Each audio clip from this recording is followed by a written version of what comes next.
Merry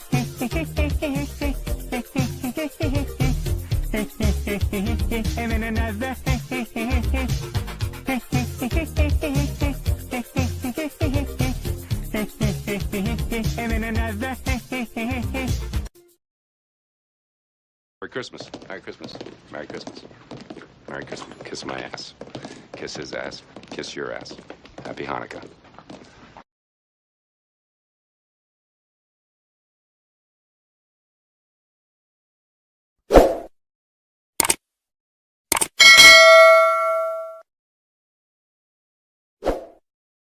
Showtime!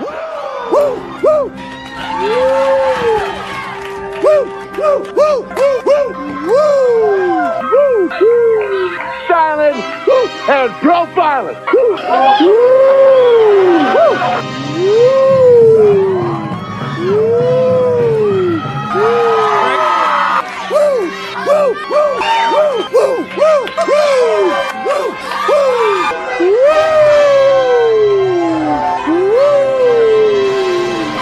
It's live and in color. Woo! Merry Christmas. Merry Christmas. Merry Christmas. Merry Christmas. Kiss my ass. Kiss his ass. Kiss your ass. Happy Hanukkah. Welcome to the Mafia Sports Report. I am Tommy. Please like, subscribe, hit that notification bell because I always forget to tell you, Merry Christmas to all. Man, we're here. Christmas. I love it. It's my favorite holiday for sure. Should be yours too. So what is going on, chat? What is going on? Thank you so much for joining me today in this watch party of today's NFL games, which is the Chiefs versus the Steelers and the Ravens versus the Texans. As Bills Mafia, yes, we want the Chiefs to lose. So let's go Steelers today. Go Steelers. Let's do it. Today I'm rocking the black and yellow. Even on that, I'm rocking Bills Mafia, but black and yellow. Let's do it. All of Bills Mafia should want Pittsburgh to just beat up on those no-good Chiefs today. Merry Christmas, Tommy. Thank you, Ohio against the world. I appreciate you, man. I appreciate you hopping on today. Look, I wasn't even sure if I was going to do this today. But I got no family out here in Michigan. I mean, I do, but they're up north, so, and I really don't know them that well, so it's just me and my dog, Princess, today, and we're going to be rocking with you guys today. And, I said, fuck it. Why not? Why not, right? So, yeah, I appreciate those who are going to join me today in this. And you know what today is? It's a Festivus miracle. Yeah. And if you don't know where that's from Seinfeld. Love Seinfeld. By the way, guys, in here, everybody's joining. I guess I'll wait a little bit, but I get the people that are in here right now. What is your favorite Christmas movie ever? Merry Christmas, Tommy. Hope Santa was good to you. Listen, man, when you get old, 40, I don't know if I'm considered old. I always consider old when you hit 50. 50 is like the halfway point, pretty much, right? So I'm gaining. I'm almost there. I'm 46, so I guess I'm old. You don't really get much as you get older, right? It's so different. When I was a kid, by the way, too, I told you guys, name your favorite Christmas movie. I can't talk today. I can't talk. Name your favorite Christmas movie, and also, what is your favorite Christmas gift you ever got on Christmas Day? For me, it's split. It was a Nintendo. It was a Nintendo bundle, NES, the original, and it had the super pad on it, and it came with Mario Brothers, Duck Hunt, and then World Track Meet. Oh, dude, I was so excited for that. And my mom always did a thing where she would hide the gift, the main gift, right? And it was all right, that's it. No more gifts. Oh, wait, hold on. I think there is one more. And she always bust out the main gift. And then the second one, the split, is a Sega Genesis. And I got that on Christmas. And, man, those are expensive, man. You all know that. Game systems were always pricey. So it was a big deal. When I got the Sega Genesis. And On top of that, I'll never forget it. Blockbuster was open on Christmas. Like, I don't recall Blockbuster being like later in life, but it was open on Christmas because I remember going and getting video games because I also got a Blockbuster gift card, and I went and got rented Joe Montana football. It was so damn good. What's good? Go Bills. What's up, Chris? 46, bro. I'll be 59. Too much. Christmas Vacation. Yes, Mike. Me and you. We're on the same page. So Christmas Vacation is by far my favorite Christmas movie, but there's so many. Honestly, there's a lot of great Christmas movies out there. I gotta put some sound on. Give me a minute, guys, because I feel because when I go solo, right, it's I need a little bit of sound in the background. Give me a minute. So I'm just kind of helps me with my live stream. And if it's too loud, let me know. I don't think you guys can hear that too loud, so I'm gonna keep it right there. If it's too loud or you can't obviously hear me because of the sound behind me, let me know and I'll turn it down some, okay? Matter of fact, I probably do got to turn it down, so give me a minute, guys. Give me a minute. I apologize, man. Look at this. Christmas watch-along's already going bad. All right. Hold on. All right, I think that's good right there. All right, if it's too loud, let me know. Oh, we got a super chat. Now I got to hit the Bills train horn. Let me hit the Bills train horn. Bills train, I always have to hit that. So now I got to pause this. So let me pause that real quick. Let me go ahead and hit that train horn. You know how we do. So let's go ahead and hit that train horn. Oh, no. There we go. There we go.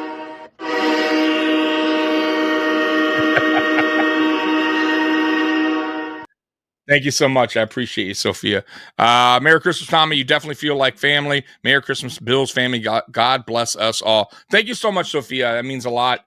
And yeah, man, once again, you guys are rocking with me today. Today, you're my family. Today, you're always my family, honestly. Bills Mafia has been so great to me. And yeah, today you guys are rocking with me. So let me go ahead and put that music back on for me so I can not. There we go. If it's too loud, let me know. I'll turn it down. I just have to have a little background audio. All right, here we go. Home Alone. All right, yeah, Home Alone is really good. Definitely. There's a lot. I got a list here. I'm gonna pop up the list. Let's go ahead and pop up this list. Now, some of these movies, I got to be honest with you guys. Some of these movies I never heard of or I never watched. Right? It's a Wonderful Life. I know you probably. I'm sure most of you watched it. I have not. I'm going to be honest with you. It's way too old for me. And I don't mind old movies. I'm a big fan of the original Twilight Zone. I am big time fan of the Twilight Zone. And that's in black and white. I have no problem watching Twilight Zones in black and white. Not one problem. But with some of these old 1940s, not for me. I can't do it. But anyways, they got that as the number one. This is by IMDb. So IMDb, yeah. So they have It's a Wonderful Life. They graded that, ranked it number one. A Charlie Brown Christmas from 1965. They got that number two. Sure, I guess it's for a kid movie. I guess Little Women. I have no desire to watch it. I never even heard of it. I gotta be honest with you. I know maybe some of you guys are gonna yell at me. It's just, I don't know. Now here we go. Home Alone. They got ranked number 4. What do you guys feel about that? Ranked number 4, Home Alone. Okay, you know what? I all right. Number 5, Miracle on 34th Street. Now I've heard of that. I'm gonna be honest with you. Another movie I never watched. Never watched it. Die Hard. They got it number 6. Now, some people argue with that. Some people say Die Hard is not a Christmas movie. I think it's a Christmas/action movie. I do. So I'm going to list that as a Christmas movie, and IMDb listed it as a Christmas movie. So, but I got to say something else. Rambo, the original, the first Rambo ever, was during, is basically a Christmas movie, guys. Go back and look. In the police station, they have the Christmas tree up. It's wintertime, snowing. Like, that is a Christmas / action movie. So if you're going to put Die Hard there, you also got to put Rambo there. I'm just saying. Let's see here. Nightshade Jones. Yeah, it didn't come to mind for me for a Christmas movie. But after thinking about it, I agree. It's a Christmas movie. They probably, that'd probably be my favorite Christmas for me. Which one? Rambo or Die Hard? Why do we discuss the same shit every year? I don't know. This is the first time I did a Christmas watch along, so I have no idea. I'm gonna be honest with you. It's my first time streaming on Christmas, Buff. So I apologize if people have done this year after year. I personally have not. So, but I'm different. I'm just gonna do what I gotta do. We're gonna talk about. By the way, the only reason I'm doing it now is because it's 12:55. The games haven't started yet. It's in 5 minutes. So I'm just kind of killing time with you guys on here. So I'm sorry if you heard this a million times. It's my first time doing a Christmas stream, and I thought we would talk about some Christmas stuff before the games start. Die Hard. Okay. So I was saying that that I think Rambo you could kind of consider a Christmas / action movie as well. Okay, so I'm sorry, Buff, if you're not happy with that. I like I said, once again, I'm killing time, and it is Christmas, right? Like, I did bring up what's your favorite Christmas presents that you ever got? You know what I mean? I don't know if you're here for that. Mine was a Nintendo one year, a Nintendo bundle, and then I also had like a split where I also got a Sega one year, Sega Genesis. That was unbelievable. After that, honestly, as you get older, the gifts, they start to become like, you just want cash or a gift card. And I got to be honest with you, though.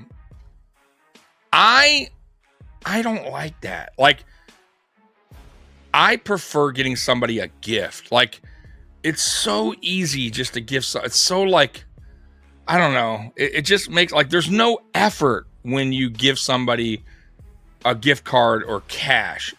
But that's what people want as they get older. Even kids now, they don't want gifts. They want money. Like, I just feel like it takes the excitement away from unwrapping a gift and then you got a gift card inside. I don't know. That's just me. Like, and me as a person giving the gift, it's exciting for me to see the reaction on people's faces when they open up a gift. And it's just something, they weren't expecting. You know what I'm saying? I don't know if that makes any sense. I know. Buff is upset with me. Merry Christmas, Tommy and Mikey. Bill's Mafia rooting for Pittsburgh. Go Steelers. Yeah, go Steelers. Mikey might be on later today. He said he might pop on. So, once again, apologize if you guys don't like this talk.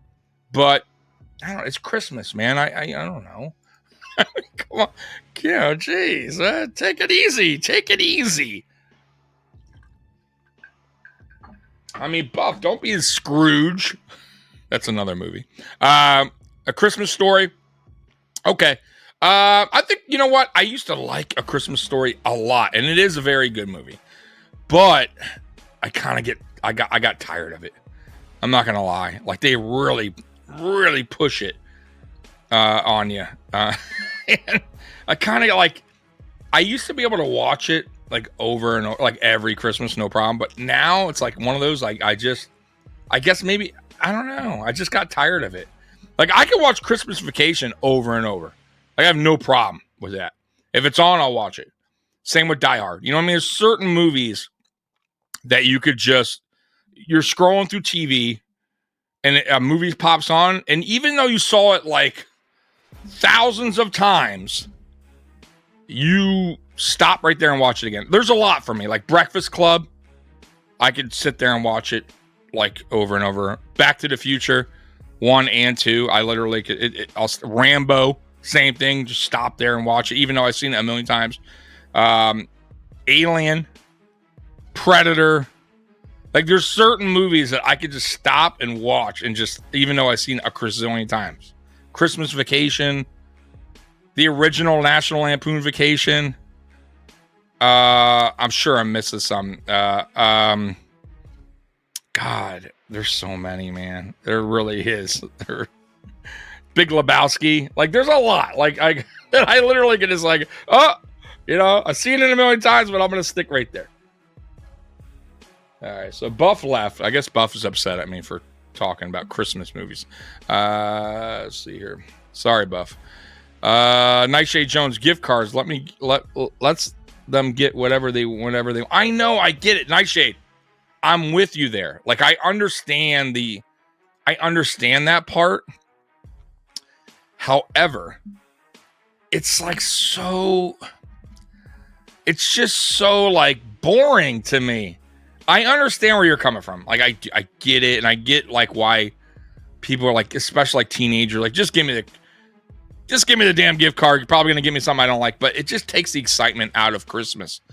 Because don't you remember growing up when before they had like really gift cards available and shit like that? Like, you would actually want to get, like, you're excited to wake up Christmas Day, Christmas morning, and go down to the tree and actually wait for everybody and start unwrapping your presents. Like, that was fun. Like, the excitement, the thrill of not knowing what you're going to get. Like, I don't know. To me now, it's like, I don't know. It just takes the fun out of Christmas, man. I mean, listen, I get it if you want to, like, you get one gift card and then you get them a couple gifts, like a person. Yeah, fine. But I don't know. I guess I'm old school. I'm here, MC. Oh, what up? Buff's still here. Even though Buff's not happy with my movies. Listen, the games have just started. So as soon as it gets back from commercial break, we're going to go ahead and I'll do my best play-by-play for you, even though, you know, probably not good. Holiday Inn, 1942. Never watched it. You know, they got number 9, National Lampoon's Christmas Vacation. I'd have it higher on the list, but whatever. Meet John Doe, never heard of it in my life. Christmas in Connecticut, never heard of it. White Christmas, never heard of it. Home Alone 2, like, it was okay. Like, I would have Scrooged over Home Alone 2. I mean, I don't know. Muppet Christmas Carol. Bad Santa was really good. That was a really good movie.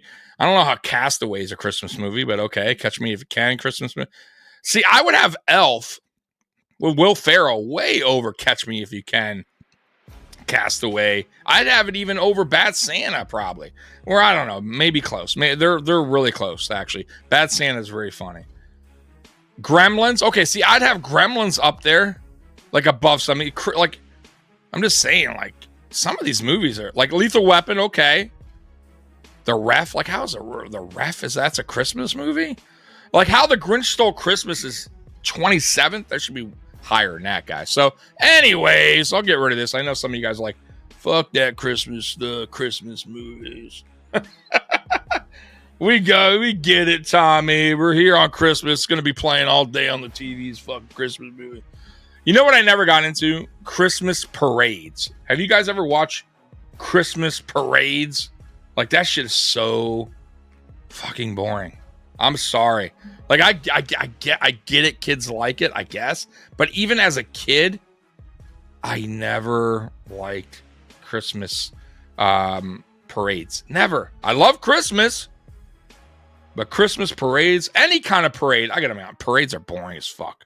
Like, I don't know. I'm sitting there watching people walk by you with balloons. I'm good. It's not that great. I get why kids like it, maybe. You know what I mean? Like, a little kids. I understand that part. But, like, come on, man. If you're, like, a teenager, you're out there on a fucking parade. I don't know. Friday After Next. Friday After Next was okay. The original Friday was way better. Like, the original Friday was fucking so funny, dude. But Friday After Next, it was aight.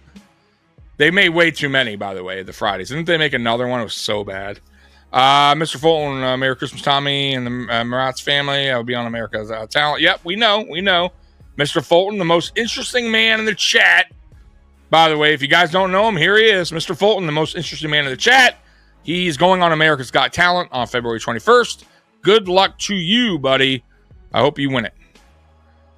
Oh, we got a man. Thank you so much for the super chat. I will hit you up with that Bills train horn. Let's go ahead and hit that Bills train horn for you now. Oh, that's so low. I'm gonna have to redo it, man.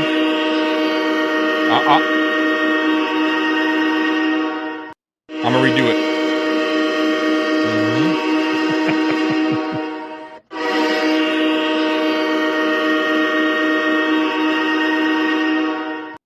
Thank you so much, man. I really, really appreciate that, Mike. Let me get back to... All right, so the game has started, by the way. Let me get to the game now. Let's see here. Let me just get this back up. All right. So the game has started right now, guys, by the way. If you don't know, now you know. And I really, really appreciate that super chat, by the way. And thank you, once again, thank you, everybody, for rocking with me today. I don't expect a lot of people to be watching me today. One is because it's fucking Christmas, and you guys probably do have families and friends that are over, and you're actually doing something other than watching me. So I get it for those that aren't watching today. So anyways, let's get to the game. It's 3rd and 2, and Pittsburgh has the ball. Russell Wilson back to throw. He's in shotgun. He's under pressure. Russell Wilson. Oh, my God. Russell Wilson fumbled the ball.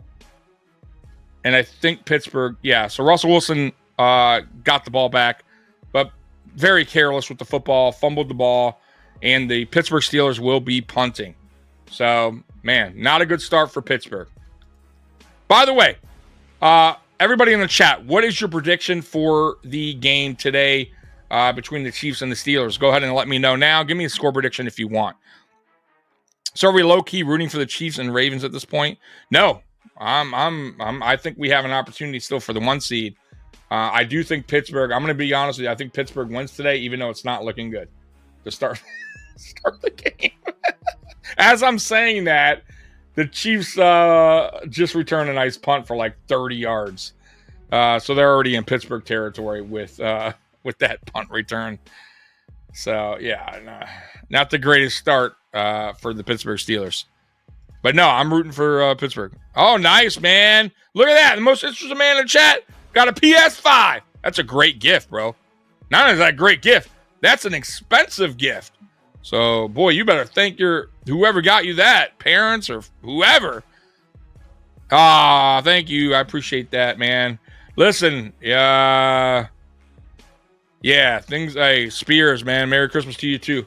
Yeah, my mom passed away in October.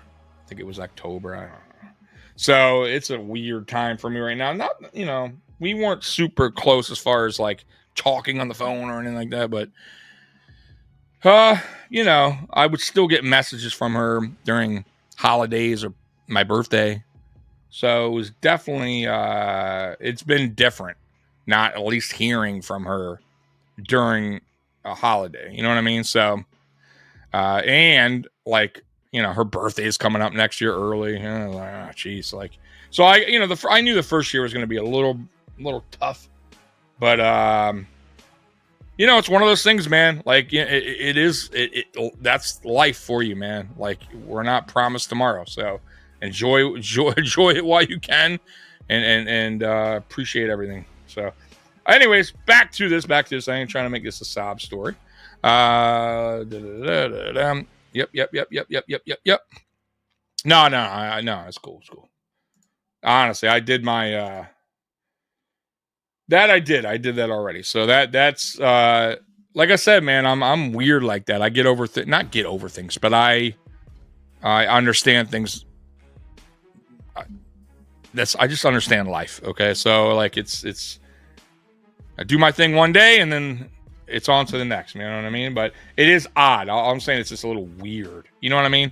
That's all. It's just for the first year I knew that was gonna be that. All right, anyways, 4th and 1.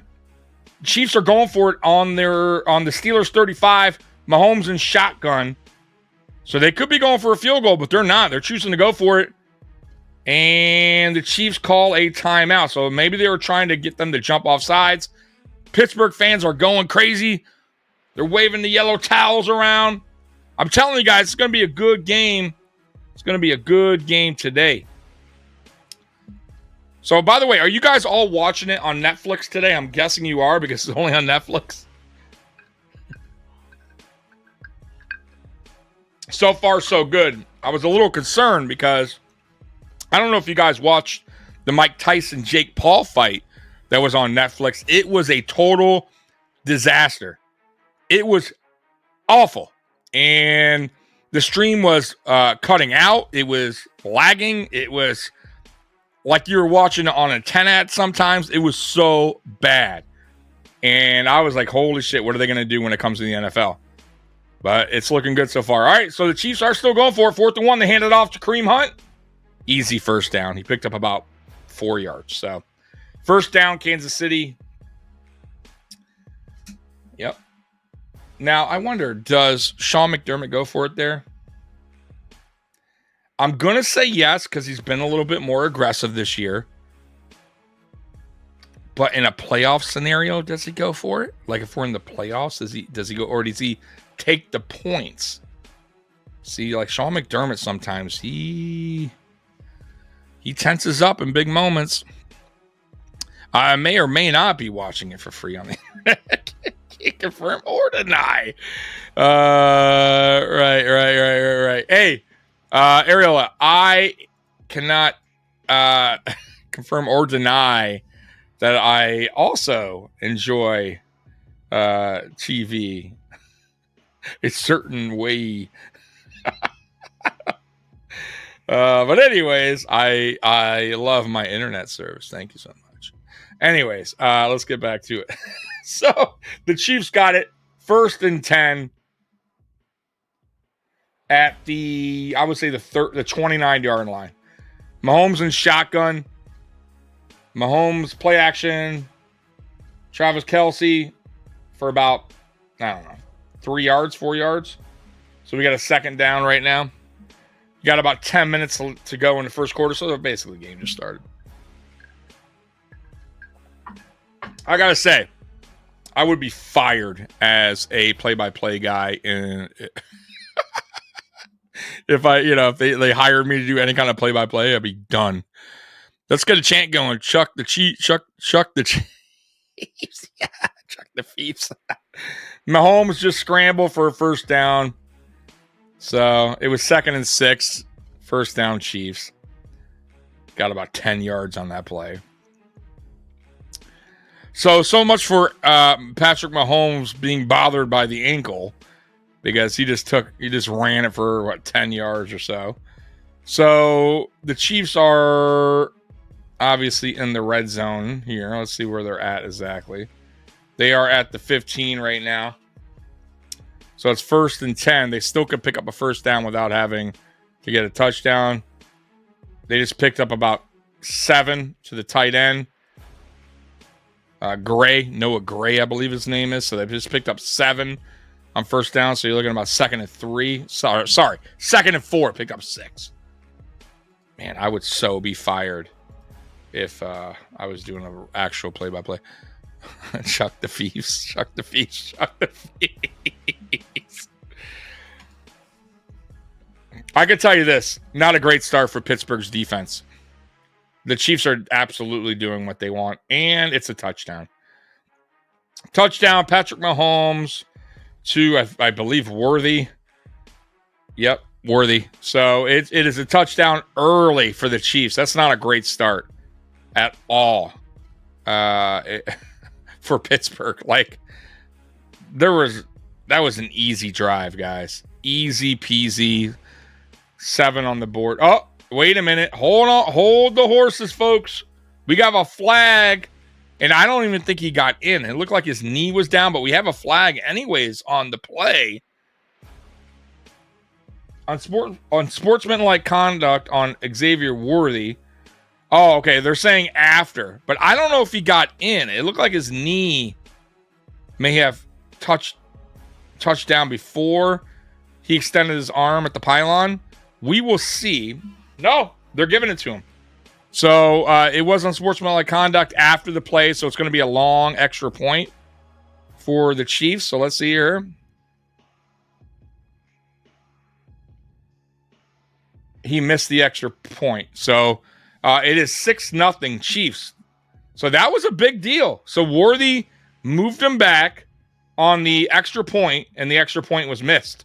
So it's 6-0 Chiefs. So Worthy, got to be better than that, bud. Got to be better than that. It costing your team points. So good for Pittsburgh. Shitsburg. Listen, this is going to be a good game. I'm telling you guys right now, it's going to be a good game. I think it's going to be a close game. I think Pittsburgh will win. And I think the Denver Broncos beat the Kansas City Chiefs in Week 18. How about that? Especially if they lose today. I just have a weird... I'm telling you guys, I've been saying it for like the last 3 weeks. You know, I thought Cleveland was going to give them a better fight than they did, but it is what it is. But at Pittsburgh's a tough place to play, man. We'll see. We'll see. It's a long way to go, but it's 6-0 Kansas City. How do y'all feel about that start for Kansas City?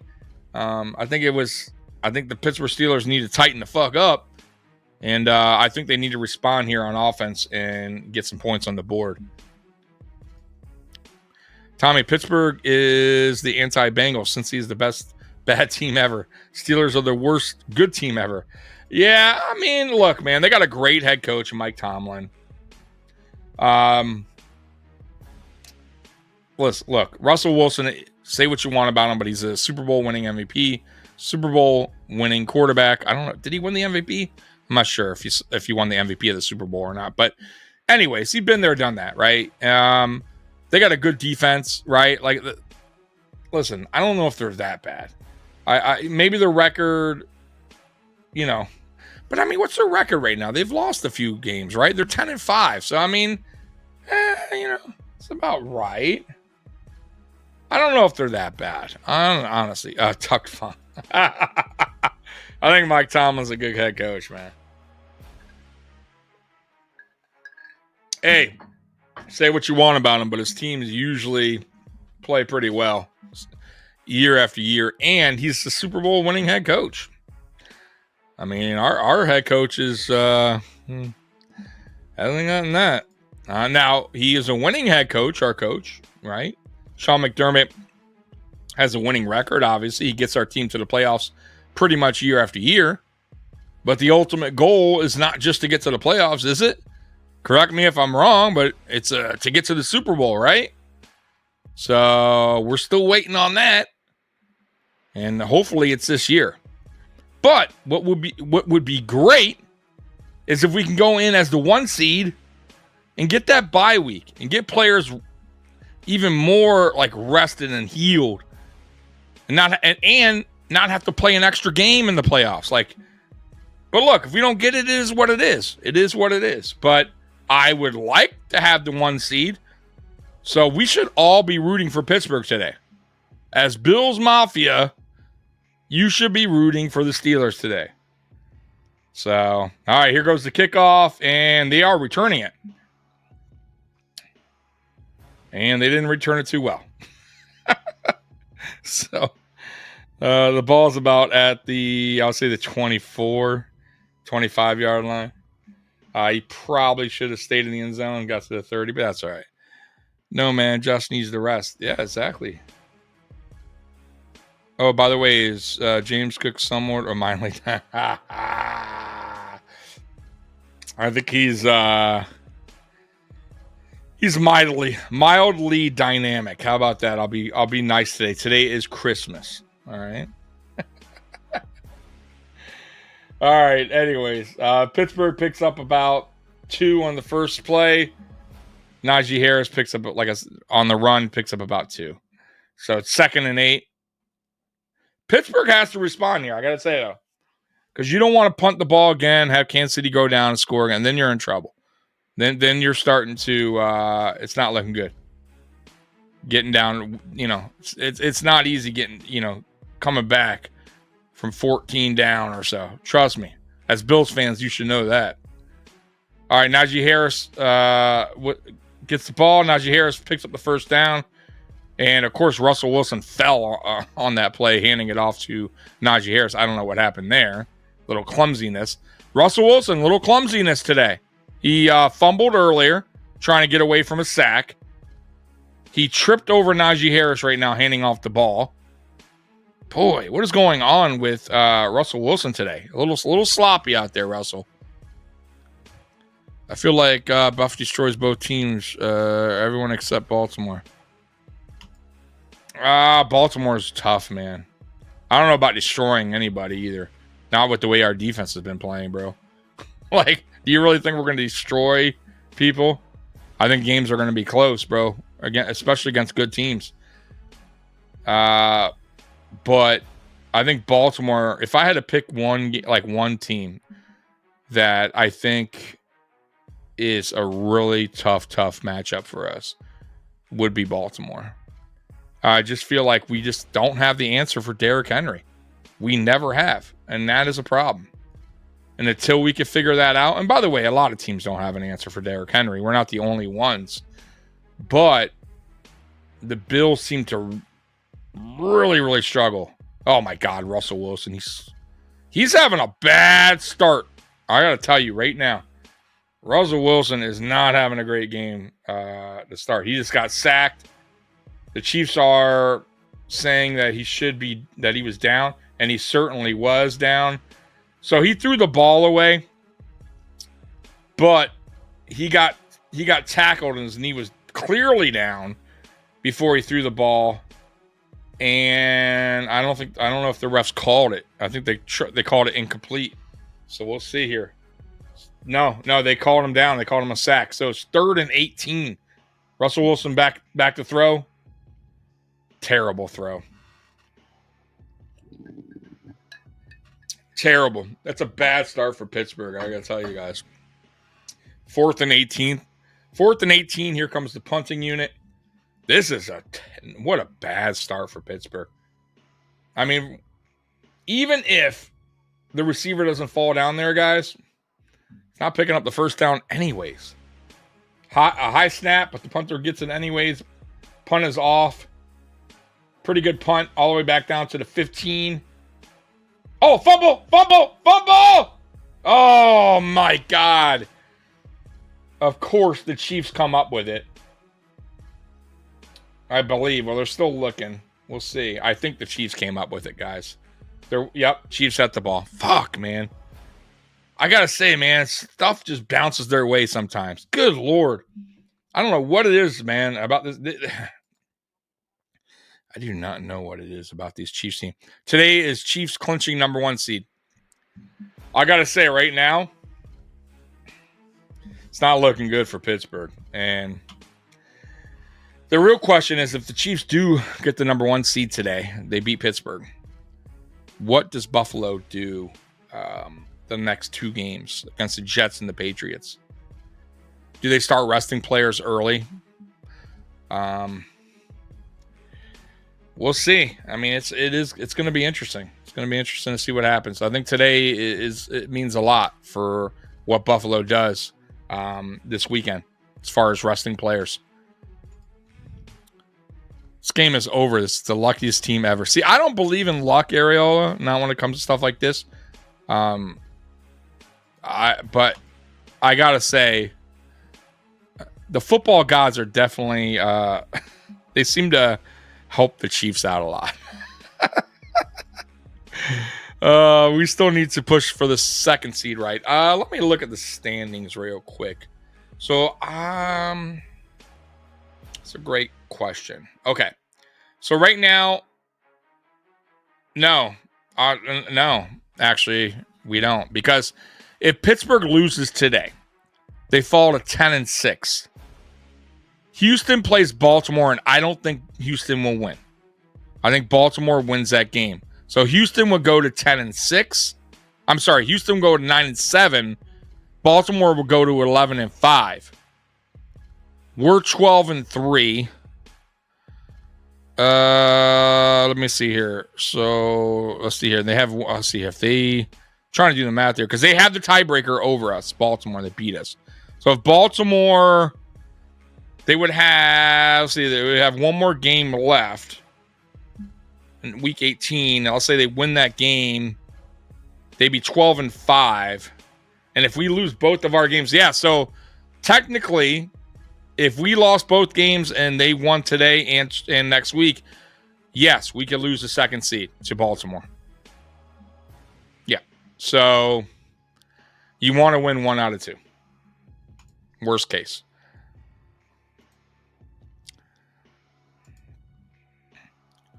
Yes, that's correct. Baltimore could still get the second seed. Yep. We need to win. Yep. We need to win at least one more game to seal the deal. That is correct. And it would be, obviously, you would want to do that week 17. Just get that over with so you can rest your players week 18. If we lose to he don't deserve that one. That's a Super Bowl. That's a good one. That guy is, I do not like Aaron Rodgers. I mean, I just don't, man. I don't. Like, it's nothing to do with politics or anything like that or his beliefs. He's just, I don't know. He's just such a, I don't know. He comes across as a cocky fuck, man. And I feel like he's so cocky with his own team, his teammates. Like, I just do not. His body language is terrible. And I don't know. I'm just not a fan of him. I think he's a hell of a football player. He's a Hall of Fame quarterback, right? But as far as like his personality goes, I do not care for that guy at all. And it has nothing to do with his beliefs or anything like that. It has nothing to do with that. Nothing at all. I just think he's a fucking asshole. All right. Who's winning? It's the Chiefs right now. They're up 6-0. And it is 3rd and 11. Patrick Mahomes back to throw. Patrick Mahomes scrambling. Oh, my God. First down, Chiefs. There is a flag on the play, though. So Patrick Mahomes rolled out, and he did some kind of Patrick Mahomes type of pass where he just flicked it off his wrist, kind of like a shovel type of pass. Well, let's see what the flag is, though, guys. It could be holding on the Chiefs. Let's see. So the refs are talking. Of course, the zebras are talking. Let's see what the zebras say. Beyond the line of scrimmage, you think? Okay, let's see. I mean, unless you're ahead of me, I'm on Netflix, so I don't know, man. Let's see. So here comes the ref. Nope. Holding on Pittsburgh. Penalty decline. Of course. Of course it's a penalty on Pittsburgh. Sure, why not? Why not? So, no penalty on the Chiefs. Penalty on Pittsburgh. First down, Chiefs at the 34. Their own 34. Mahomes in shotgun. Mahomes back to throw. Mahomes going deep. Wide open. Oh, my God. Wide open is their... They're already at Pittsburgh's like 20, I think. Let me see where they're at now. Oh, my God. Not a great start. Not a great start if you are a Pittsburgh fan. So the ball is at the 16-yard line of Pittsburgh. Pittsburgh's already in trouble really quick. They have to hold them to a field goal here. You do not want to get down 13-0. Mahomes in shotgun at the, I would say 15. Mahomes back to throw. Mahomes pumps it. Mahomes goes to the end zone. It is incomplete. 2nd and 10 coming up. Man. Fucking Chiefs. Yeah, I hear you, Spears. But you got to respect them. It is what it is. The road starts through Arrowhead Stadium if Buffalo wants to play in New Orleans. I get it. Listen, you got to respect that team, man. They are Super Bowl champions for a reason. They got probably the best coach in football right now coaching for them, Andy Reid. They got arguably the best quarterback in the NFL in Patrick Mahomes. Now, you could debate that with Josh Allen too. I think they're both really close. But Patrick Mahomes has a Super Bowl, so you have to give him that. And they got a good defense. So the Chiefs are well-rounded, man. They are a tough, tough team. I don't care how they've been playing this year offensively, if they're not putting up a lot of points, whatever. They find ways to win. They find ways to win, man. And there's a reason why they only have one loss on the season. I mean, it's winning every weekend, guys, is tough in the NFL. Mahomes back to throw, touchdown, Chiefs. Just like that.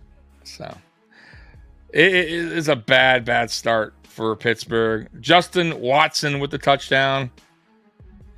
And the Chiefs are about to go up 13-0 on Pittsburgh. Game is not over yet. All right, game's not over yet, but it's what a terrible start for the Pittsburgh Steelers. Two offensive drives that failed for Pittsburgh. Two offensive drives that were easy peasy for the Kansas City Chiefs. I mean, they made it look easy. No problem scoring on the Pittsburgh Steelers. The kick is up, the extra point. It is good, and it is 13-0 Kansas City early in this game. Pittsburgh has to respond. They have to respond. If they do not respond here with points, this game's going to get out of control, and it's going to be a Chiefs win. I'm telling y'all right now. It's not looking good. No, it's not over. It's not over, but holy shit. Like, what a bad start. What a bad start if you're a Pittsburgh fan. Mr. Free and Clear says touchdown. It is a touchdown. To Watson, it's 13-0 Kansas City. Kansas City, listen, man, they're the Super Bowl champions. And they are not an easy out. So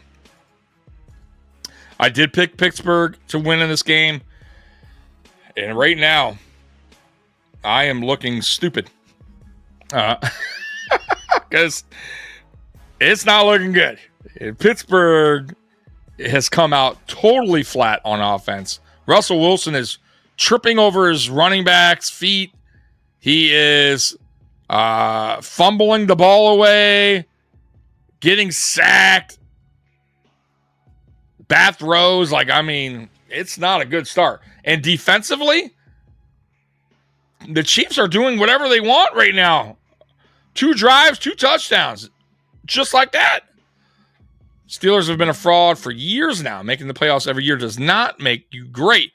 It's the same Pitt team I've seen for a decade. See, I never said they're great. Never said they were great. I said I respect their coach, Mike Tomlin. I think he's a really good coach. But I agree with you. But Areola, that could also be said about our Buffalo Bills. Just because you make the playoffs doesn't mean you're a great team. And we all want to sit here and talk about other teams and say, oh, just because they did this and that, don't make. Well, guess what? I'm a realist, and I keep it real here. You know I keep it real. What has the Buffalo Bills accomplished? And that's why I keep telling you guys that eventually the owners have to make a decision on Sean McDermott. Because just getting into the playoffs is not good enough. Because guess what? If you say that about Pittsburgh, you don't think other teams and fan bases say that about the Buffalo Bills year after year? Yeah, so what? They make the playoffs. Who cares? They're a fraud. What can I say to that? How can I argue? How can I argue with that? How can I say anything about if somebody says that to me? Okay, what have you guys done? Okay, so what? You made the playoffs, but so what? You're knocked out in the divisional round every year. Who cares? You know what I mean? Like, I get it. I'm with that. I understand where you're coming from, but it's the same shit we do. Ain't no difference. What's the difference? So we got it. Until we prove we can get to a Super Bowl, we're the same as the fucking Pittsburgh Steelers. You know what I mean? So I'm not going to knock what they do. We do the same shit. Hey, Scott Blakely.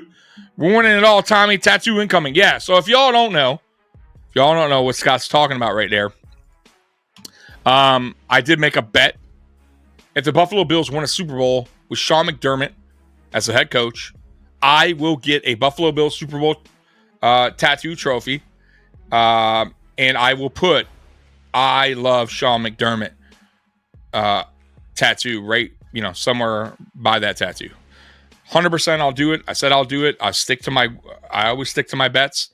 And listen, I wouldn't. Why would I care? The Bills win a Super. Why would I give a fuck if I love Sean McDermott? I have no problem with that. We want a Super Bowl. That's all I want. So listen, it's fine for me. It's a win-win for me. Chargers will beat Patriots in Denver and eliminates and beat Bengals as well. Colts and Dolphins. I don't think the Dolphins get in. Epic. Pickett's only catch 30 to 70 balls. So by the way, Pittsburgh just made a great play to get the ball down to the 30, and then they just had a great run. They are 1st and 10 at the 15. So Pittsburgh with a nice response here, guys. If they can get it for a touchdown, we got ourselves a ball game. And see, you guys, we're thinking, oh, shit, Chiefs are already going to win this thing. I'm telling you, it ain't over yet. And you're in Pittsburgh. It's just a gritty team. So this would be big if Pittsburgh can get a touchdown here. What the fuck, Pickens? All right, here we go. 2nd down. And they can still pick up a 1st down. So it's 2nd and 4. Touchdown, Pittsburgh. Unless they're saying, no, it's a touchdown. And they're waving the yellow towels around. Oh, wait a minute. There's a flag on the field. What could it be? It's against Pittsburgh. Oh, Pittsburgh fans. That's I know that feeling. I get it. So it looks like there is a potential hold. Yep. It looks like there's a hold. So no touchdown. And instead, there's a 10-yard penalty. So, 2nd and 14. The Steelers could still pick up a 1st down, though, guys. The Kansas City cheats at it again. No, I didn't see your hot take. Put it back up, Spears. All right, Russell Wilson back in shotgun, 2nd and 14 at the 18. Russell Wilson back to throw. Wilson. Intercepted in the end zone. Terrible throw.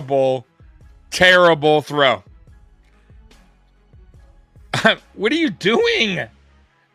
Oh my God. What a bad decision, guys. Threw it right. Oh my God. It was an awful throw. It was an awful throw. Chiefs will have the ball at the 20 when we get back from commercial break. That was a terrible decision. Tommy, on a game like the Patriots last week, how many F-bombs did you drop? Not a lot. I was just more like just disappointed in how we played. But after hearing the comments by Josh Allen and how the offensive game plan was pretty much to be vanilla and preseason type of playbook where they're not going to show their playbook, it made me feel a little bit better because I was like, what the hell happened to the offense? However, on the flip side, the defense is still disappointing in the first half. Can't give up 14 points that quick to the Patriots. Stop. Look, I like their quarterback. I think May's going to be a good quarterback. But stop it. 14 points like that, 2 drives? Like, that's unacceptable. You couldn't get them off the field. Our offense sat on the sideline for like ever, it seemed like. So they have to do better. Let's see. Spears says Chiefs win out regular season, win divisional round, lose the Bills, and AFC conference round. All right, there's the hot take by Spears Sports Network. All right, we'll see. We'll see. When it's all said and done, it's pretty cool that the only teams to beat them was us. Yeah, I get it. Man, that was a huge interception by the Chiefs right there because, man, like Pittsburgh could have got right back in the game there, guys. I mean, what are you doing? Like, man. Sorry, guys. But that's just, like, crazy to me, man. So, I know that Mike Tomlin switched quarterbacks. He went with Russell Wilson. It's worked out. But I gotta say, like, they were playing just fine with Justin Fields in the game as quarterback early in the season. I'm just throwing that out there. Like, I get they're two different styles quarterbacks, but are they really playing much better with Russell Wilson as their starting quarterback? Are they? Yeah. I don't know. Like, I feel like they were more dynamic when they had Fields, because Fields can, run, right? He brings a different dynamic to the game. Now, Russell Wilson's a better, passing quarterback. I get that. But I don't know if they've played much better with Russell Wilson in there. I don't know. But they were a terrible decision by Russell Wilson there. Let him have it. Bullshit fucking Steelers. Hope the rating tank. Yeah, I know. They're more when I was watching James Cook. Oh my God. All right, so it's third down. I gotta say, man, Pittsburgh has to get a stop. Their defense has to step up now, because clearly their offense is like not Russell Wilson. It's not even their offense. It's Russell fucking Wilson right now. That's the problem. If you're watching this game, it's Russell Wilson is the issue. And then the other issue is Pittsburgh's defense. They can't get a fucking stop. All right, here we go. 3rd and 2. Can they get a stop here? Mahomes back to throw. Mahomes under pressure. Mahomes tip ball. Interception! Pittsburgh got... No! Nope. Hit the ground. It hit the ground. Very close. But Queen didn't secure the ball. But that's a good stop. It's 4th and 2, and I'm sure that the Chiefs will be punting it since they are on their own, I believe, 25-yard line. But boy, Pittsburgh almost got that ball. Almost, but it hit the turf. Let me see here. Yep, hit the turf. So, but that's a good stop. That's a good stop for the Pittsburgh Steelers. Now, can Russell Wilson wake the fuck up and stop playing like shit? All right, here we go. Good punt down to the 15. And you all know who their punter is, right? Punt god, Matt Ariza? The guy that should be still in Buffalo? That guy? The guy that could flip a field and one kick it from there, his 10. The Chiefs 10 all the way to the fucking Pittsburgh 10. That guy? First seed may get Baltimore out of bye. And I get it. So I understand that. Ariel, their defense sucks today. That cornerback 26 is almost as bad as Kyrie Elam. Yeah, but they got to stop right there. Honestly, man, if Russell Wilson continues to play like shit, yeah, then this game it's over. It's over. I wonder if eventually Tomlin makes a change and puts Fields in there, because right now, Russell Wilson is costing this team. He really is, truly. Look, at the end of the day, man, we made the playoffs. And if we don't get the first seed, it is what it is. It's just an extra game we have to play, but whatever, man. Like, I don't care who we face. If we're not good enough to beat that team, then obviously we're not good enough to make the Super Bowl. So whoever it is, bring them on. If it's Baltimore, it's Baltimore. If it's Pittsburgh, whatever. Like, but I would like the 1 seed. I would, because we haven't had it yet.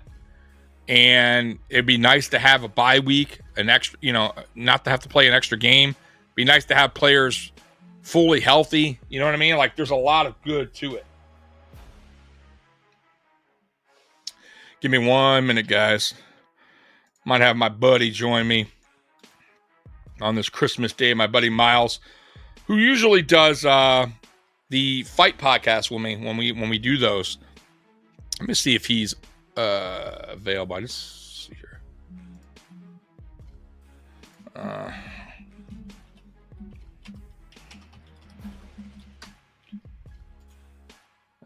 see here. So I sent my buddy. Sorry about that, guys. I just sent him a link to see if he wanted to join me on the stream, see what he's doing today on today's Christmas Day. Tommy Matarazza 48.3 average, Sam Martin 47.3. Yeah, I get it. I don't think you know what though. I will say this: Matarazza, he was gone out of football for a little bit. So I'm not trying to say it's an excuse or anything, but I think that was fucked up what happened to him, and I think he was out of the league for what 2 years. So I don't know. I'm not giving an excuse or anything, but Jesus, bro. I mean.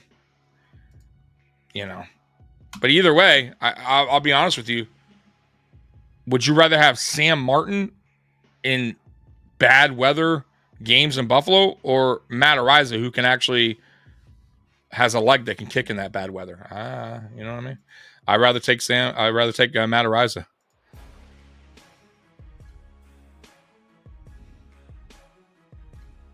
I don't know what happened there. I thought I had my buddy here, but for some reason it's not allowing him to join me. I don't know. Miles, I don't know if you can hear me or anything, but you're going to have to, I can't, it won't allow me to add you because there we go. I don't know what happened, but he was not there. My buddy was here for a second and not here now. So I don't know what happened. Maybe he'll try again. Let's see. Give me 1 second, guys. I know I'm trying to do two things at once here, so.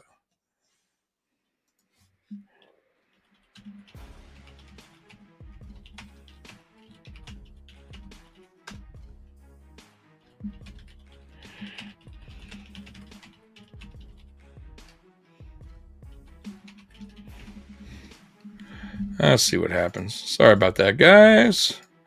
See if my buddy joins me again. All right, let's get to some of your guys' chat here. By the way, you guys never told me, what did you guys get today? Anybody? Well, one person said PS5. So we got a PS5. Somebody got a PS5 today. Since I hate channel, I don't know what that means. Since I have a channel, I'd be happy to join you second game. Yeah, I'll let you know, Spears. I'm not sure if what I'm doing here. Buffalo will face Denver in the wild card if Denver wins on Saturday. Okay. That would be a good matchup for Buffalo, I believe. But Denver's been playing some good football. They definitely been playing good football. All right, we got a commercial break here, guys. So I'll let you know as soon as the commercial's off. I don't know what happened to my buddy, but he is no longer here. I don't know what happened. Mikey may join me later for a little bit. I didn't get nothing. Don't celebrate, but I do love National Anthem this Christmas. Okay, all right. You don't celebrate? That's fine. I love Christmas. It's just I don't know. It's a great holiday, and obviously it's different as you get older, and you move away from family, and you don't have a lot of friends because as you get older, you lose friends. So you don't really have those times to celebrate much. Like, so just me and my dog, and yeah, I'm gonna buy gifts for myself. So yeah. So it is what it is, man. But if I had a family and I had friends, then yes, like this day would be, I definitely wouldn't be here. I would be having my family over and enjoying football together and drinking some eggnog and opening presents and seeing the kids opening presents, but don't have it. Chris made me go from being hot for Mariah Carey to despising her. I love Mariah Carey, man. When she was young, she was so pretty, man. I still think she's pretty though. And I look, man, I'm weird. When it comes to music, guys, like I'm all over the board, man. I'm all over the board. And I'll tell you, I do not like country. And I know some of you guys are gonna be mad at that. I do not like country. I hate heavy metal. Like I despise it. I love classic rock, 90s hip hop, 80s hip hop, early 2000s hip hop, R&B, like 90s R&B, 80s R&B. I like old pop music, like Madonna. Love Madonna. Who else? Freestyle. From the 80s and 90s. It's great. So that's my music. You're the best, Tommy. I wish we could raise a glass together. Thank you so much, Scott. I'll raise my Spuds McKenzie beer mug to you, even though there's Pepsi in here. Cheers for everyone out there watching the stream today. Thank you so much for taking the time to watch, even though I'm really not doing anything special. Dude, every country song is the same. It's either about drinking, bars, or cowboy love. It's insane. Yeah, or you forgot one more thing, or they're a pickup truck. Riding around in my pickup truck and picking up my wife. Or the USA. Right? Gotta put the USA in there too. Don't forget about the USA. There's nothing like pickup trucks in the USA. I don't know. I'm terrible. So let's see here. The cheap viewers on what is this? What is this crap? I gotta get rid of this guy. How do I get rid of that guy? It won't even let me get rid of that guy. Hey, can you guys remove that guy? What is this guy? Hold on. I don't even know if I can remove that comment. Hold on. Give me a minute, guys. I got like a bot in here. I don't even know what a bot is. Let's see if I can remove this person from the damn chat. Give me 1 second, guys. Nothing like having a bot in the chat promoting things. Let's see here. Give me 1 second, because it won't allow me to do it from there. I got to do it from here. Okay, okay. That's fine. It's fine. It's removed. All right, good. Man, with the freaking bots. Don't click the link. Don't click the link. Guys, if there's ever a link, it's not me on my description. Don't click it. If you ever get an email that says you won $1 million, call this number or click this link. Don't do it. It's a scam. I don't know. I still don't get how old people get suckered into that stuff, man. Like giving away, like going to buy gift cards. Like these people, I need you to get $500 in gift cards, Apple gift cards, $50 get $50, $50 gift card. And you will be good. That's how we get paid. Okay. I'll go to the store and get you those Apple gift cards. Like, what are you doing? Like, damn, bro. All right, anyways, back to the game. Russell Wilson back to throw. Hit Fairmouth. They are at the 1st and goal at the 5-yard line. So this is another big drive for Pittsburgh. Right? Can they get in this time? They're at the 5. It's 1st and goal at the 5-yard line. Let's see if Pittsburgh can put some points on the board. By the way, can somebody put something in the chat? Because the last one I got was this chat guy trying to send you guys a link to something. Who knows where? There we go. So, just making sure. Tommy, will you ban if I link to... Yeah, my OnlyFans page. You know, it's funny.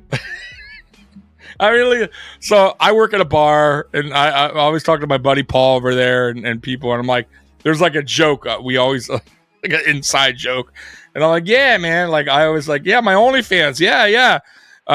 It's just me, shirtless, and I'm just eating like a pizza, and it's just dropping all over me, and that's what people want to see, man. They just want to see me. just the fat guy eating food. But the funny thing, and the reason I say that is because, believe it or not, guys, there's weirdos out there that like that shit. Yeah, man, how's that pizza taste, bro? Did you get that let that cheese drop on you, bro. So it's an inside joke. Obviously, I don't do that. But my point is, the reason why we joke is because, believe it or not, there's some weird motherfuckers out there that would absolutely pay for some funky shit like that on OnlyFans. I'm sure of it. Anyways, Pittsburgh just scored a touchdown. It is 13-7. We got ourselves a ball game. But no, I don't have an OnlyFans. Oh my God. Yeah, man. Guys, you wouldn't like it, bro. The shit we talk, me and my buddy, man, like over there, and there was a couple other people over there, man. We have a trip, man. Like, I would absolutely love just to put it on record, and just record us talking shit, because it's great, bro. We have some fucking weird conversation, funny conversations that you would not believe, man. And the shit that happens in a bar is fucking hilarious, bro. It is fucking hilarious. You got some fucking weird motherfuckers coming in there, boy. I've been in the business for a long time. I do security. I'm a bouncer. I've been doing it for about 17 years. And let me tell you, I've seen some crazy shit in my lifetime as a bouncer. And so many funny stories, so many crazy stories. And I've met so many cool people along the way. And God, it's great, man. But anyways, that's enough of that. So it is 13-7 Chiefs. We are on commercial break. And I'm going to get another drink. You know what's crazy, too? So you see I'm drinking a soda, right? Up here in Michigan, they call it pop. They want a pop. I can't call it pop, guys. I'm sorry. I get it, you guys. Some of you guys are Northerners. You call it pop. Give me a pop. It's soda, guys. It's fucking soda. Or it's Pepsi or Coke. It's not a fucking pop. It's called soda. Okay. Or cola. Anyways, I didn't drink soda for years, for like 45 years. I was like, I'm like, no more soda, drinking water or tea or juices. That's it, right? Lost a ton of weight. I was in like the best shape of my life, right? Like going to the gym, like I was feeling good. I was probably like 196. I'm 6'2", so I was 6'2", 190 pounds, but I was in good shape. And I moved to Michigan in 2015.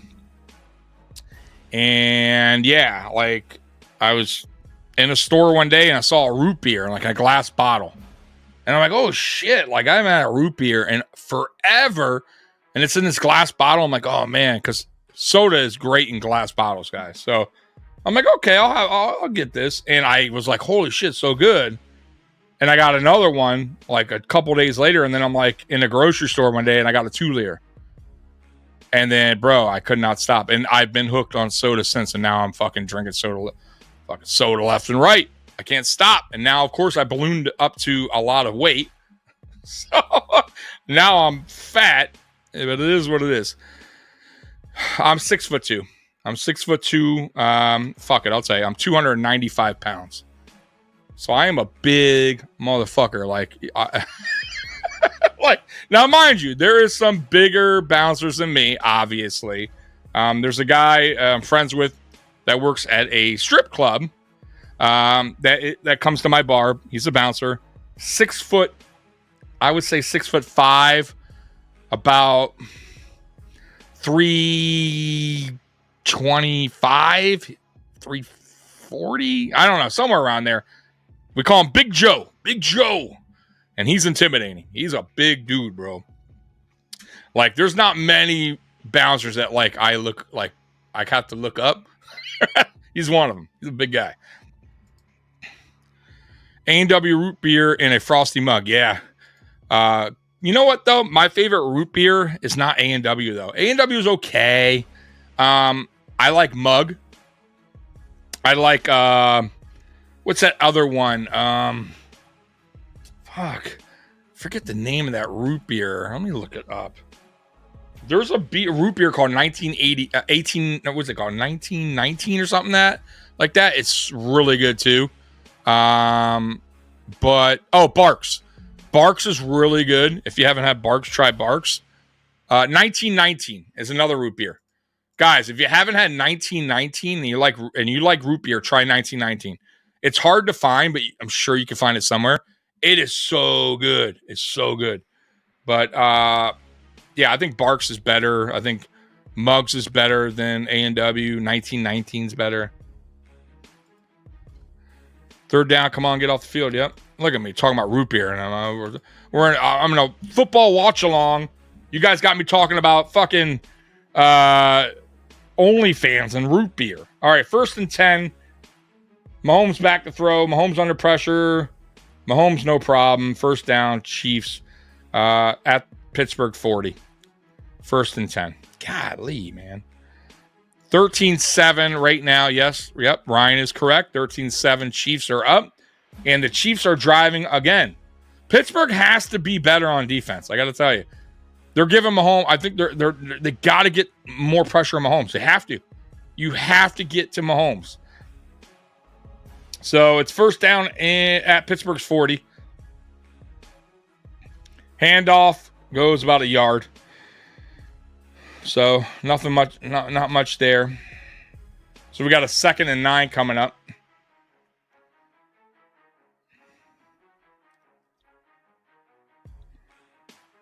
All right. 2nd and 9 coming up for the Chiefs. I mean, even if Pittsburgh can hold them to a field goal here, that's a win. So you got 8 minutes to go until half. Mahomes in shotgun, 2nd and 10. I thought he got a yard at least, so I guess not. 2nd and 10, Mahomes back to throw. Mahomes under pressure. Nope, still got the ball. Fucking guy, bro. All right, so it's going to be a 3rd down. Got it to Kelsey. It's going to be about a 3rd and 3 coming up. Man, Mahomes, I don't know how, bro, he barely gets out of shit. I don't know how he does, bro. They had him, and he got out of it, and he pitched it to Mahomes. Basically flicked him the pass there. Yep. Golly, man. Fucking guy's annoying. That's so annoying. I love how as soon as Hollywood Brown came back, KC went from 4th best Super Bowl odds to 1st again. Yeah. Mahomes back to throw. They are short. Got it to... Let's see who that was. I can't see but they are short. Oh, D-Hop. Got it to D-Hop. So it's going to be 4th and 1 at the 31 of Pittsburgh. So what does the Chiefs do right here? Are they aggressive and go for it? 4th and 1? Probably, and they do. They are. They are going for it. So here you go. 4th and 1. This is a big defensive. This would be big for Pittsburgh. They get to stop here. They can do a big defensive stand here. All right, Mahomes under center. Could be a handoff. It's a play action. Mahomes under pressure. Wide fucking open. Travis Kelce. The one fucking guy you don't want to have be left open, and he's fucking wide open. There is a flag on the play. It is holding against the Chiefs. It remains 4th down, says the ref. It went Pittsburgh's way. Oh, my God. Oh, my God. Oh, my God. A call went the opposite way of the Chiefs. Oh, my God. Praise the Lord. Praise the Lord.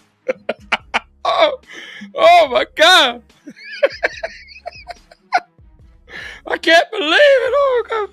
All right, so it's 4th and 11. More than likely now they are going for a field goal here. So let's see what happens here. But that was big because they had the first down. So 4th and 11. Tomlin happy. The refs have to face the truth. They are punting. So my bad because it set them back. Boy, you would think they would go for a field. Where are they at here? The 40? It would be a long field goal. But maybe they don't. I guess they don't trust the kicker, huh? What would it be from there? A 40 would be a 58, right? I'm pretty sure. Right? Because I think it's 18 yards out, 17 yards out. What would that field goal be, guys? I'm pretty sure 57 or 58. The refs have to say, I saw that. A Christmas miracle. Oh my God. Christmas miracle. It's a Christmas miracle. Oh, you know what? Let's see. I got it. Yeah, I got it. I do. Hold on. Where is it? It's a Festivus miracle. Yeah. Oh my God.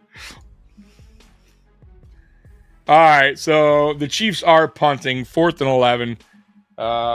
They're instead of going for a long field goal. I guess they just don't trust their kicker. So here goes Matt Ariza. Let's see what the punt guy does. Oh, kicked it in the end zone. Chiefs almost had it.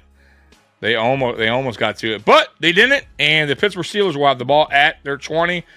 So Pittsburgh will have a chance to actually take the lead. So, y'all, I told you guys, this was going to be a close game.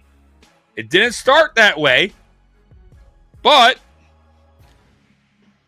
it's going to be close. Sophia laughing. You laughing at me? Oh my God. Oh man. So guys, I'm going to be on here for a fucking long time today. So I'm going to have to get up from time to time and take my baby outside. You know what I mean? So she can go to the bunny and then get up and get something to drink and all that stuff. So I'll have to put you guys on break for a little bit at time to time. All right. So don't be upset at me. All right. I'll play some commercials like this one.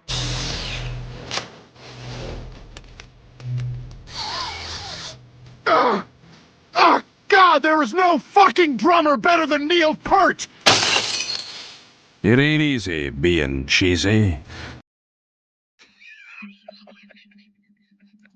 I don't know why, but I think it's the funniest damn Family Guy commercial with Chester Cheeto.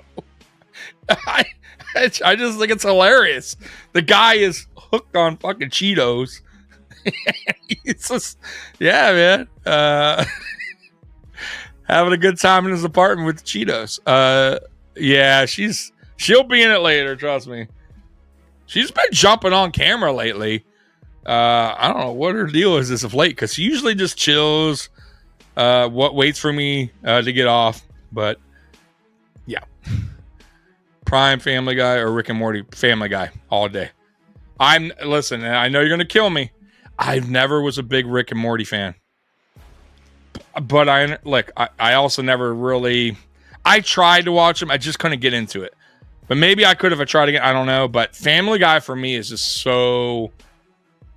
It's so different. Like it's edgy. It's very edgy for a cartoon, and I love that. Like I love stand-up comedians that are edgy. Fucking love it. And a lot of people now in today's day and age can't take those kind of jokes. I can. And they're not offensive. It's who cares? It's comedy. And some people don't get that, but I do. And I love that shit. I was just physics major, so Rick and Morty was lit. For early years Family Guy, yeah. Bro, Family Guy was so funny. All right, 1st and 10 Pittsburgh. And they get nothing out of the first throw. So it's going to be 2nd and 10. It was a completed pass, but nothing. It was like a screen and went nowhere. Sorry, they gained 1 yard. I apologize. My fault. 2nd and 9. Peter Griffin, no better character. Yeah, bro. He's so fucking funny, dude. He is so funny. I just love how they do references to old TV shows and movies. And they make fun of like that, like even Chester Cheeto and the Cookie Monster, and it's funny to me. I love that shit, bro. Now I haven't watched it in years, but yeah, it's funny shit, man. All right, so we got a 3rd and 7 coming up for Pittsburgh. Got 5 minutes to go till half. Russell Wilson in shotgun. And they are at the 25 or 23. All right, here we go. Wilson back to throw. Wilson pumps the ball. Wilson taking off. And Wilson picked up the first down with his legs. Oh, my. He didn't trip. He didn't fumble. There's no flag. He picked up the first down. That's my play-by-play right there, right? Like, real simple. He didn't fuck up, ladies and gentlemen. He picked up the first down. I even love the stupid stuff where Peter and Brian would just vomit. It's right. Or him fighting the chicken for like a whole half an hour. Yes. I love when you ever saw the one where they did the jackass? And they went on the roof and he like broke his legs. So fucking funny. Anyways, Russell Wilson back to throw, play action pass. They picked up about 7 on the play. So you got about second and 3 to go. And you got about 3 minutes and 50 seconds to go till half. So if Pittsburgh does it right here, you get a nice long drive, get a touchdown, and you go in the half up 14-13. I mean, that would be the best case scenario, right? I mean, honestly, even like worst case, you at least get 3, right? You're down 13-10. But we'll see what happens. We're at the 45. Russell Wilson under center. Russell Wilson hands it off to Najee Harris, who picks up 1. So we got a third down. A very important third down coming up for the Pittsburgh Steelers. You do not want to give the Kansas City Chiefs an opportunity to put points up before the half. So you definitely want to keep this drive going. So let's see what the play call is here coming up on this third down. Very important third down. 3 minutes to go until the half. Russell Wilson in shotgun. Looks like it'd be about a 3rd and 3, I believe. Yep, 3rd and 3. Russell Wilson in shotgun. Russell Wilson hands it off to Najee Harris. Terrible play call. Picked up 1. That was a bad play call. 3rd and 3. You got to pass it there, guys. I'm sorry. It's a bad play call. So it's going to be 4th and 2, and Mike Tomlin seems like he not happy, but that's bad play call. Terrible. Picked up 1 yard. Why wouldn't you throw it there? At least get Russell Wilson rolling out maybe. I don't know. Like, that was a terrible decision. All right, here comes the punt. Boy, Pittsburgh defense better play good here on this upcoming. We got a flag on the play. Let's see what the flag is. Man, what a letdown for Pittsburgh right there, because that was an important drive. You could have went into halftime either down 3 or even up, but instead, all right, it's against the Chiefs. So it looked like it was on the return. So it will be first down Kansas City, though.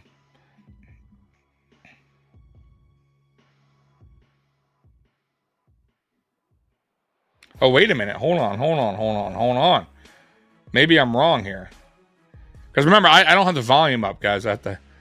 So no, it was against the Chiefs, and it's first down Pittsburgh. So I don't know what happened there. Maybe too many men on the field, but Pittsburgh picks up the first down on a Kansas City penalty. So Russell Wilson hands the ball off, and another bad. You got to be throwing here, guys. 2-minute warning coming up, and it was a loss of 1. It'll be 2nd and 11 after the 2-minute after this commercial break. Yeah, Pittsburgh got bailed out right there. Absolutely. Oh, was it 12 men? Okay, that's what I thought. I can't hear. I thought maybe there was something on the return, but yeah, it makes sense.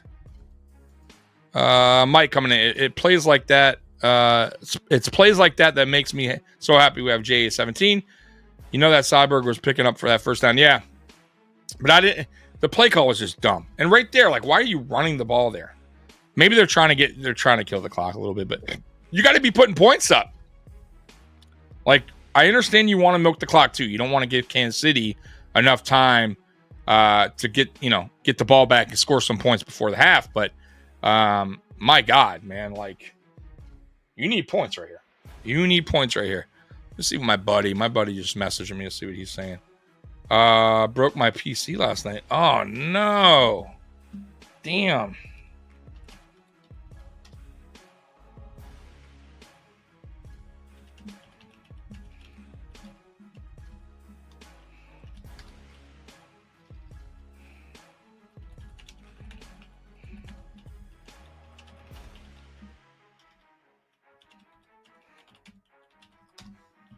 Oh man, that sucks, dude.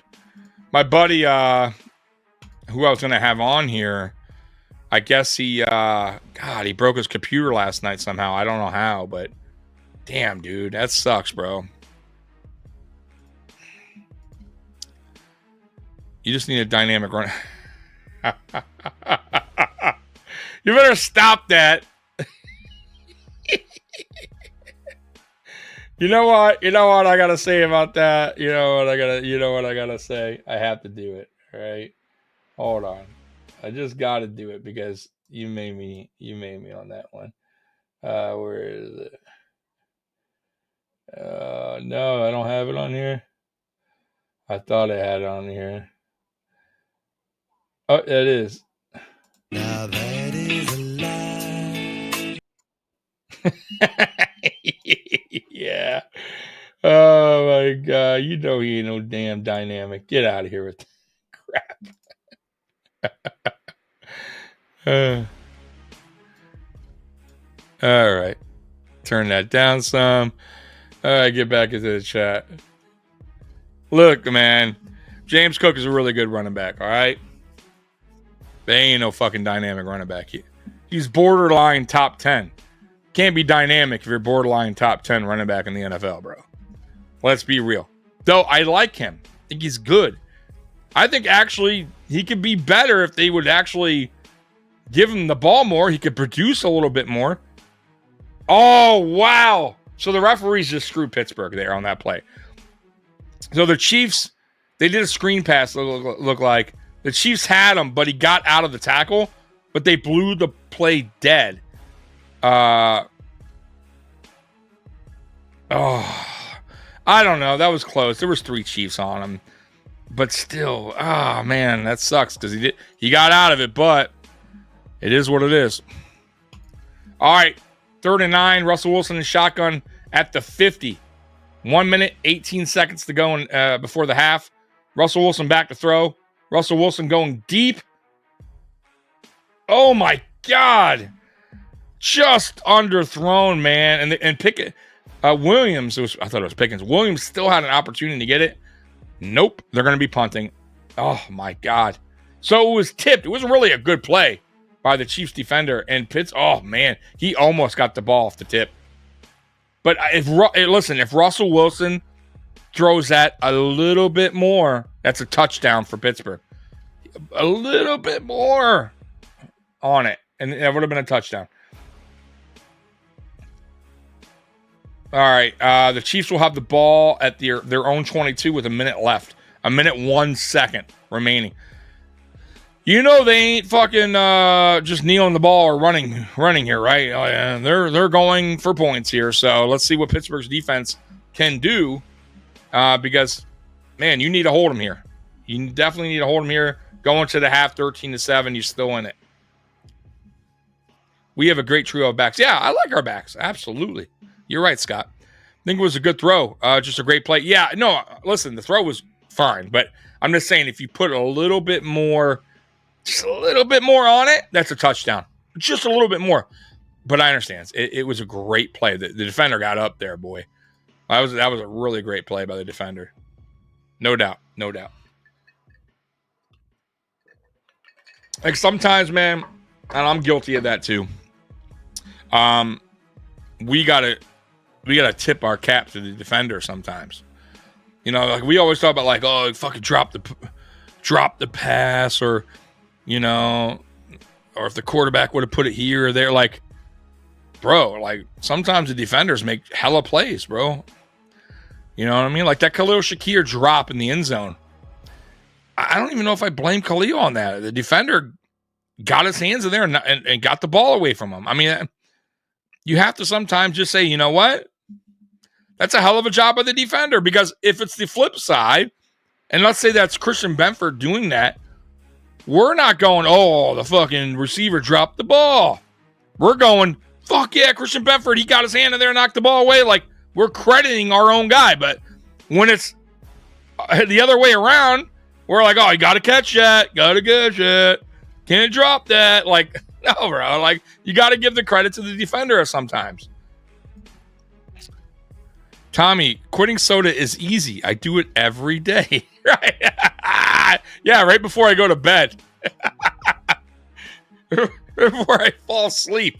And then the next day I'll start again. Yeah, you're about to see this mug get refilled, baby. Very soon. By the way, this mug I love this mug. So I've had this mug forever, and it's in great, like, I mean, because I hand wash it. I don't put it in the washer and the dishwasher, and I love it. It's old school Spuds MacKenzie mug. Man, I've had this thing for, golly, man, I want to say since 2000, and it's older than that because I got it from like a store, like a thrift store or something like this has to be like 1995 or something, 96. I don't know. It's an old mug, but I love that mug. All right. Anyways, Chiefs are driving now. 43 seconds to go. It's third down. Chiefs ran out of bounds, so they don't have to kill their timeout. Spuds MacKenzie, that's 80s. Yeah, it's an old mug. You might be right. It might be even 80s. I don't know. My vice is coffee. Do about 15 cups, Scott. Holy shit! I like vanilla iced coffee, but the problem with me and coffee is it runs right through me, and trust me, not good. Like a half an hour to an hour later, yeah, there's a problem. All right, Mahomes back to throw. Oh, great tackle by Pittsburgh. Call a timeout. Or do they have no timeouts? They do. What are they doing? All right, they call a timeout. So it's fourth down. Chiefs will be punting. 4th and 3. 35 seconds. That was a great stand by Pittsburgh's defense. Now let's see what they do on the punt return here. Let's see what see how deep Matt Araiza kicks this ball here. This is why this is what makes Matt Araiza this is why I would want him here, because you could change the field. So they're going to be punting at what? Their own 30, I think. Let's see here. So it's 4th and 3, 38 seconds to go. They're punting from their 27. So let's see how because Matt Araiza is going for, he's going to be booming this thing. So let's see.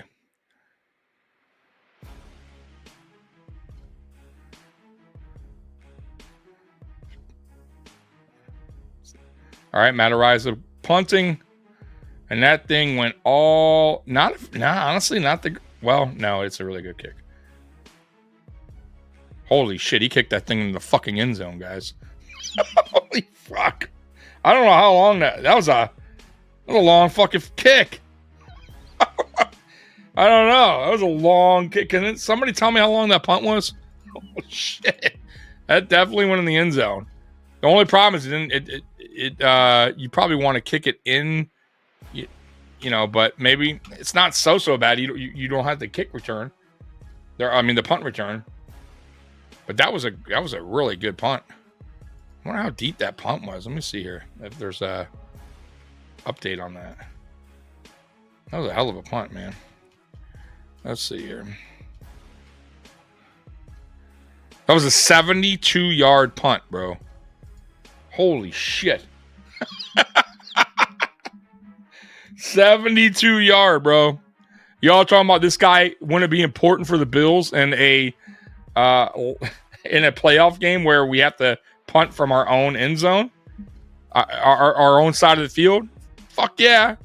Y'all, now you guys see why, like, it sucks not having that guy on the team still. It means a lot, bro. Field position means everything. All right, so looks like the refs are gonna look at the George Pickens. Ooh, I don't know. I don't think he didn't have control of the ball either.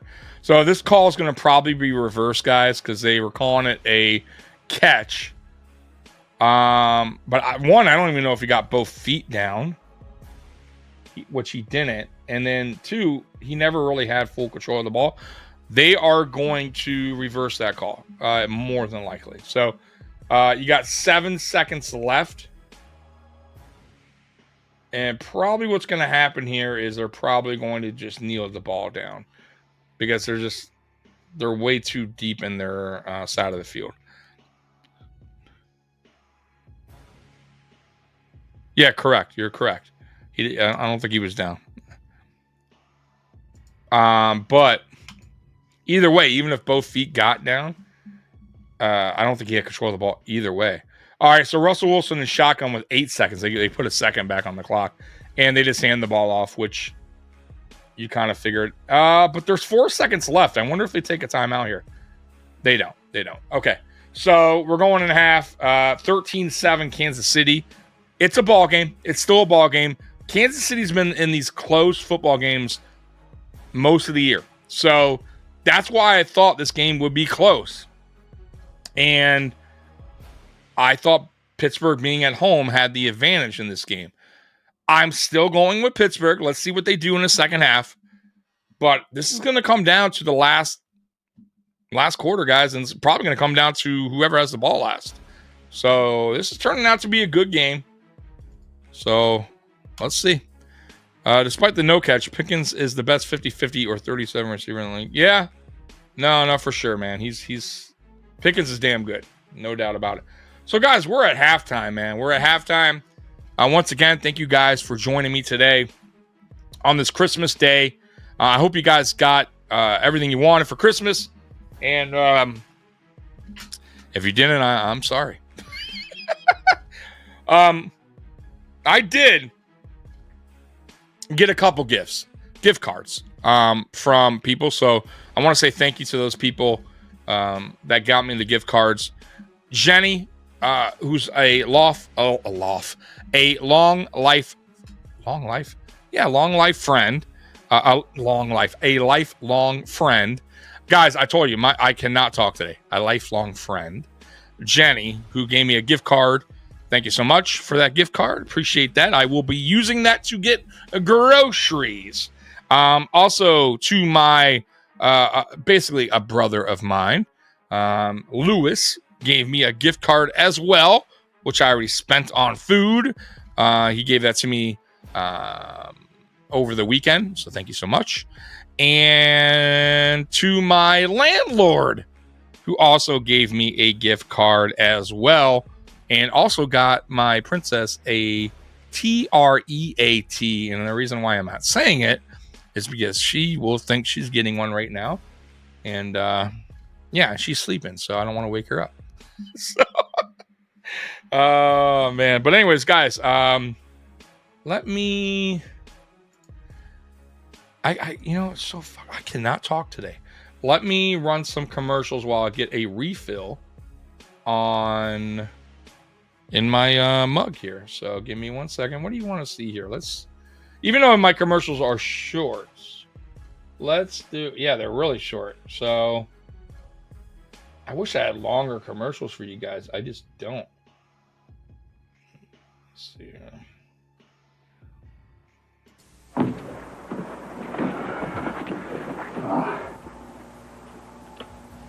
I'm holding Bruce Smith's shoe, man. Do you know what Bruce does in these shoes, man? Bad things, man. I mean bad things. Things that I just can't possibly talk about. You know what Bruce would do if he found me messing with this shoe, man? Bad things, man.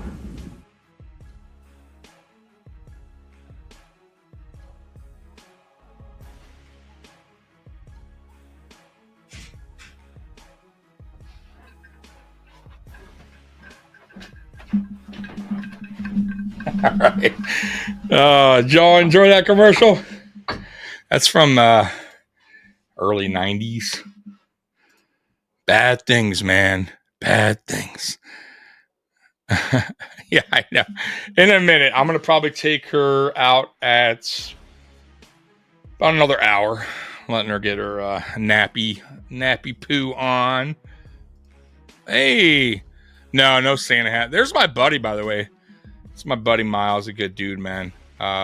Merry Christmas, buddy. He was going to come on, but man, my buddy broke his freaking computer, which totally sucks. No Santa hat, man. I don't have a Santa hat. I wish I did. I don't. Merry Christmas from the Grossi Posse Raiders. Grossi Posse? Wait a minute. Grossi Posse. That's my buddy. I think that's my buddy. Jeff. See, I knew a Mike Grossi, and he was in the Grossi Posse. I don't know if that's you or not, but that's pretty funny, man. Grossi Posse raid. Okay, I don't know what that means, but I had a friend named Mike Grossi. What does this mean, Grossi Posse? You got a lot of Grossi Posse raid. Tom Grossi. Is that what that means? Tom Grossi? Grossi? I don't know. Grossi Posse. Okay, see, I'm like, hey, maybe you know my buddy, Mike Grossi? It's a Grossi raid. Okay, hey, we'll take it. I don't know what that means. But you know what? It only helps my channel by you commenting, so my God, listen, the Grossi Posse, they're all over. It's a Grossi Posse raid. Grossi raid sending love. All right. Hey, I'll take it, man. Packers fans. All right. Once again, thank you guys for raiding my channel. I'll take it. It's a Grossi Posse raid. Hit that like. Yeah, go ahead, hit the like. Hey, I have no problem. It's the first time I've ever had any type of Grossi Posse raid.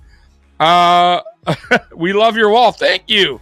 I appreciate it. I have no idea how all these people just started coming on here. Go Bills, go Bills. Damn right, go Bills. How did this happen? Lions Far part of the Grossi Posse. Okay. Wow, this is crazy. Okay. Merry Christmas to all.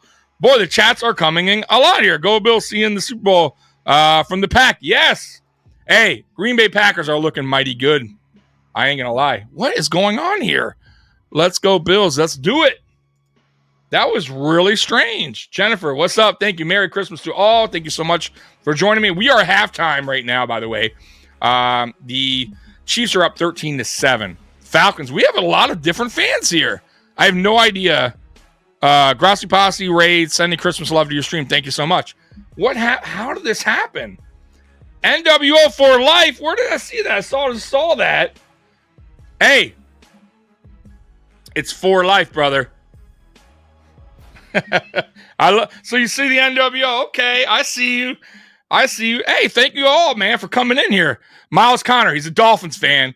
Okay, scary. Do you live in Buffalo? No, I live in Detroit, but I've been to Buffalo and love it. And yeah, it's great. I have family that lives in Rochester, actually. So, but distant family. It is a Merry Christmas, dude. Hope you have a happy holidays. Thank you so much, Dante. NWO, yes, NWO, Miles. You know the NWO. Thank you so much. Let's go Buffalo. Love your walls. Thank you so much. Yeah, man. I think I'm the only dude that has a Bills Mafia neon sign. I think I'm the only one, man. I mean, I've never seen another one. So, Tom Grossi is a professional YouTuber. I know who he is. Packer super fan. He raised channels for viewership, sending love. Oh, wow. So Tom Grossi rated my channel of all channels. Thank you. Hey, Tom Grossi, I know your stuff. Thank you so much. See, you know what's funny? When I first saw that, I have a friend named Mike Grossi, and we used to joke around and say the Grossi Posse, because he would have a bunch of these like friends of his, and be like, "Oh, it's the Grossi Posse." So I'm like, "Oh, it must be my friend Mike Grossi." And then I'm like, "But why is all these different people saying Grossi Posse?" I'm like, "How many people does he know?" Right? That's showing me love right now. And that's pretty fucking cool, man. Awesome, man. Thank you so much, honestly. Tom Grossi, I don't know how you did it or whatever happened. But thank you so much, honestly. Thank you so much. It means a lot. I am a growing channel. Not quite like yours. But that's pretty cool. Really, really cool. Let's go, Bills. Thank you, Nathan. I appreciate you guys. Listen, man, if you are new here, do me a favor, like, subscribe, hit the thumbs up. which is the like, and the notification bell will always tell you when we go live. We go live usually about 3 times a week, and I have videos out almost daily. So once again, anyone that's on here new has just helped me by joining the stream today. Thank you so much once again. And by the way, Merry Christmas to everybody. Her 136 likes. More. Yeah, bro, I cannot believe that. And I'm trying to get all your chats, because usually I have a co-host and he gets to the chats. So I'm doing a little bit of both. Let's go Lions. Hey, Chris, I'm in Detroit, man. And you guys have a really, really good football team.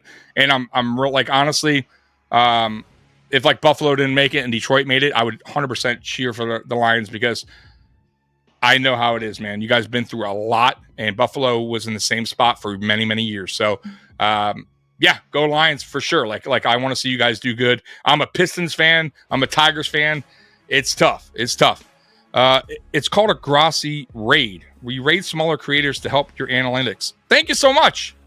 Honestly, I had no idea. That's really, really cool. I did not know there was such a thing, but now I do. And thank you so much, honestly, for everybody that's here, that's doing this Grossi Posse raid thing. Thank you. Like, honestly, that's an awesome Christmas gift that you could give me. And it's going to help my channel. So thank you so much. MVP Josh Allen, I think he deserves it. And if he doesn't get it, I think the trophy is BS him after that, because he deserves it. He deserves it. Listen, Lamar's having a good season. So is Saquon Barkley. But Josh Allen, you have to give it to him this year, considering that everybody to start the season had the Buffalo Bills finishing 3rd in their division. They were saying Josh Allen had nobody to throw to. His stats are going to go down, and he's done nothing but help this team win games like he normally does. He's put up great numbers. He's put up NFL record-setting numbers in certain games. He sets records. Like, you got to give it to him. He is the most valuable player, and that's what the award's for. The most valuable player on the team, right? Like, and he's the most valuable player. Let's see here. Tom sends us on raids. Well, hey, Eric, thank you, honestly, and thank you, Tom. Like, I had no idea that he did that, and I know who he is. I do. He's very creative.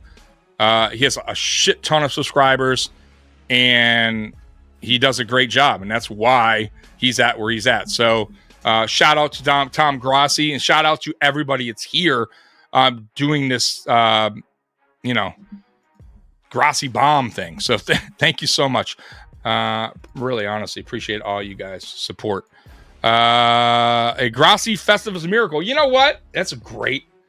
I am going to play that, because it is it's a miracle. It's a Festivus miracle. Yes, thank you. It is. It was a Festivus miracle. Thank you so much, man. Once again, and I like this up. Thank you so much. I appreciate you. And honestly, and I'm sure you guys are probably doing it on somebody else's channel. So awesome. That's a great Christmas thing, gift in a way to do for smaller channels like myself. So thank you so much once again. Honestly, Mars the Planet. He looks at other channels streaming the games, preferably with lower viewership, and posts a link in the chat for viewers to show them love.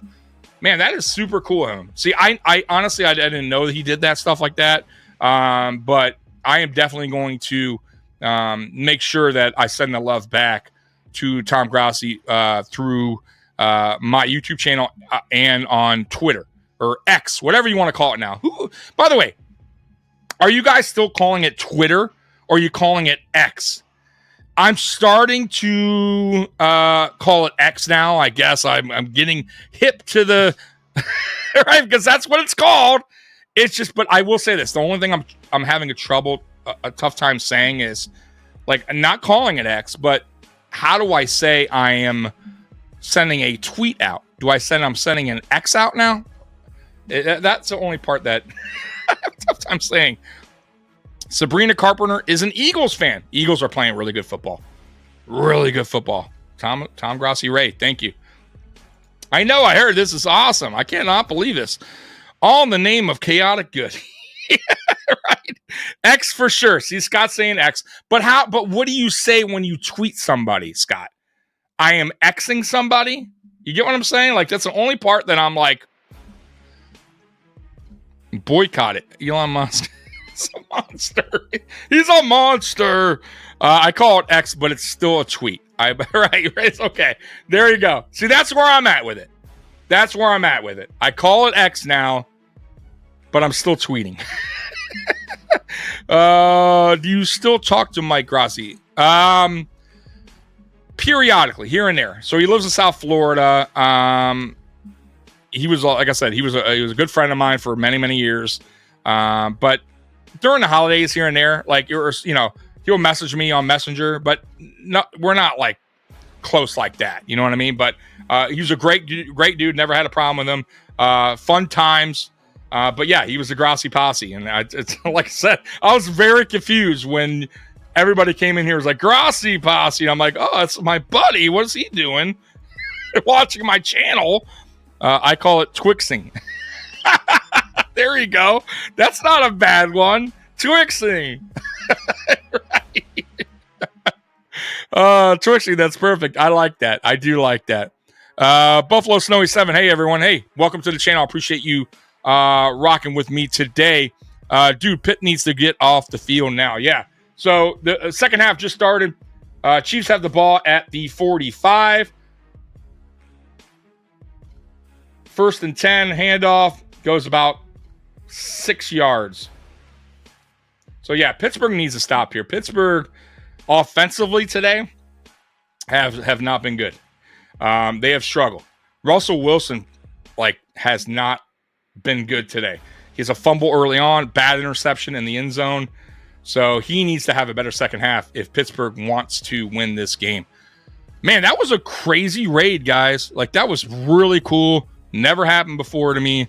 And I'm definitely going to send my love to Tom Grassi for doing that. Because, my God, like, the chat was lit, bro, and I could not even keep up. Like I said, I'm used to having my co-host work the chat, and, man, that was ridiculous. That was crazy. Anyways, first down, Kansas City. Oh, man. Pittsburgh needs to hold them at least to a field goal here. You don't want to get a touchdown to come out the second half. All right, Kansas City with the ball, 1st and 10 at the 27. Mahomes back to throw. Mahomes completed. First down at the 14. Man. The Chiefs are driving, so let's see where they're at now. I believe a 13. Let me see here. 1st and 10. See where they're at. James Cook has been on fire lately. He has. They're giving him a lot of carries in the red zone, especially in the goal line, and he's picking up touchdowns. So yards, he's been okay, right? There's been games where I think he's only had 3 games with 100 yards, if I'm not mistaken, 3 or 4. But it's the touchdowns that he's having a way better season than he was last year. And that's because they're giving him the ball more in that red zone goal line area, and he's benefiting off that. So if you have him on fantasy, man, he's putting up points for you this year, for sure. Yeah, he's so dynamic. He is not that dynamic. Stop it. All right, Patrick Mahomes in shotgun, back to throw, 2nd and 10. Pump fakes it, scrambling. Oh, man. Almost intercepted, but it wasn't. 3rd and 10 coming up for the Kansas City Chiefs. This is a big stop right here for Pittsburgh if they can just get them, to get a field goal here. So, field goal attempt. So, that was close. That was nearly intercepted.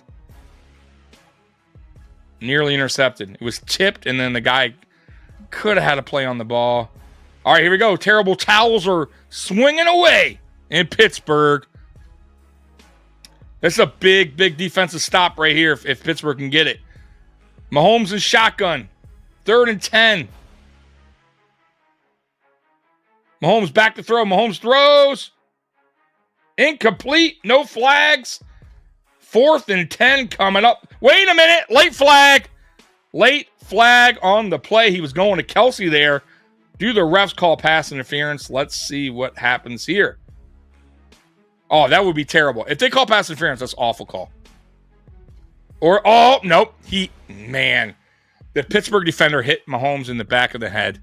That is going to be a 15-yard penalty, my friends. That is a first down, Kansas City. That was a dumb penalty. No, they call holding. Wait a minute. They call holding on Chiefs. And they're offsetting penalties. So they're actually, wow. So they're going to repeat third down. So it's a holding, and I think they called him for the hit in the head as well. I don't have the volume on, guys, so I don't know both penalties. But there was a holding on the Chiefs, and there was a call on Pittsburgh. So we're going to replay third down. Andy Reid not happy. All right, the terrible towels are out. Fans are getting loud, I assume, even though my volume's out. Third down, Mahomes a shotgun, Mahomes back to throw. And it looked like maybe the ball got tipped. I'm not sure, but we are going to have a field goal here on 4th and 10. Out comes the field goal unit. So that was a big stand for Pittsburgh there. So if they make the field goal here, obviously 16-7, Pittsburgh's still in the ball game. But Pittsburgh's offense has to be better the second half, guys. Got to be better than what they were. Guys, what an unbelievable cool thing that was earlier, huh? That raid thing. Like, I had no idea that guy did that. Like, that is fucking crazy. Like, can you imagine? Like, another... Because I'm sure they're doing it for... Like, the one guy in the chat said he puts up multiple links for smaller channels. So, I would assume there's a couple people getting raided right now. Very, very cool thing that happened right there. That is a story to tell to my friends, because that's cool, man. Tom Grassi's he's well known in the NFL YouTube world. So pretty cool, man. Pretty cool. I hope I gained some subscribers from that. And yeah, somebody said I had like 100 likes or something on the video. Let me see here. Let me go to that video here. Let's go to my podcast. Let's see what's going on here on the show. So yeah, I got 143. That is wild. That is wild. Really, really cool. I will say the biggest podcast I ever had, there was 2 of them, were live streams that I had, was the Damar Hamlin incident in a couple years back in Cincinnati. Obviously, you know what I'm talking about. I went live right after, like pretty much right after they called the game. And no joke, we had like close to 2,000 people in the stream. It was crazy. Like, we could not keep up with the chat because people just wanted to talk about it. And I was like, holy shit, bro. Like, I could not keep up with him. And Mikey was having a tough time keeping up with the chat.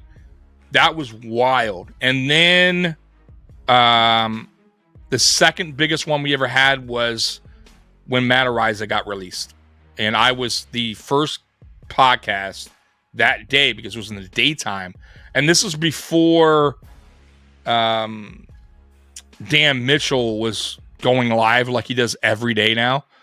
So I was on before anyone because I used to work from home, which I still kind of do, but not really anymore because my long story on that. But anyways, I was free. I was able, and the news broke, and I was like, all right, I'm going to go live. I'm just going to go live. And we had like 700 people that day in the chat, and it was wild. And the Mikey, I didn't know Mikey was available. Mikey hopped on, and I was like, well, it was a crazy, crazy live stream. So we've had some pretty cool live streams here, but I never had like, you know, a raid like that. I'm like, what is this? Zulzul. Oh, thank you so much. I appreciate it. You know what? By the way, I don't know if you know, but on this channel, when you give a super chat, you also get the Bills train horn. So I'm going to go ahead and play that for you because you hit us with a super chat, and Merry Christmas to yourself as well. Here we go.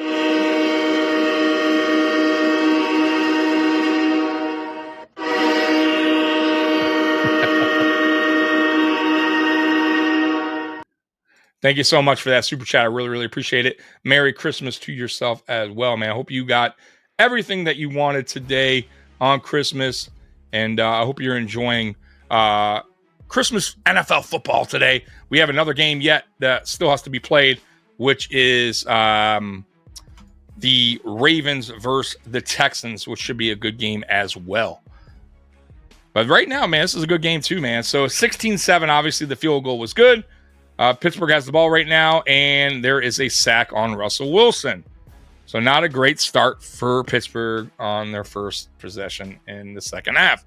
Ariola, like the stream if you hate the phrase. It is what it is. I love that saying, by the way. I always say that. I used to say that so much when I was younger. It is what it is. Oh, man. So anyways, the Chiefs have 3 sacks today. Pittsburgh, 0. 2nd and 16, Russell Wilson in shotgun. Russell Wilson back to throw. Little screen pass real quick to Najee. Najee picks up 1 yard. So we're going to have a 3rd and 15 coming up. Terrible, terrible start for the Pittsburgh Steelers on offense in the second half. Like, they have not been playing well. Like, honestly, if I was Mike Tomlin right now, I would highly consider putting Justin Fields in the game. Change it up. Switch it up. Do something. Because Russell Wilson's not having a good game. He's just not. All right, here we go. And watch him throw a touchdown pass right now. 3rd and 14. Russell Wilson in shotgun. Watch Russell Wilson just absolutely go insane after I said that. Russell Wilson back to throw. Going deep, has a man wide open, and that is a first down. Boy, he just got it. They got like 17. They needed 16. That's wild. I'm sorry. They needed, 15? They got 16. I don't know. That was Austin. Sorry. Ooh, that was close. He just picked it up. And yeah, isn't that Tom Grossi? I think he's a Packers fan, right? I believe he's a Packers fan. Sophia, I don't know what I can't speak Spanish. Oh, man. 2nd down coming up, so it was a first down. It was close, though. Got to by about a yard. 2nd and 9 coming up for Pittsburgh. There is an injury on the field for the Chiefs. So right now, they're going to look at the player and probably go to commercial break. So we're in the 3rd quarter. 10 minutes to go in the 3rd quarter. Chiefs up 16-7. Pittsburgh fucking sucks, man. Says Ariola. Jeez. I love the stream he does with his friends, a Broncos fan. When the Chiefs blocked that field goal to win that game, his reaction was epic. You should find it. All right, I'll look for it. I think it's creative. I think Tom Grossi's creative. I like it, like when he does all the puts on all the jerseys of all the teams and like week to week, kind of like makes fun of each team. It's pretty funny. It's creative. It's definitely creative.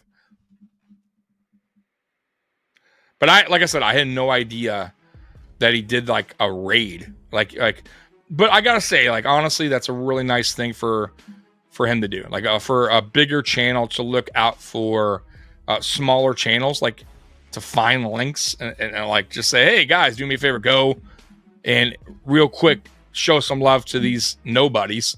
I mean, really, because that's what I know. I'm not a nobody, but so these people I am, right? They're not looking for me. Like, so that's pretty cool of him to do. So, hey, if I ever got to that point, which I don't know, we'll see. But if I ever got to that point, I would absolutely do the same thing. As that's super nice, man. Doris Day saying, IQ says Sierra K Sierra. See, I can't even say it. Whatever will be, will be. Okay. Whatever will be, will be. You heard the Pixies version that plays in the intro to the show from Sophia. I don't know. But I do know that I got me another mug of soda. Yes. And what are you guys drinking today, by the way? Are you guys early drinkers? People in the chat, can you like start early? And then when I mean drinking, I don't mean drinking coffee or soda or water. I'm talking about alcohol. So I can't. I have a tough time drinking early in the morning. Like I just it's tough for me. Even a beer, like I can't do it. Also, I cannot, like, some people can drink beer or liquor and eat food at the same time. I can't do that. Like I just can't. Zulzul, a couple beers already. Yeah. See, like I can start drinking beers at like noon. You know what I mean? Like noon on, right? No problem. I could start having beers, but like early in morning, like some people could just like start drinking like 9 a.m. or whatever. Like that's crazy. Tip pass, and it could have been a fumble. I don't know, but no, it's not. All right, so 3rd and 9 coming up for Pittsburgh.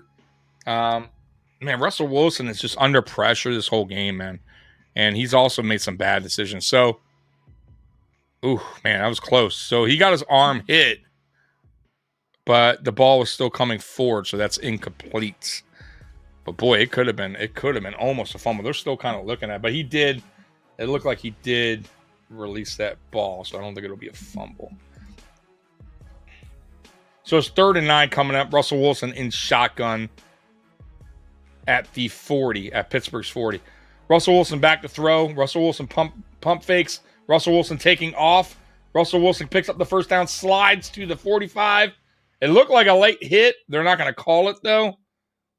Because it wasn't really too bad. So it's 1st and 10. Pittsburgh picks up the first down with Russell Wilson running. I love drinking in college and through my 20s, but quit at 31 because my hangover started lasting 2 days. And it just wasn't worth it. Damn. I never got a hangover. But I've never also been a heavy drinker. Now, have I been fucked up? Sure, I've gotten fucked up, you know, in the past. But when I drink now, I have right when I start feeling like a little good, which a little buzzed, I stop. Like I'm good right there because I feel like I have a good time when I'm buzzed, but not when I'm drunk. You know what I mean? Like I don't know. With me, like I don't want to get to that point. Like I just want to feel good and like be able to like do things, not sloppy. You know what I'm saying? So that's where I'm at now. Like, and it doesn't take a lot for me anymore because I don't drink often. So, and also I'm not big into like heavy alcohol, like strong alcohol. Like I can't drink like straight up liquor, like shots. Like I don't know what it is. Like I just can't do it. The only liquor I could kind of do that with, to be honest with you, without mixing anything in it, is UV40. I don't know if you guys ever heard of it. It's like blue raspberry vodka or blue something vodka. It's very sugary type of drink, vodka, but I can drink that on the rocks without mixing anything. But for the most part, I gotta have like something, cranberry juice or orange juice mixed with liquor. Buffalo Snowy 7, 8 p.m. here. Soft drinks. We'll hit bourbon at second game. Okay, all right. Damn, it's 8 p.m. there? Okay, all right. Where you at, man? Because it's 3 o'clock. It's 3. I'm in Detroit, so it's 2:58. So basically 3 o'clock right now. And you know what? I would be drinking my beer right now, but I only got 3 left. So I'm like, I gotta go to the store, and guess what? It's Christmas. Ain't nothing really open. I love my herb and shrooms, though. I never had shrooms. Oh, you're in the UK? Oh, dude, man, look, we got somebody in the UK watching the live stream. Hey, man, thank you so much for joining me today on this live stream. So 8 p.m. Wow, you are a different time zone. So you're saving it for the drinks for the late game. Okay, I get it. So I'm guessing you are a Buffalo fan, man. How did you become a Buffalo fan in the UK? Just curious, offhand. Now, mind you, I get that question a lot too, and most people think, "Oh, you live in Detroit." Well, I actually was raised in South Florida and became a Bills fan in South Florida in 1989. But I live in Detroit now, so that's how I became a Bills fan. They were on TV And I'm like, oh, who is this team? And I just got hooked. So that's my story on how I became a Buffalo Bills fan. So how did you become a Buffalo Bills fan being in the UK? Just curious. All right. Spears, Christmas always goes by fast. Nah, man, Christmas is great. Russell Wilson sucks. We got a flag. It looks like it's on the Chiefs here.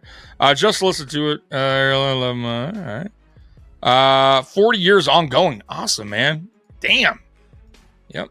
All right, so Pittsburgh going for a field goal here. And it looked like it was on the Chiefs. I don't know what happened because I missed it. I was going to your chat. I'm sorry. Yeah, dude. Yeah. Trust me. I know your pain, bro. 4th and 11. Pittsburgh going for a field goal here. Very important here. And they make it. It's 16-10. So we still got a game. 5 minutes to go in the third quarter. Chiefs up 16-10. We're going to commercial.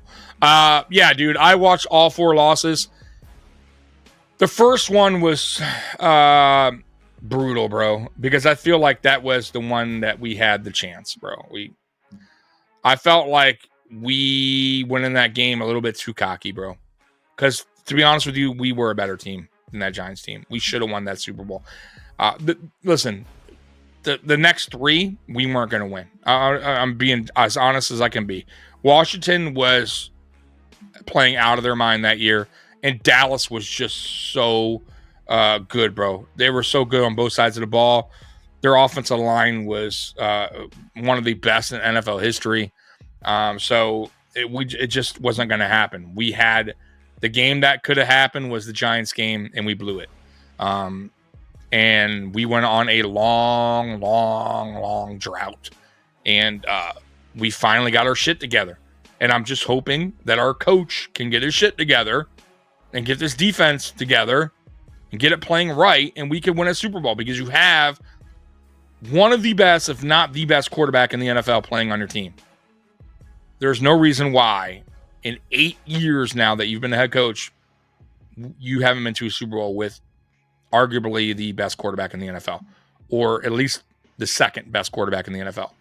Should have gotten there by now. So we'll see what happens this year, but time's ticking, man. Time is ticking. These quarterbacks, let me tell you, man, they only can be in their prime so long. And you're wasting it away with a guy that potentially is, fucking your team up by costing you in the playoffs because he's doing the same shit he does every season. And the defense is also letting the Bills down. So shit has to change, man. Shit has to change. I'm hoping it changes this year. Really do. Yeah.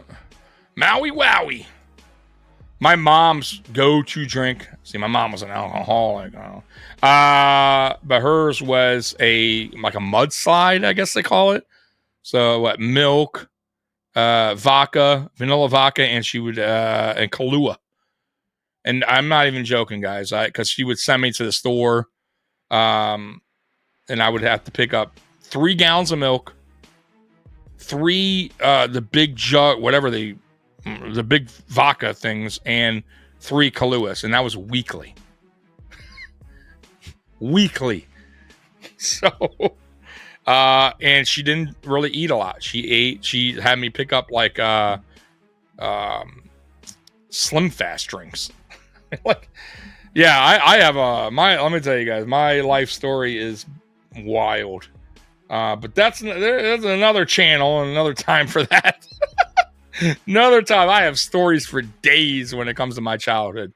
But yeah, let's get back to the game. So Chiefs have the ball now. They're up 16-10. Sophia, I became a Bills fan because I wanted to watch snow games. Makes sense. You're gonna get that when you watch the Buffalo Bills playing at home in December and January. For sure. All right, here we go. 1st and 10. Chiefs have the ball. They pick up about 3 or 4. Looks like Worthy on a sweep, but there is a flag. Let's see what happens here. It's going against the Chiefs. potential hold. Let's see.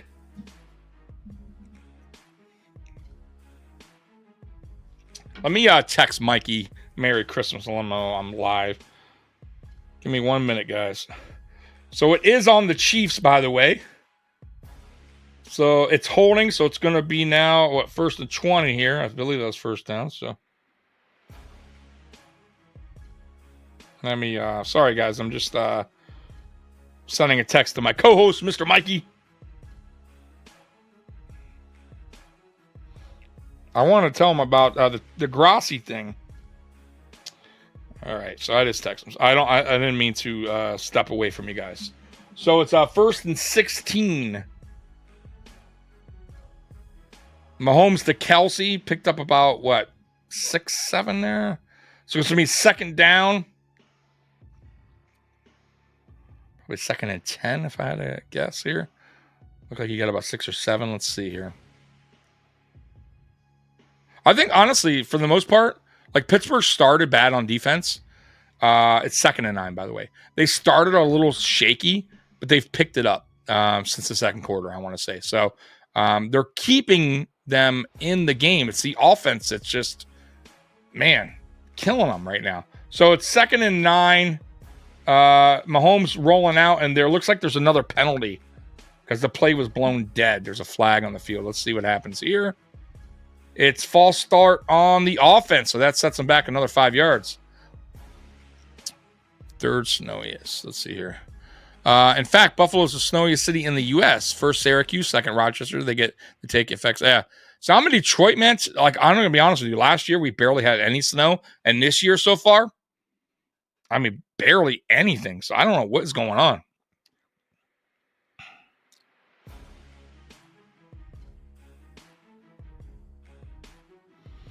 All right, so Mikey's with his family, so he said he may come on for the Baltimore game. So we'll see. It's going to be 1st down, Kansas City. Mahomes got it to looks like, who was that picked up that first? Was it D-Hop? I can't even see. But either way, 1st down, Kansas City. 1st down. Oh, good Lord. Oh, no, it's Hollywood Brown. So I think this is Hollywood Brown's first game back as well. So, all right, 1st and 10. Quick pass to Worthy for about 6. Man. Pittsburgh's defense has to get a stop here, man. Like, you got to get a stop here, man. For the momentum swing, right? If they get a stop here, if Pittsburgh could fucking get their act right and get a touchdown, man, the momentum swing would be huge. Brown had some juice, man. Forgot how good he was. Yeah, he does. He's fast, bro. Another 1st down for the Kansas City Chiefs, with the Pittsburgh Steelers saying it hit the ground. I have to see the replay, but the right now the refs are giving them the 1st down. So let's see what the replay shows. I can't tell because I can't tell. Either way, it doesn't matter. The play goes on. Chiefs snap the ball real quick, and they pick up about 4 yards. It looked like it might have hit. It did hit. It looked like it hit the ground, folks. And it looked like it bounced off a shoe.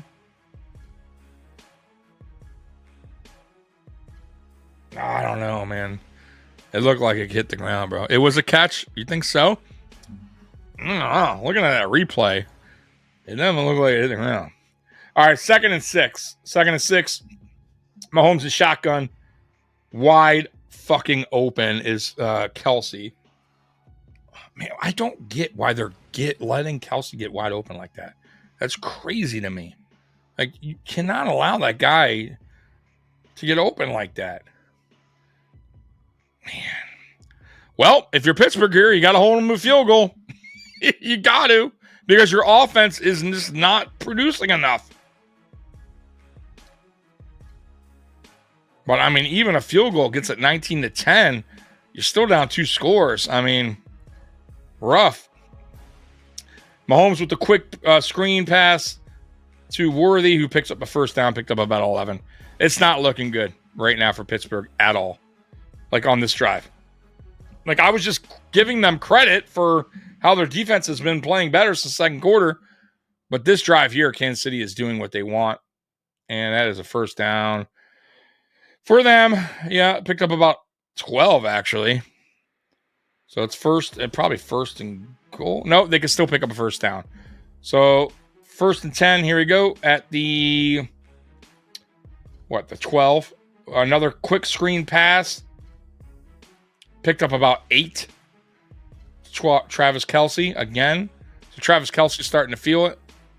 So Kansas City right now is doing anything they want right now on offense. And it's Pittsburgh has no answer right now on this drive. 0. This looks like it's going to be a... this drive's going to be a touchdown more than likely, guys. 2nd and 3 coming up. Looked like Travis Kelce got a little banged up on that play. Mahomes is shotgun. Mahomes hands it off. And it is a first down. So it's 1st and goal coming up for Kansas City. At the 3. He's always fucking open. Yeah. I don't get it, man. That shoe kept it off the ground. Yeah, possibly. So so the quarter just ended. We're going into the 4th quarter. It's going to be 1st and goal at the 3-yard line. Yeah, this is, I don't know if Pittsburgh can bounce back if they allow a touchdown here, honestly. The way their offense is playing, I don't see it happening, guys. I really don't. If Pittsburgh's offense was playing this a little better today, my God, they gave nothing. They did nothing today. Like, honestly, I'm so disappointed with Pittsburgh's offense today. Terrible. And I know the Chiefs' defense has been playing pretty good, but my God, that was pathetic showing by the Steelers' offense. I mean, just pathetic. And why wouldn't you put Fields in the game knowing that that Russell Wilson's been struggling for most of the game? I just don't get it. Casey is going to go to 18-0 versus the field and 0-2 versus Buffalo. What's the score? So right now it's 16-10, but it's 1st and goal at the 3-yard line. So more than likely the Chiefs are going to score a touchdown here. So not looking good if you are a Pittsburgh Steelers fan right now. And not only that, your offense is just can't get going. Can't get going. Russell Wilson, early fumble, early interception, cost them points. It's just not. And then now their defense, I was just giving them credit for their defense, how good their defense has been since the 2nd quarter, and now they give up this long drive and then probably a touchdown. And that's not good, man. It's not good enough. Not good enough to beat the Chiefs. It's not going to happen. You got it, boy. Your offense. Let me tell you, when you play the Chiefs, I don't think the Chiefs' offense is going to put up a ton of points because that's how they've been all year. But if you can't score on their defense, if you make mistakes, the game can get out of hand. The game just slowly start getting out of hand. That's what happened here. And it's tough to bounce back against a good team like this. It is. So, like, Pittsburgh's offense just, like, they're not the type of team that's going to go down and score right away. You know what I mean? Jump right back in the game. Like, that's the problem here. Right? We got a whole 4th quarter to go, but, like, boy, they need some things to go their way, man. All right, here we go. First and goal at the 3. Mahomes in shotgun. Mahomes hands it off, and we got a touchdown. Very easy touchdown, by the way. Barely touched going into the end zone. So, Kareem Hunt, touchdown. By the way, a guy that I wanted on the Buffalo Bills for a while, Kareem Hunt. Like, I think he's a perfect back to have for short yardage and goal line situations. And he never was like an expensive guy to sign. He was always, usually signing on a cheaper kind of deal. But it is what it is. We just never, I don't know what it is. We don't I don't get why we don't sign certain players, man. All right, the Chiefs going for a 2-point conversion. Mahomes and shotgun. Mahomes pump fakes. Mahomes still has the ball. Mahomes backtracking, backpedaling. Throws it in the end zone. Intercepted by Pittsburgh. So 2-point conversion failed. So it's still 22-10 instead of 23-10. Yeah, I'm sorry, instead of 24-10. So 22-10. Pittsburgh still has an opportunity. But man, I don't know. Rough. Rough. If Pitt lose and Ravens as well, 2 seeds are ours. That's correct. Should we rest first teamers last 2 games? So, yes. Honestly, if that is locked and sealed, I would highly consider it, especially Josh Allen. I don't think you totally rest him, meaning you bench him both games, right? But I think you need to understand what's ahead of you and understand what's at stake. And to risk an injury to Josh Allen or some key players when you locked up the 2nd seed already, what's the point? Now, the only thing I would say about that is if, the MVP race matters, right? Like, because now he's missing games and missing, more stats piled on for the year. But I don't think he gives a fuck. And yeah, I mean, that's a great question. And I do believe the right thing to do is probably limit him against the Jets. And probably just totally bench him and bench most of the starters week 18. I mean, why? Why would you? What's the point if you already locked up the 2nd seed? So, yeah, I think it all depends what happens in this Baltimore game, but I don't see Baltimore losing today. So, I don't think that's going to happen. I really thought the Chiefs were going to lose today. I did, but I should have known better, right? Yeah, exactly. I don't think the Ravens lose today. I think Houston's been playing, even though it's in Houston, Houston has just been shaky, bro, as of late. And I don't see it happening.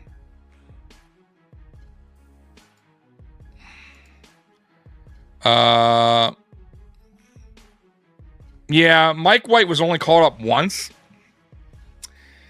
And he was called up. I forget what game it was, but then they made him inactive. So I don't think Mike White gets the nod. I think it would be Trubisky. Though you can. I mean, they could play him. I mean, I would call him up and have him active just in case Trubisky gets hurt. You don't want Allen going in for him, right? So I guess it would kind of make sense, right? To call him up and have him active if you're not playing Allen. You have to have a backup. I honestly like Mike White more than I do too. I'm 100% with you. But I don't think they would do that to Trubisky because he's been the backup all year long. And that's Josh Allen's buddy. And I don't think they would. I don't see that happening now. Could I see Mike White going in there at some point of the game? Let's say week 18, second half. Sure. Why wouldn't you not give him an opportunity to get in there? Because I'll tell you what, next year, we're going to need a backup. Trubisky was only a 1-year deal. I think Mike White would be an excellent backup. So see what you got in Mike White. Have him play week 18, at least second half or whatever. And then fucking give him a contract for the following year. He'd probably be a cheap deal. So I would definitely consider that. I think Trubisky's terrible, by the way. Like, I don't know what happened to him because he wasn't that bad. I mean, he's never great or anything, but he's just like, it looks like he's like scared to throw the ball at times. Like, I don't know what is going on with him. Mitch is good at 2 things at least: handing off and kneeling. Yeah, exactly. Right. And talking to Josh Allen on the sideline. All right, Russell Wilson back to throw. Russell Wilson sacked. This game's going bad. bad for the Pittsburgh Steelers. Like everything, like it's not going well, especially on offense. Like honestly, their defense has not been that terrible, guys. I mean, the offense cannot get going. And Russell Wilson has had a shit performance today. All right, here we go. 3rd and 15. Russell Wilson in shotgun. And when do you consider going for it on 4th down, too, in this game? Russell Wilson back to throw. Russell Wilson finds tight end, I believe Faramuth. Faramuth fumbles the ball. Chiefs recovered. Chiefs got the ball on a fumble. And that is game. It's going to be game. Right there, folks. That is, that's, I'm telling you, they just didn't, the Pittsburgh Steelers offense did not bring it today. That is a clear fumble. That is a clear recovery. And the Chiefs are going to win. Man. So there goes my bad prediction on the Pittsburgh Steelers winning. Mikey just texted me, the game is over, dude. And I'm going to text him back, yes, it is, dude. Oh, man. Brutal. Just brutal, guys. I should have known better. They are down 12 points. And I think I had bets going today, too. And I put Pittsburgh in one of them. Oops. Let me see here. Let's see. I gotta check my bets now because I think I'm like, and I think I even had Pittsburgh on one of them, like plus something, like plus 10, and they may lose by more than 10. Like, oh man, this is brutal. I should have known better. Like honestly, guys, like stupid of me, man. Yeah, I had Pittsburgh plus 7 actually. Oh my God, what was I thinking? Well, oh, Kelsey with the ball. Kelsey down to Pittsburgh 11. This game is getting out of hand, folks. Did I pick Pittsburgh in all these games? Oh my God. No, did I? Holy crap, guys. I really fucked up on my bets. No, so on one bet I put under 56 points, so that's good. Right? Woohoo! I got that one right at least. I'm sorry, guys. I'm just looking at my bets today because one of them I totally fucked up and put the Steelers plus 7. Yeah, not good, right? Real stupid. Yeah, just brutal day for me. I should have known better. So I'm gonna get the points right, I think. And then I did have a no sweat bet, and I did put Pittsburgh and then no sweat. So at least I'll get my money back to place another bet.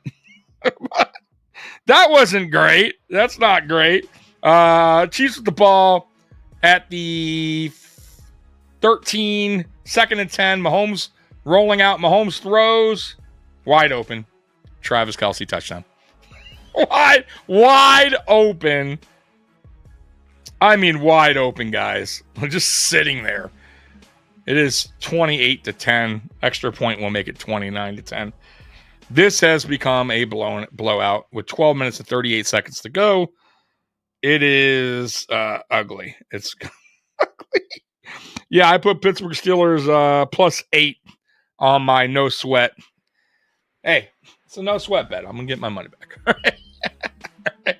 Yikes. G-Dobbs, they need to, then we need to beat the Jets. Yeah, I don't see Baltimore losing today, guys. I don't. So, oh my God, almost pick 6. Yep, and that wasn't. And we have an injury to Pittsburgh, a defensive player. I mean, things just getting really worse. Can it get any worse for Pittsburgh right now? About to be down 29-10. I wonder if the Chiefs go for 2 here and make it 30-10. Let's see what they do. But this game is just, man, it's gone from close. It's gone from bad to close to way out of hand. Right? Like Pittsburgh. Like if you're the Steelers fans right now, are you leaving right now? You're gutting it out with 12 minutes to go. I got to say, too, that's a shitty Christmas gift if you're at that game. Right? That's a bad Christmas gift right now.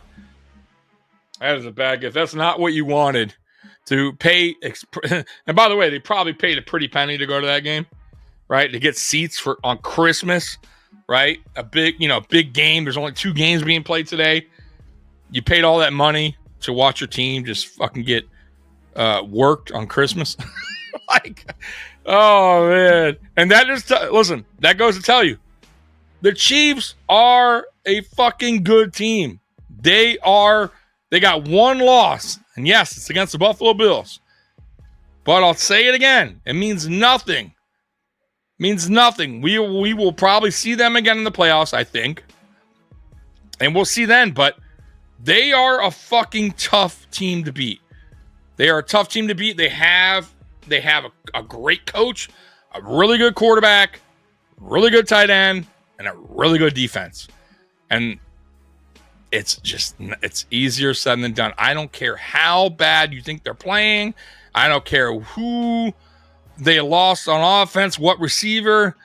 As long as they got Mahomes under center, Andy Reid coaching, and that defense. And by the way, their defensive coordinator is fucking really good too. That is a tough team to beat, bro. Tough team to beat. I don't know. Yeah, fucking Faramove. Faramove. However you pronounce his name. I gotta say, very disappointed in Pittsburgh today. The game is in Pittsburgh, Dobbs. So imagine you're a Pittsburgh fan, pay all that money, and this is what they throw at you. Like, come on, man. Come on, bro. Like, I don't know, man. To me, I'll tell you what. The mistake for me, if I'm Pittsburgh, I'm a fan. I'm saying, why didn't you give Fields an opportunity today when you knew or when you saw that Russell Wilson was struggling early in that game? Turnovers, can't get out of, getting sacked, fumbling. Like, your offense is kind of like having a tough time. Why not mix it up? And I'm not even saying bench Wilson, but why not put Fields in there to just mix it up? Like, honestly, guys, and I like Tom, I do. But if you got a quarterback in Fields that could provide something different and unique, and you're trying to beat the Chiefs, who are they're a good team, fucking great, Super Bowl champion. I am mixing it up. I am putting Fields in there at times. I am throwing different looks at them because you can. That's what you do. This is not a Josh Allen situation. We're not putting fucking Mitch Trubisky in there to change things up. This is a different situation. You got an aging quarterback in Russell Wilson who, okay, he's a better passer than Fields, but not by a whole bunch. But then you got Fields, who's excellent at running, right? And not a terrible passer, but why not? And I would do it almost every game where I'm throwing him in there at different times, mixing it up. Like, I don't understand why in this particular game you wouldn't have Fields out there just giving a different look on offense. Right, having the Chiefs have to defend him, having defend the Pittsburgh Steelers differently. I just don't get it. Yeah, I think Russ. Listen, he's not a terrible quarterback or anything, but he's just. I don't know, man. I don't think it was a bad decision to go to him, but I don't understand why you wouldn't put Fields in a little bit more often. And especially games like this when things aren't going right. When Russell Wilson isn't cooking, right? Put him in there. See what you got. It might bring a spark. It might bring something different to the table where the Chiefs are having a tough time defending it because they game plan for Russell Wilson. But you throw him in there, it's a different look. Like I'm telling you, man, if I'm Pittsburgh right now fan, I'm like, what the fuck, dude? Chris Brown, Lions rain on the Chiefs parade. We have their number.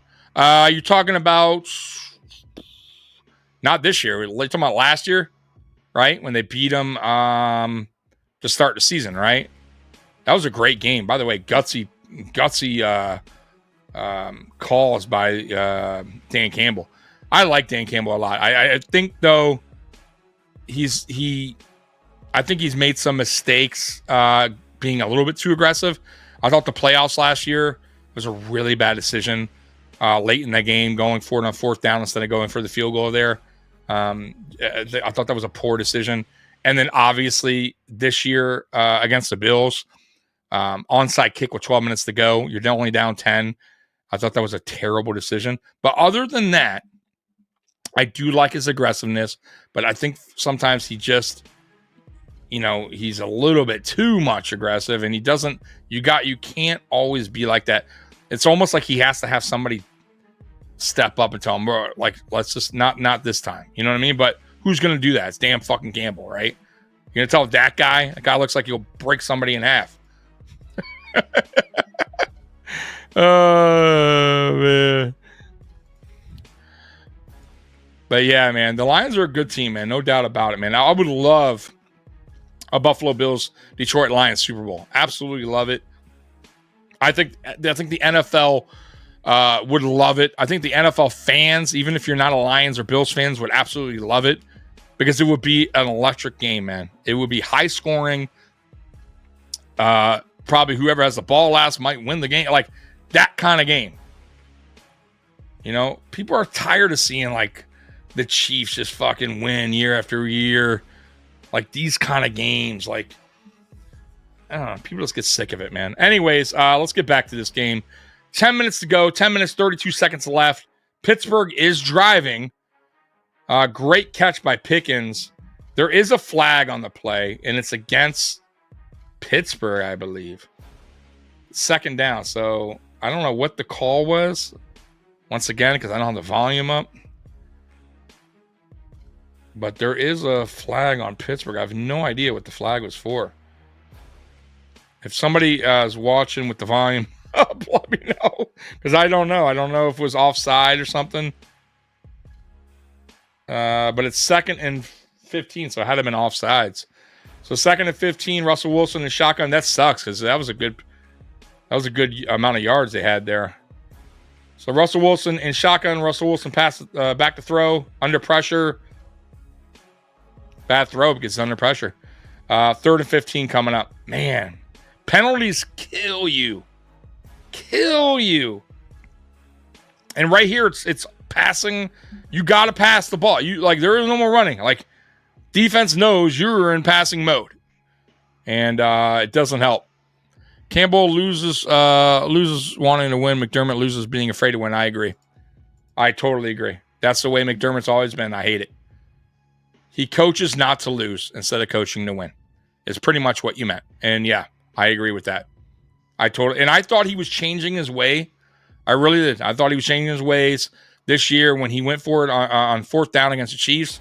Right? He was starting to have a little bit more fun, like open up a little bit more as head coach. But no, he does it all over again in the following game. Right? Like it's crazy against the Rams. All right, Pittsburgh, 4th and 15, Russell Wilson and shotgun. Another flag on Pittsburgh. My God. Let's see here what the call is. Pickens is upset, took his helmet off, yelling at the refs. I have no idea what the call was. But it is offsides. I'm guessing it's on him. It's going to be 4th and 20. I don't see it. Do you see it, guys? I did not see the offsides. That's a shit call. I didn't. That's a terrible call, I got to say. But it is what it is. 4th and 20. This is pretty much game right here. But 29 to 10. 4th and 20 at ball at the 45 of Kansas City. Russell Wilson back to throw. Russell Wilson going deep. Incomplete pass. No flags on the field. Kansas City ball. And Pickens. Wait a minute. There is a flag. It's a late flag. Pickens was looking at the ref like, are you going to call it? and then the refs threw the flag. So that was the refs going, all right, fuck it. Like, that was very late. That was a home field kind of call. I don't even know if it was pass interference. I have to look at the play again. I don't know. I don't see it. I honestly didn't see pass interference. Was that what they call, guys? I mean, did you see the call? Did you see? I didn't see the pass interference there. It looked like they were both going up the ball at the same time. Or did they wave it? Did they wave off the flag? Because Pickens is going to sideline, and he looks pissed. So I think they threw it and then they picked it up, huh?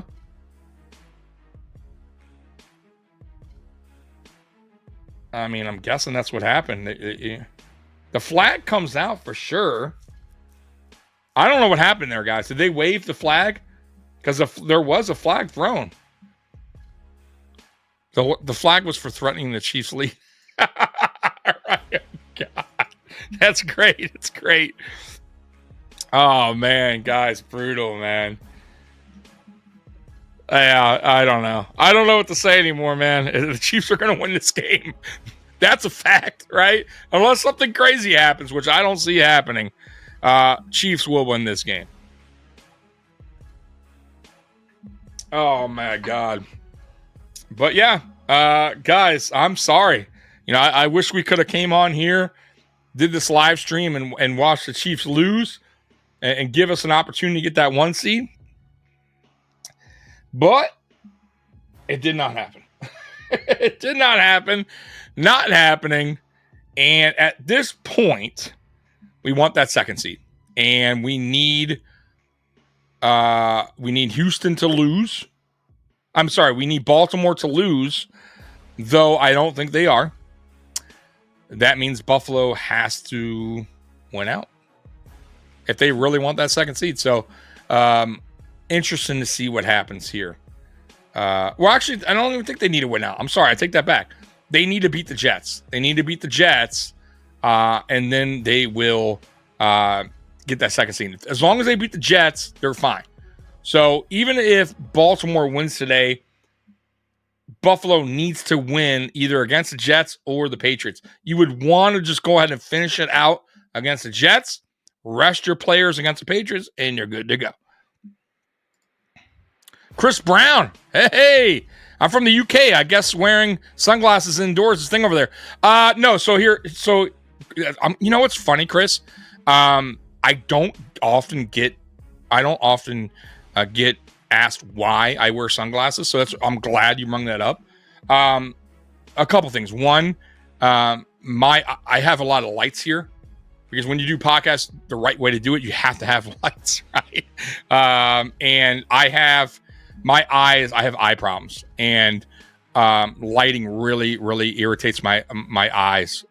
Bright lights. So I'm dealing with. I got one here. I got one in the center, and then my computer screen's right there. So that's one.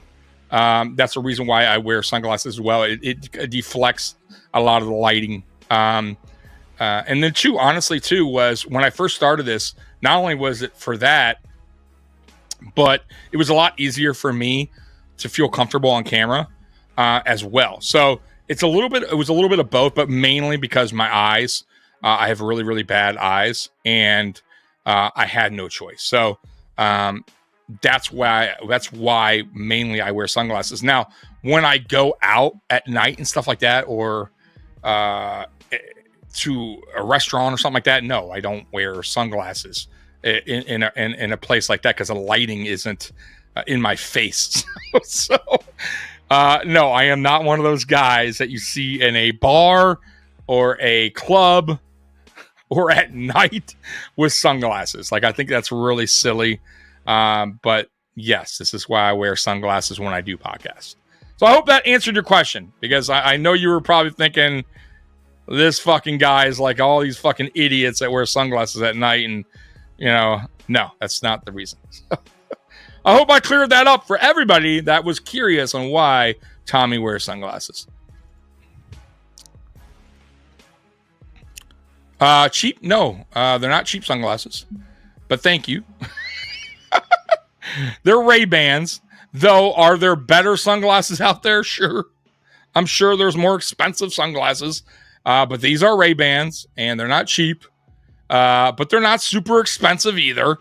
But I've had these for 4 years now. Very durable. Love them. You get what you pay for when it comes to certain things. I used to buy cheap sunglasses, and they would break in like 3 months, 4 months, 6 months. Like they didn't last long. So I do believe in that. These lasted me now for over 4 years. I love how they feel. They're comfortable and they look good. So if you think they're cheap, everybody has their preference, I guess. I don't know. So, but thank you.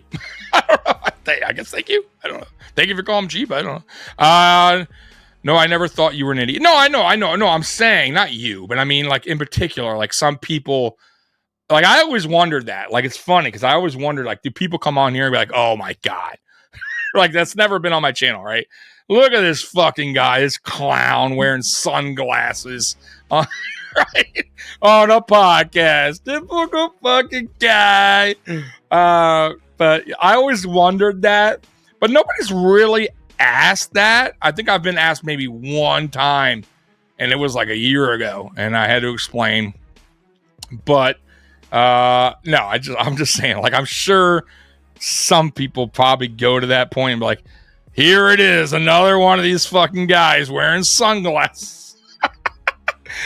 Oh man, we can't number one seed. Yeah, I know. Like, trust me, I work at a bar. I've been in the bar industry a long time as a bouncer, and I see these fucking people come in with sunglasses in our bar, dark sunglasses at night, and I'm like, what are you doing? Like, they're like, what are you? Come on, bro. Why are you wearing sunglasses at night? Like, but once again, though, I don't, you never know what's going on with somebody, too. I don't know. I could have a missing eyeball or something. I don't know. So, I don't say anything. Came over from the Grassi rate. Oh, thank you. I appreciate you, man. Yeah, Chris, crazy. I didn't even know the thing existed. And I thought, because somebody said Grassi Posse, I have a friend years ago that I talked to here and there called Mike Grassi. Now, I thought at first, because I saw it, and I'm like, oh, maybe Mike Grassi saw him, because he knows about my channel. I'm like, oh, maybe it's him. But I'm like, that name's not Mike. It's something else. I'm like, Grassi Posse. And then somebody finally said, yeah, Tom Grassi. So explain the whole thing. And I'm like, oh, that's fucking cool. Like, really?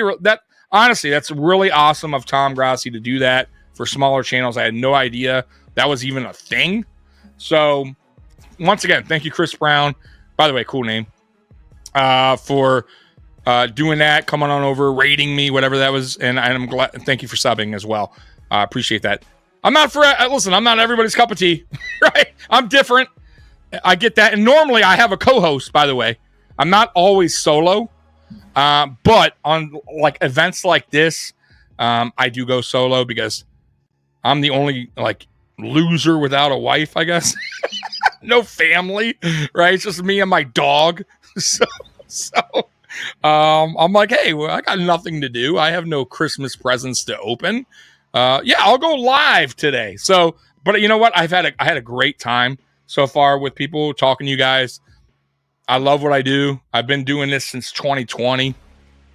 So I'm not that new to the game, but I am a growing channel. Obviously nowhere near what Tom Grassi does. So it's awesome that he does that for smaller channels. And I'm going to have to give him a shout out on X. I'm sure he's on there. So, and thank him for that, because that's really a nice thing for him to do.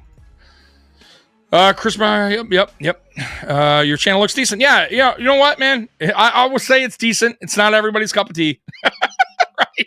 I would say it's a decent channel. It's okay. It's all right. It's not for everybody. I'm a bit quirky, but you know what I said earlier, right? When you did that, and you may not get this reference, but when that whole Grassi Posse thing happened, right? It's a Festivus miracle. Right? That's what I said, right? When that raid happened, it's a Festivus miracle. I can't believe it. But yeah, it was crazy. I had like 200 people and you're just chatting. Grassy Posse Ray. I'm like, what the fuck is going on? What is this? So, yeah, really cool, man. But yeah, I have a decent channel. Not bad. Oh, man. Anyways, let's get back to this game. Sorry I got off the game, but this isn't really a game anymore, is it? Is it a game? There's 6 minutes to go. Chiefs up 29-10. Pittsburgh punting again. Right? Yeah, this game is, it's been over. Let's be real. So the Chiefs will have the ball after 30. 5 minutes, 54 seconds left in the game. So it's a wrap. So the next game up will be the Ravens versus the Texans. By the way, I got to give Netflix some credit. They bounced back after that awful Mike Tyson, Jake Paul stream. By the way, the fight was terrible, but that's not on Netflix. But the stream, if you guys watched it, was terrible. It was buffering. It was, and when it was playing, it was like you're watching it on 480. I mean, like, it was so bad. It looked like Nintendo's Punch-Out from NES. I mean, that's how that's how it looked. It was so bad. So I said, holy shit, like, how are they going to cover NFL games? Like, how? Like, clearly they weren't ready. And I'm glad they fixed their shit, because today, I got to give them credit, no buffering. Picture is beautiful. So the outcome wasn't beautiful, right? I wanted Pittsburgh to win. So the outcome wasn't beautiful, but the picture was beautiful. Right? No buffering, good video. And I'm assuming the audio is good because my audio is muted, but way to go, Netflix. Right? Way to go. You only charged people like double the price recently, so I would assume you could get your product to be better. Yeah, sorry. I keep popping that up. I thought it was a new chat. So, anyways, so guys, the Chiefs are going to go to 15-1. 15-1. It's been listen, it hasn't been pretty for the Chiefs this year, but they've gotten the job done. They got the job, and that's what great teams do. You got to give credit where credit is due. The Chiefs find ways to win games, even close ones. And yes, sometimes the football gods look out for them. I don't get it. Don't know why. But it is what it is. It is what it is, folks. And until somebody can beat these Chiefs, and I'm talking playoffs, I don't give a fuck how they play in the regular season. I don't care if fucking their offense is scoring, 18 points, 17, 16 points a game. They find ways to win. They get in the playoffs. They are dangerous as fuck. And we haven't fucking beaten them. And a lot of teams haven't beaten them. So, yep. I don't know. I'm hoping this year, but I don't know. T-Dobbs, Mafia Sports, are fantastic channels. These guys know football. Thank you, Dobbs. Hey, I try. So it's Mahomes going to take a 3-week vacation.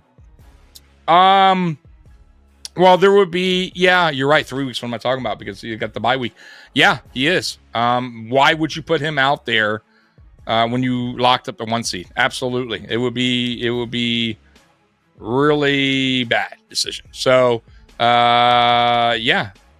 So they got one more game left in the regular season here against the Denver Broncos. You definitely will rest them, and then you rest them in the bye week. So, yep, he's going to get a break. And, they say he's playing on a bad ankle. He didn't sure as hell didn't look like it.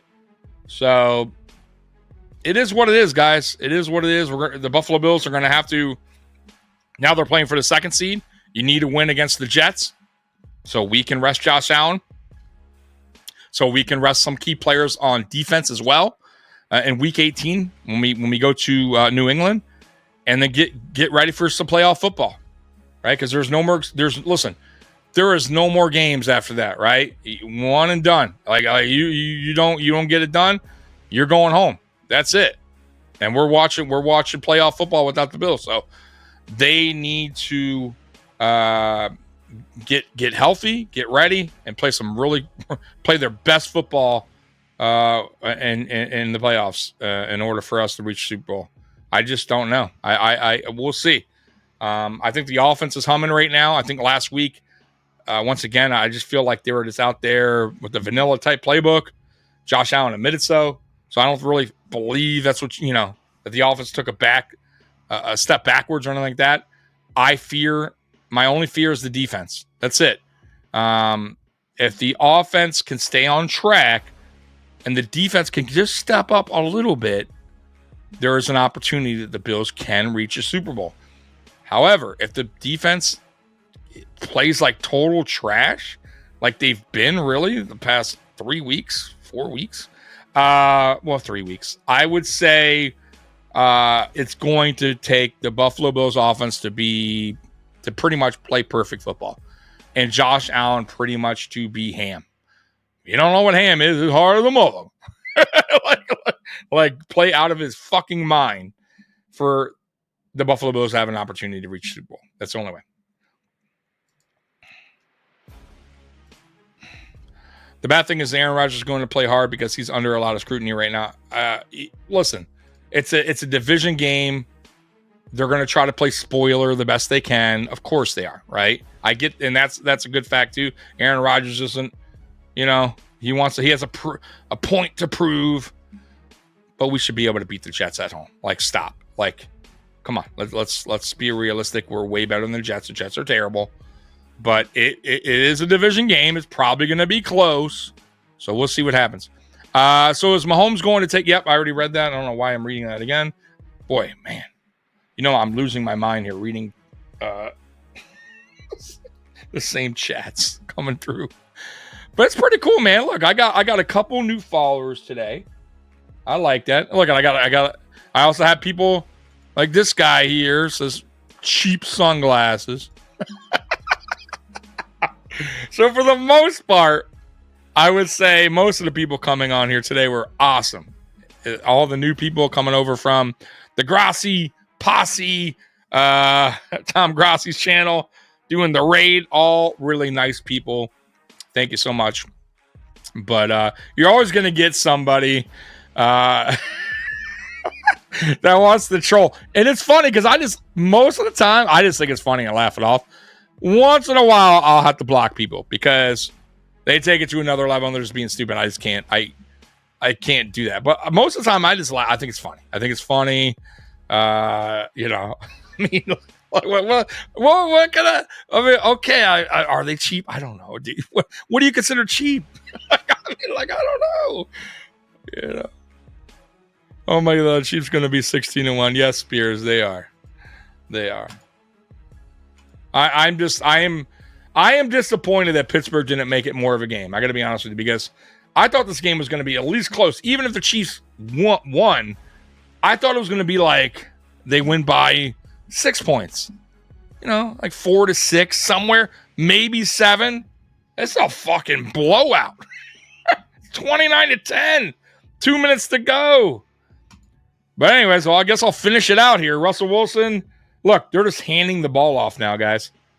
It's a first down, but it's like they're just almost giving up at this point by handing the ball off. All right, so you got 1:47 seconds to go. The ball is at the 50. Russell Wilson in shotgun, 1:40 to go. Another handoff. Yeah, a good run, though. Najee Harris to the 30 of the Chiefs.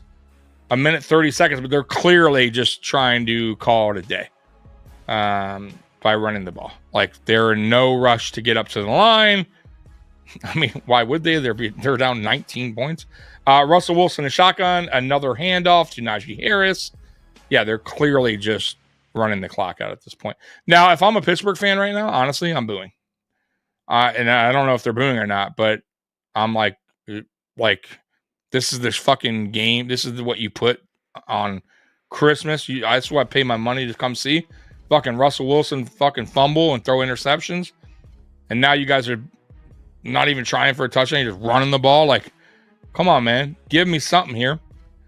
And Russell Wilson just took off, by the way, ran for a first down, and they're in no rush. 40 seconds to go. Russell Wilson in shotgun, 1st and 10 at the 20. Russell Wilson back to throw. Russell Wilson scrambling. Got it. It looks like that he's inbounds here. He is. So it's going to be 2nd down. You got it to Austin. So 2nd and 2. The play clock, the clock did stop. So it's 30 seconds to go. Russell Wilson is shotgun. I mean, obviously the game's over, folks. I'm just going to give you the last play-by-play. Russell Wilson back to throw. Has all the time in the world. Can't find anybody. Throws it in the end zone. Throws it away. 3rd and 2 coming up. Like, honestly, like, man, what a shit performance the Pittsburgh Steelers showed today, especially on offense. Yeah, most embarrassing slide ever by Wilson. Yeah, he, like, and this is going to be a playoff team, by the way. I don't see him making it out of the first round, bro. I just don't. Like if this is the offense you're bringing out, that was pathetic. I mean, that was really pathetic. 13 seconds to go. They're just pretty much, they know it's over, right? Like, they don't even give a fuck at this point. Russell Wilson and shotgun, 5 seconds, 4 seconds, 3. Bad snap. Russell Wilson, no, it's a penalty. It's offsides on Pittsburgh, more than likely. Let's see. False start offense with 2 seconds to go in the game. Jesus, so fucking pathetic. I mean, this is pathetic. And that's it. It's because it's a 10-second runoff. So game is over. 29-10. They got their ass beat. Facts are facts, right? They got their ass whooped. Game is over. And the Chiefs did exactly what they wanted to do and locked up that first seed today. So congratulations to the Kansas City Chiefs. If you're a Chiefs fan, you got what you wanted. You got the first seed. You had yourself a really good regular season year so far. I mean, 15-1. Yeah. So if you're a Buffalo Bills fan, look, all we can hope for right now is the 2nd seed. If we beat, no matter what happens, right? Like if the Ravens, even if the Ravens win today, as long as the Bills handle business at home against the Jets, we will lock the 2nd seed up. If Baltimore loses today, which I don't think they will, but if they do, then yes. Then no matter what, Buffalo locks up the 2nd seed. So, and then you have questions in if Josh Allen plays a whole game against the Jets. Robert, the Bills' defense has played underwhelming for the last 5 years in the playoffs. McDermott and Bean better get away from small defensive linemen. I agree, but it's a McDermott scheme, bro. Matter of fact, if you look, you know what's crazy about this? So I'm going to pull this up while we're waiting on the second game to start. So if you pull this up, I'm going to show you something crazy. Let me pull them up. Give me 1 second, and I'll share this with you guys. This is going to blow your mind, right? Let's see here. Let me find it first. I had it pulled up the other day. I'm like, damn, bro. It's crazy. Let me see if I can find it. Give me 1 second, guys. Yeah, right here. Here he goes. Okay. All right, here we go. And this is back in about a week ago. Somebody posted this, and I'm like, man. Like, so let me share the screen. Give me 1 second, guys. Sorry about that. So I don't know if you guys can read that. Let me see if I can blow that up a little bit.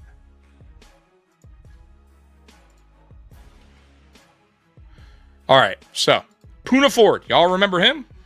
Played for the Buffalo Bills last year, but we decided to make him inactive almost every single game. Look at his grade. Look what he's doing here for the Chargers, right? 83.1 defensive grade, 72.7 pass rush, 75.6 run defense, 8th in defensive tackle pass rush win rate, 15 run stops, tied with his 2022 Seattle total in 130. Fewer run defense snaps, Talk about a comeback. This is a guy that we cannot find a place for, right? Puna Ford was a scrub with the Bills. Now he's literally one of the best DTs in the NFL with the Chargers. Tim Settle has 5 sacks with Houston, right? This is Tim Settle. Remember them? As much as all of the 2024 Bills defensive tackles combined. Wild how McDermott can't get any kind of production from his DTs like he does with safeties.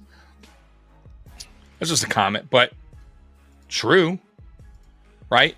You couldn't find room for Puna Ford. When Puna Ford was signed here, I was excited. I'm like, okay, this guy, you could tell what he was doing at the time in Seattle, right? I'm like, bro, this guy's a great pickup, sneaky pickup. According to McDermott, he was garbage. Could never see the field, right? Gets a chance with the Chargers. Guy's playing out of his mind. Tim Settle, another guy that just got a couple playing time, a little playing time with us, but he didn't do anything, right? And all of a sudden, now he's a star. It's the scheme. It's McDermott's, lack of seeing, the better player, like who to put on the field. Like, I don't understand it, but it's true.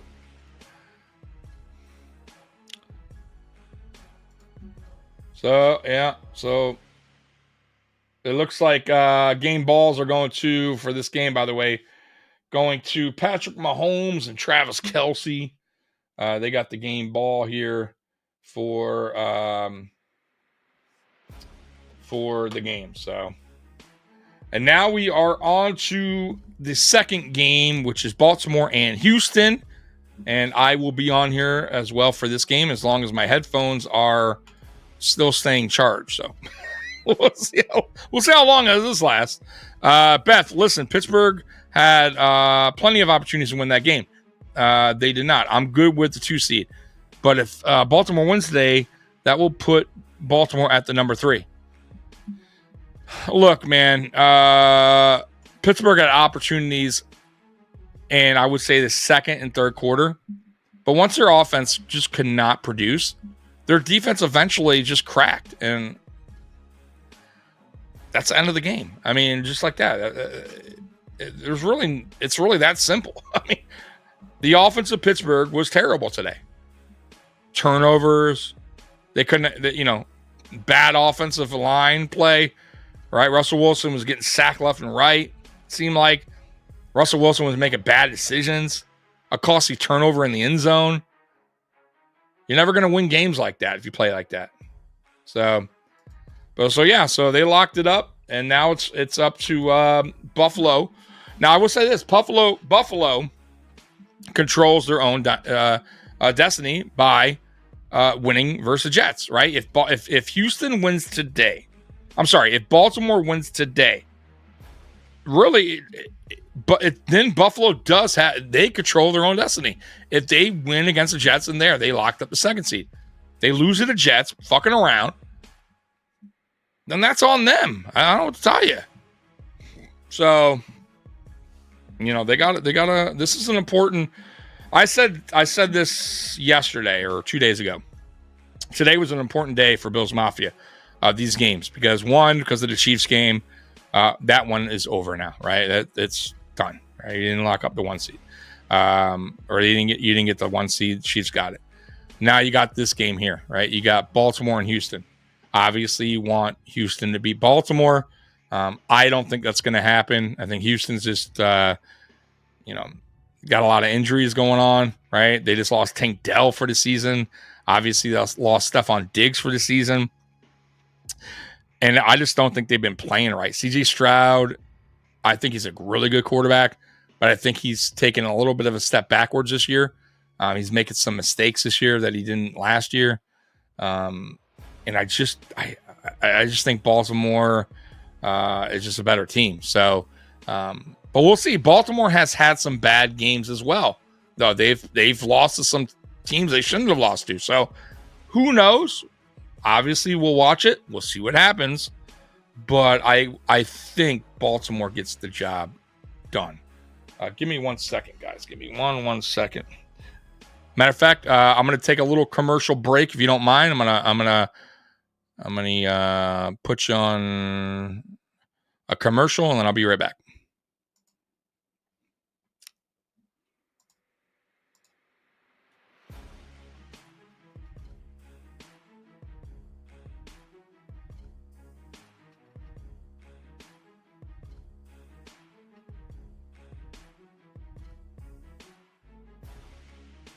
Rent. What do you do for a living? Lots of things. Where's your office? I don't have one. How come? I don't need one. Where's your wife? Don't have one. How come? It's a long story. Do you have kids? No, I don't. How come? It's an even longer story.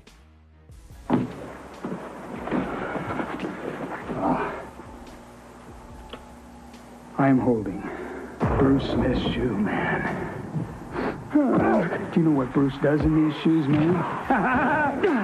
Bad things, man. I mean bad things. Things that I just can't possibly talk about.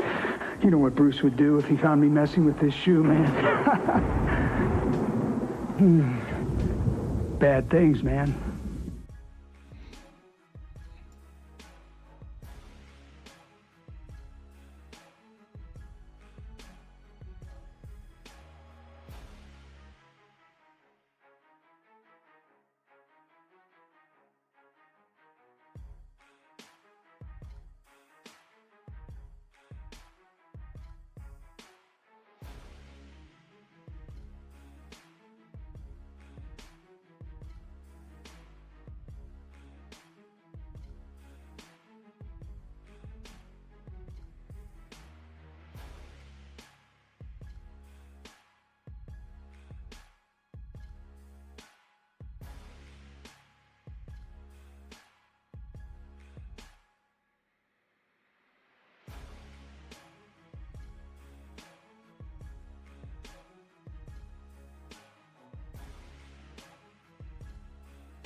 Oh, my headphones.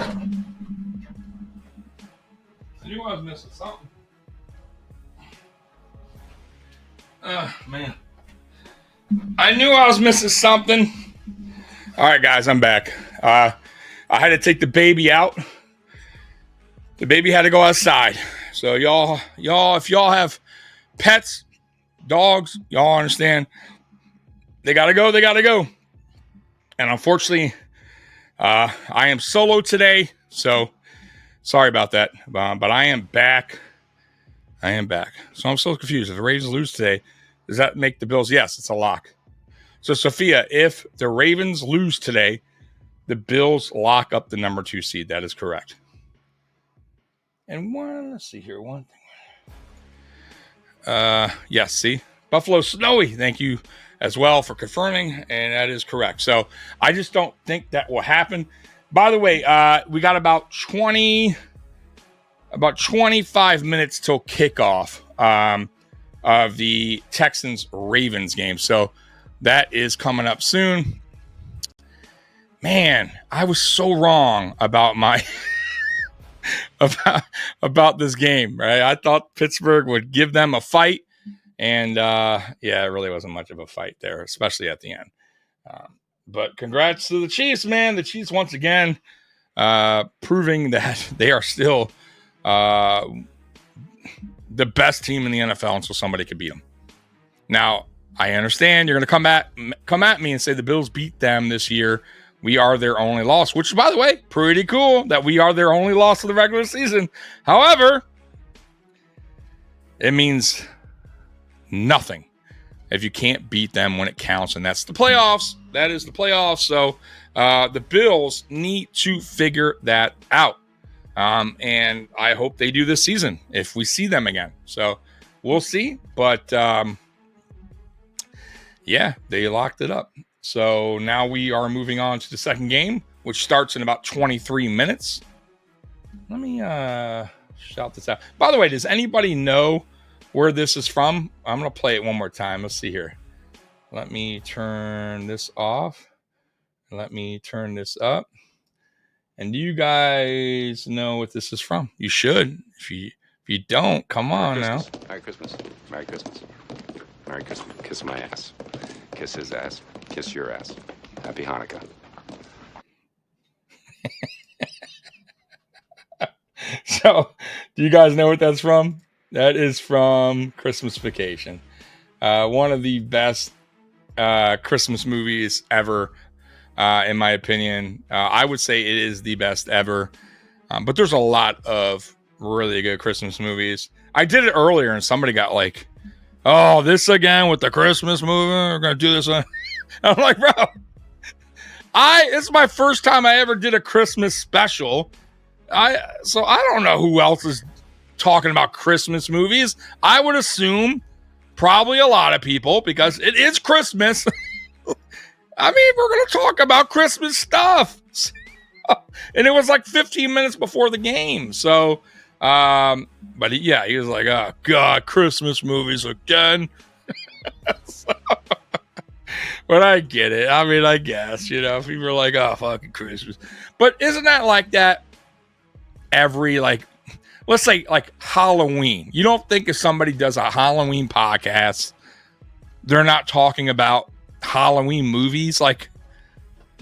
It's going to happen. I'm just throwing that out there. So that's why I had the movie list up. T-Dobbs, at some point, does Josh Allen ask for a head coaching change? The defense is consistently getting hurt because they're too small for the bang bang. I don't know if he ever does that because that's just not his personality. I don't think he would throw Sean McDermott under the bus, though he should. And, I mean, depending on how much more longer this goes on for. And if you're the owner and your brain and bean, maybe they start reading between the lines to see that Josh Allen and some of these press conferences after losing these big games isn't happy, but isn't really calling his coach out. But they can maybe see hey, you could tell Josh Allen's getting to the point where something has to change, and or he's an unhappy camper, which means not good for Buffalo, then yes, I think they need to make that change. I think they need to step up and not have to have him say, hey, make the change. You get what I'm saying? So I think that's the only way it works, man. Because look, Josh Allen wasn't going to call out Ken Dorsey, was he? Did he? No, he didn't. Ken Dorsey was doing a poor job here. Josh Allen was not having fun. The offense was in the mud. But Josh Allen was never going to go to Sean McDermott or Brandon Beane and be like, bro, Ken Dorsey is not the guy, bro. Like, no, he didn't. Right? But when Joe Brady took over, it wasn't like Josh Allen looked back and like, bro, yeah. Like, I'm upset. I still want Ken here. Like, no. Like, he was cool with the change. He was having fun. Offense was clicking. Like, so you're telling me if Sean McDermott gets fired, of course, Josh Allen's probably going to be like, man, I wish I could have. He's going to say the same shit he did with Ken Dorsey. I wish I could have won for him. I wish I could have done things better. Blah, blah, blah, blah, blah. But if you get another coach in here, let's just say, and he takes you to a Super Bowl, I'm just throwing that out there. You think Josh Allen's really going to go back and be like, oh, man, I still wish like Sean was here? No, of course not. You move on. You have to, right? Sometimes a change is necessary. And I really, truly believe if Sean McDermott can't get it done this year, you got to start thinking about it. Because how long do you keep that up for? And nobody has, bro, I swear to you guys, nobody has had the right answer. And it's a simple question. How many more seasons do you think Sean McDermott should get here without being fired if he can't get to a Super Bowl? Nobody will say. Nobody. Because you all want, like a lot of you guys want him here. Oh, no, you can't fire Sean McDermott. You can't fire. Who are you going to bring here? Okay. All right. Well, how long do you go on for then? So you're saying, in your mind, no matter what, Sean is here to stay. I don't give a fuck if we win one or not. Like, he's here to stay. Like, you can't really? You don't think a coach can come in here and get this team to a playoffs with Josh Allen? You're insane. That'd be like a coach going, like, look, that'd be like a coach going and coaching Michael Jordan and not getting them to the playoffs. Of course they'll make the playoffs. Now, will they win an NBA championship? I get it, right? You needed Phil Jackson for that, right? Phil Jackson, the one that got him to that next. I get that part, but what has Sean McDermott done?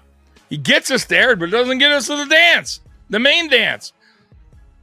So any coach with superstar type of player like Josh Allen can guide your team, get you enough wins to get to a playoff. I don't think that's a problem. It's the coaching takes place in times where, big games, big moments in games.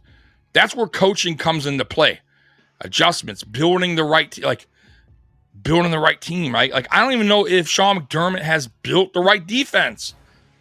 I don't even know if the scheme necessarily works anymore.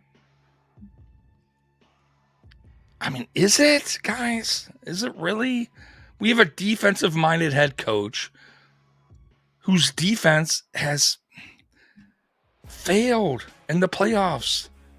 I'm just throwing that out there. If we had, listen, hear me out. If we had an offensive-minded head coach, let's say Sean McDermott was an offensive-minded head coach, hypothetically, and our defense was playing at a high level, and our offense was constantly letting us down in the playoffs, you would say the same. Why do we have an offensive-minded head coach here, and our offense has let us down time after time after time? So, come on, man. It's the same shit. So, you have a defensive-minded head coach. You would think, you would hope that our defense is sound, is one of the best in the league. It's not. It's not.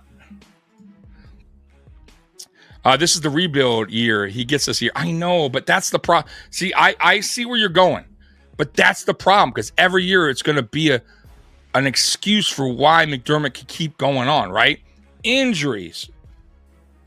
Right? This was supposed to be a rebuild year. And by the way, it wasn't supposed to be this was like a retool year, right? Like we're just retooling, which I didn't buy that. By the way, I'm telling you right now, I was here in the offseason telling you guys that I don't believe anything what the national media is telling you. Don't believe it.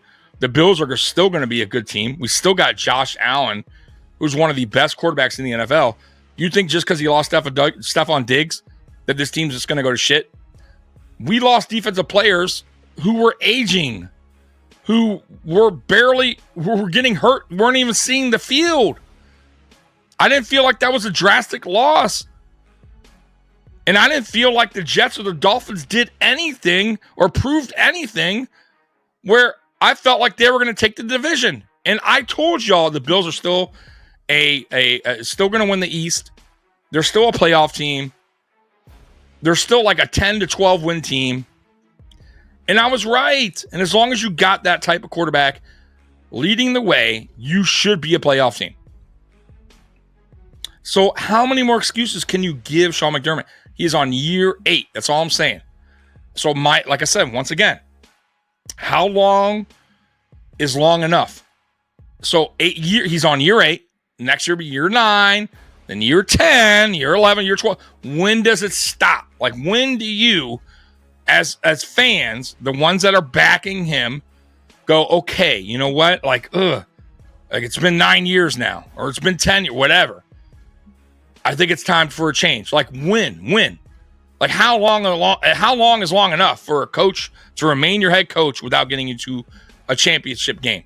And by the way, you don't think, and I keep telling people this, in all sports, I'm talking about every sport, college football, college basketball, NBA, college basketball, baseball. You don't think there's been coaches that were coaching there for years that the fans loved, that, you know, good regular season coach could get you to the playoffs, you know, or, you know, whatever, right? A bowl game, but could never win it.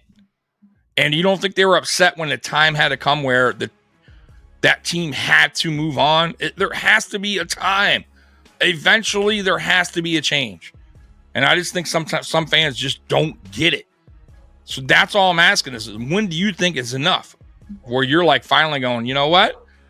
There has to be a new leader here.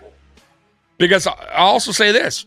When we sign free agents, and I brung this up, matter of fact, somebody else brung this up on this channel, on Mafia Talk that's on this channel on Wednesdays. You said, look, you never hear players saying that players that come here, that sign here from free agents I'm talking about, never say, man, I came here to play for Sean McDermott. Even on the defensive side, guys, you know what they say? Came here to play for Josh Allen. Came here to play for Josh Allen. Came here to play for Josh Allen. It's Josh Allen-led team, guys. Like, no one's coming here to play for Sean McDermott. No one's going, man, I can't wait to play for that guy. I can't wait to play for Sean McDermott and that defense. I can't wait to get going. Have you ever heard that? I really honestly have not. And if you have, let me know. I just haven't heard it. So I don't, that's not why players sign here. They sign here because they know we have Josh Allen, and no matter what, more likely you're getting to do a playoffs with Josh Allen as your quarterback. 13 seconds said it all. He should have been gone then. Yeah, and I agree. That was a whole fuck up, and it all starts from your head coach. That should never have taken place, ever. I think McDermott thinks that God is on the 53-man roster. He thanks him for a win, but never mentions him after a loss. Get a bang-bang defense for a change. Get defense that can stay on the field. I agree. Like I said, man, I give credit where credit is due when it comes to McDermott for what he's done here. I feel like, he's done a good job as far as getting this team from, the fucking bottom, right, to the top, at least for the East, right? Like, I give him that. I have to. Like, you cannot not give him, his dues when it comes to, bringing this team basically from the dead, right? So I get that, and I respect that. But I want more than just a playoff game where we're out, all right? I want more than just the AFC East Division champions. Like, we should all want more. And we're year 8 now. And like I said, man, if this was year 2 or year 3 and I'm talking this way, fine. I get it. You're like, yo, Tommy, why are you freaking out? It's only year 2. Give this guy a break. It's only year 3. This guy needs a little bit more time. Tommy, it's only year 4. Tommy, it's only year 5. Tommy, it's only year 6. Tommy, it's only year 7. It's only year 8. I'm going to be getting, Tommy, it's only year 12. You got to give McDermott a little bit more time. Right? Come on, man. Right? We're year 12 and I still got people coming here. Hey, but Sean McDermott, man, he's the most winningest head coach in Buffalo Bills history. Wow. Whoa. Golf clap. Like, who gives a fuck? Is that the goal? Really? Are you good with that? Are you just good with the playoffs? We got playoffs. Stop, bro. Come on, guys. You want more. You should want more. That's all I'm asking for. Golly, I don't get why fans don't get it sometimes. Holy crap. Let's see here. McDermott is slow on the uptake because McDermott has watched his defense line get pushed around 5 years. And Sean has never figured out the defensive schemes or the Bills' challenges. Yeah, they are. And, when I can't stand it. I don't like the scheme. I got to be honest with you. I don't like the bend, don't break type of defense he throws out there. The soft zone that he continuously throws out there on the field. It's mind-boggling at times. We got guys leaving here, playing at a high level somewhere else. That's all scheme. You think they're just all of a sudden better? Hey, I'm just better. I leave there and I'm just fucking better? Like, no, man. It's scheme. They got in the right situation. I don't know if this situation works for a lot of guys. Look, man, I think it works against bad teams or average teams. I think his defense is fine. But once you start getting in the playoffs, you play against better offensive teams. Boy, they fucking slice and dice this defense up. Slice and dice them up and down the field, bro. Because we're giving them that cushion. It's us defense. We're no pressure. Our defensive line is small. Like it's crazy to me. So I'm telling you right now, the only way I see this team winning the Super Bowl under Sean McDermott and this defense that he laid out is that the Buffalo Bills offense is absolutely perfect, and Josh Allen is playing like fucking out of his mind, right? I mean fucking out of his mind. And I still think it will be shootouts like the Lions game where we're winning 44-42. You know what I mean? Like close fucking games, right? 46-42. I mean, like, it's going to be games like that.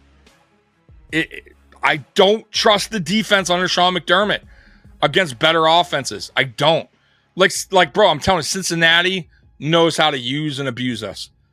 They just take exactly what we're giving them. That fucking, you want to give us 5-6 yard cushion? Okay. Thank you. We'll take it. We can't stop the run because our line is just not, we're not physical enough. We get offensive lines, usually better offensive lines usually outplay our defensive line, right? They're more physical. That's just the truth. And that's why teams like Baltimore run up and down on us. Like, we'll fare well against Pittsburgh. Their offense isn't that great. We'll do fine. But once you go against teams like Baltimore, Cincy, the Chiefs, who know how to break your defense apart, we got no answer. The only answer is the offense. And you got to hope the offense just is on fucking fire that day. And you win, and hopefully you get last possession and you win the game. That's how I see it. I'm telling you guys, that's how it's gonna happen. Tommy, have you noticed that most of the Bills' defensive tackles have aways have occurred close to the Bills' end zone? Defense takeaways. Oh, the Bills' defense takeaways have occurred close to the Bills' end zone.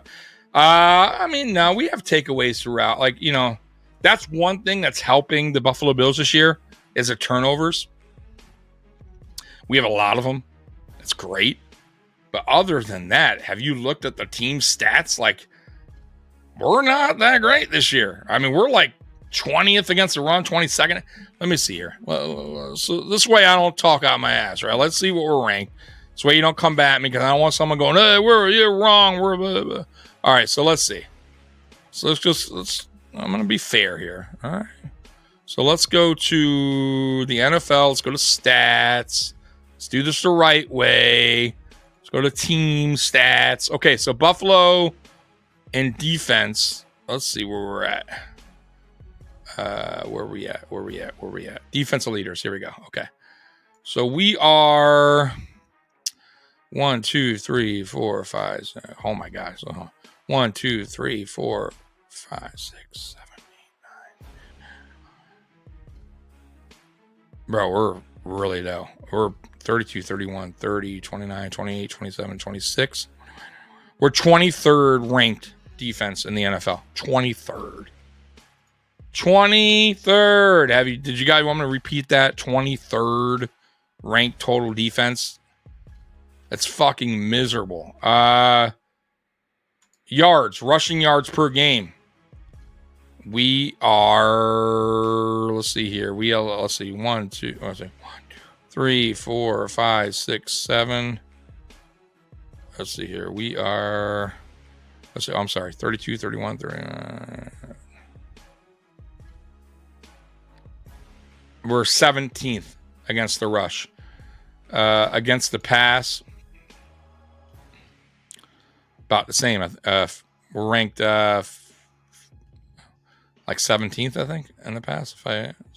It's terrible. I mean, terrible. Points per game allowed. We allow 22.1. So not terrible. 1, 2, 3, 4, 5, 6, 7, 8, 9, 10. We're 11th best. The Dolphins are better than us right now in points allowed. So for a defensive-minded head coach, once again, those are terrible numbers. Terrible numbers. I don't give a fuck about injuries. You bring that shit up, like, stop it. There's a lot of injuries to a lot of teams in the NFL. That's what the NFL's. It happens, right? Every team deals with injuries. I do not like that excuse. I don't roll with that excuse. You have a defensive-minded head coach. Your defense should be way better than that. All right? So, whatever. Chris coming in. He's a Chiefs fan. Hey, Chris, congrats, man. You guys earned it. You guys are Super Bowl champions for a reason.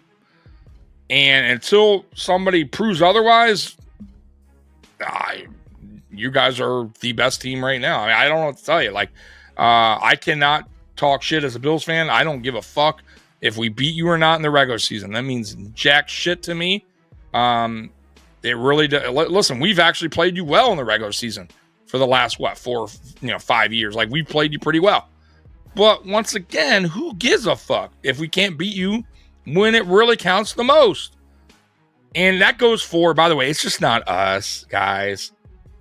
Right? It's a lot of teams that just cannot figure out the Chiefs. And they are a good team. They are a Super Bowl winning team for a reason. And, yeah, I mean, I don't know. Tough team, man. You guys got a great team over there. I can't argue that at all. Like, I can't. It's impossible. And that's why I say, like, these fucking people, fans that troll other fan bases. I hate that shit, man. Like, I'm not saying you're trolling me. I'm just saying, like, we'll lose to, I don't know, Houston Texans. And I'll have fucking Jets fans in here talking shit. What? Why? What are you doing? You're terrible. You're happy to see us lose because you're fucking awful. You know what I mean? Like, or like, a Chiefs will lose to the Bills, and I'm sure Chiefs channels get the same shit, right? Like, you know, some fucking trolls in there from Baltimore. Like, dude, it's just amazing how certain fan bases and these people that troll, they don't get it. They don't watch football. Like, I feel like a lot of them, they're bandwagon fans, bro. They don't understand how it works. And it's it's hard to win in the NFL week to week, right? It is very hard. And sometimes they got to go your way. Like, sometimes things just go your way. And the Chiefs, man, they find a way to win. And you have to respect that. And that's why I tell people, too, about the Bills, man. Like, you got to respect what we do, especially if your teams like the Dolphins and the Jets. You can't come in here talking shit. You can't. I don't give a fuck if we lost to somewhere else. Stay in your lane. Concentrate on your own fucking team. But once again, man, a lot of bandwagon fans. I had some bandwagon Lions fans coming in here pre-game talking shit. And just unnecessary. Look, if you want to say why you feel like your team's better or why you feel you'll get the win, that's different. But just coming here just rambling on about the same bullshit, bro. And then coming on here post-game talking about you got lucky. Oh, golly, bro. Then you don't watch football. You don't know football. That has nothing to do with luck, bro. Yeah, this is crazy to me, man. It drives me nuts, man. Like, people aren't humble. People aren't gracious in defeat. I don't get it, man. It drives me insane. Like, immature, man. All Denver has to do was not get a chip and shot field goal blocked. All Raiders had to do was not shit the bed. Yeah, but it don't matter. I get it. But that's the way football goes, bro. You know what? I'll say to that, Ariola. All we had to do was make a fucking field goal against the Giants. We won a Super Bowl. All we had to do was stop the Chiefs with 13 seconds, and we go the AFC Championship game. All we had to do was this. All we had to do was that. Like, I could do the same shit, bro. Right? We could do the same. We could play that game the same way, right? It don't matter. The end result is what matters. End of the day. The end of the day. The end of the day, the Chiefs found a way to win. We need to get on that same level. We need to find that. We need to get whatever that. I don't know how that is, but we need to find that level they're on and and win games like that. So I don't know. How about not having 12 guys on the field last year against Denver, and maybe you win a game? Like, little shit like that, guys. Come on, man. Get with it.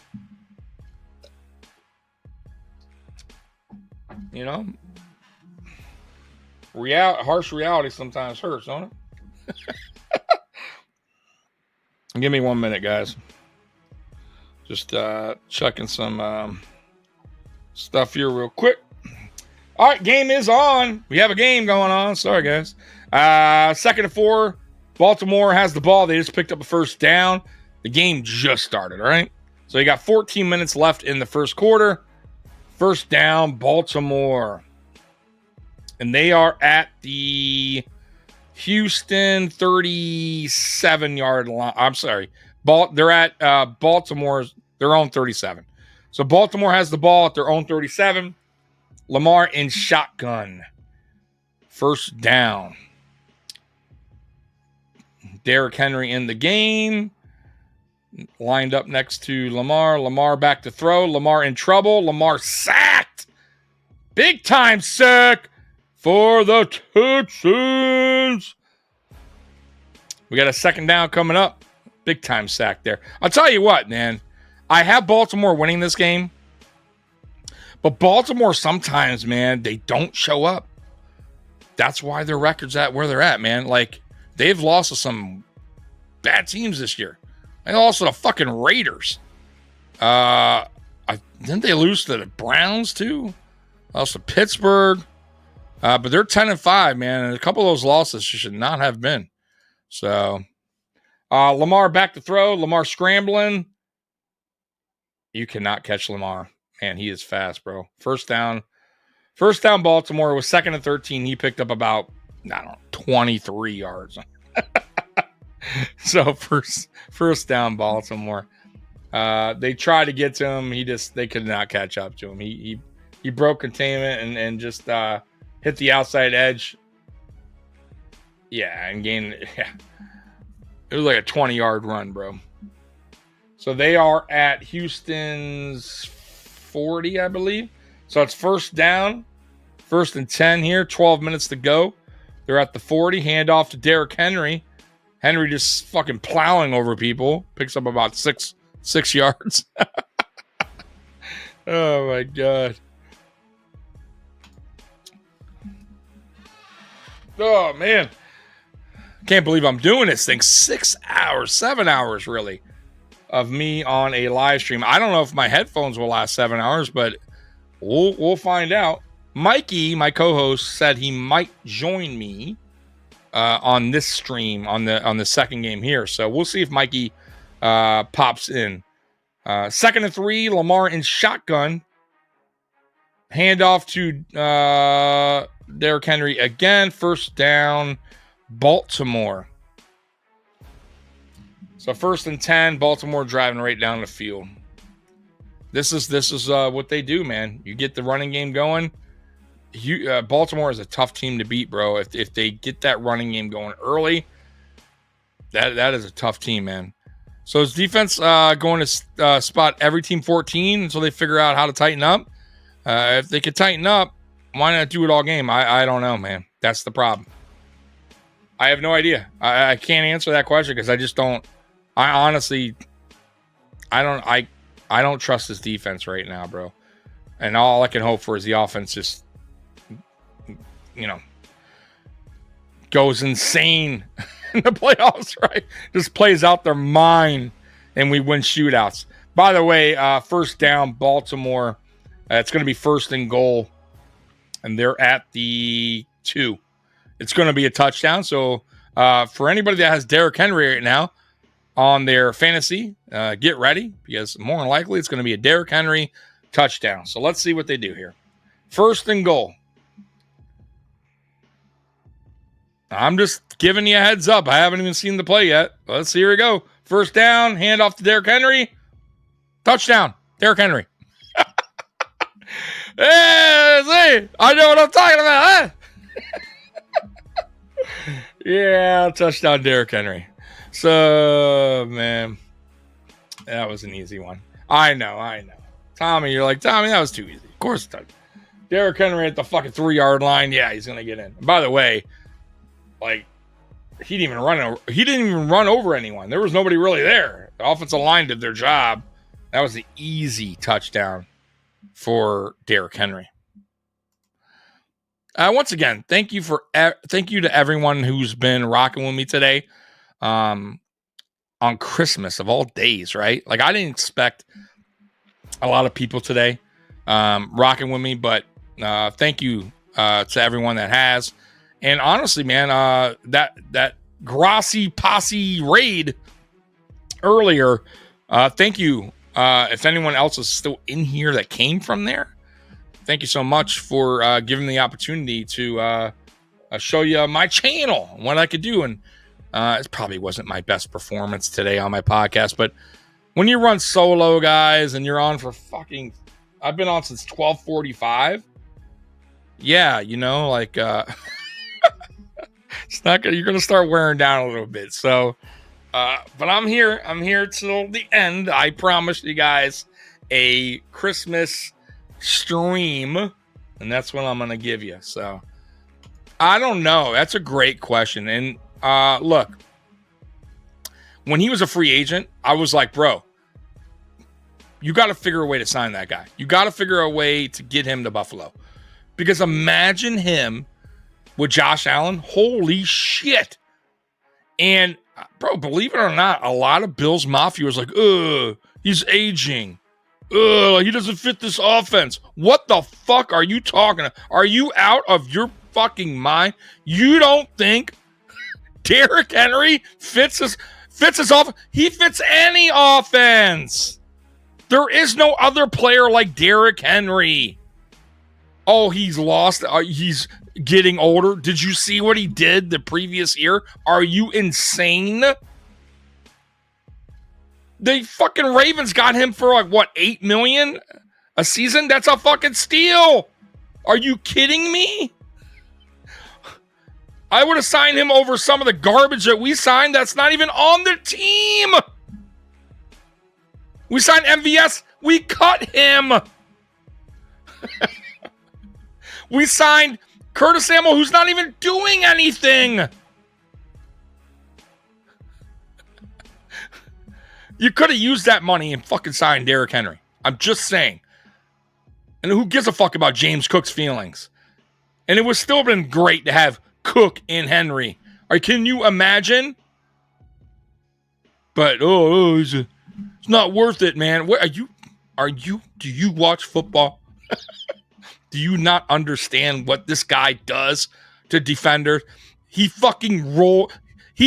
bulldozes defenders. Man, it drives me insane.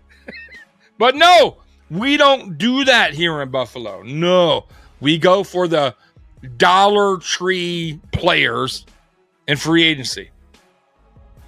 I don't get. Now, mind you, I get we didn't have a lot of money this year, but you still sign player. You still sign Curtis Samuel, who hasn't done anything. You signed MVS, didn't do anything.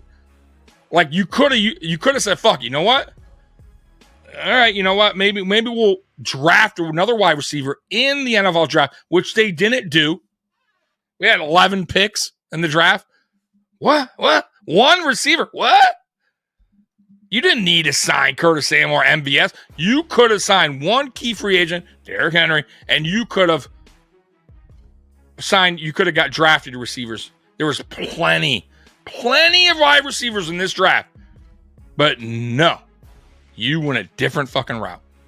And, well, there it is. Derrick Henry is on the Baltimore fucking Ravens. Yeah, he doesn't fit our system, though. Right.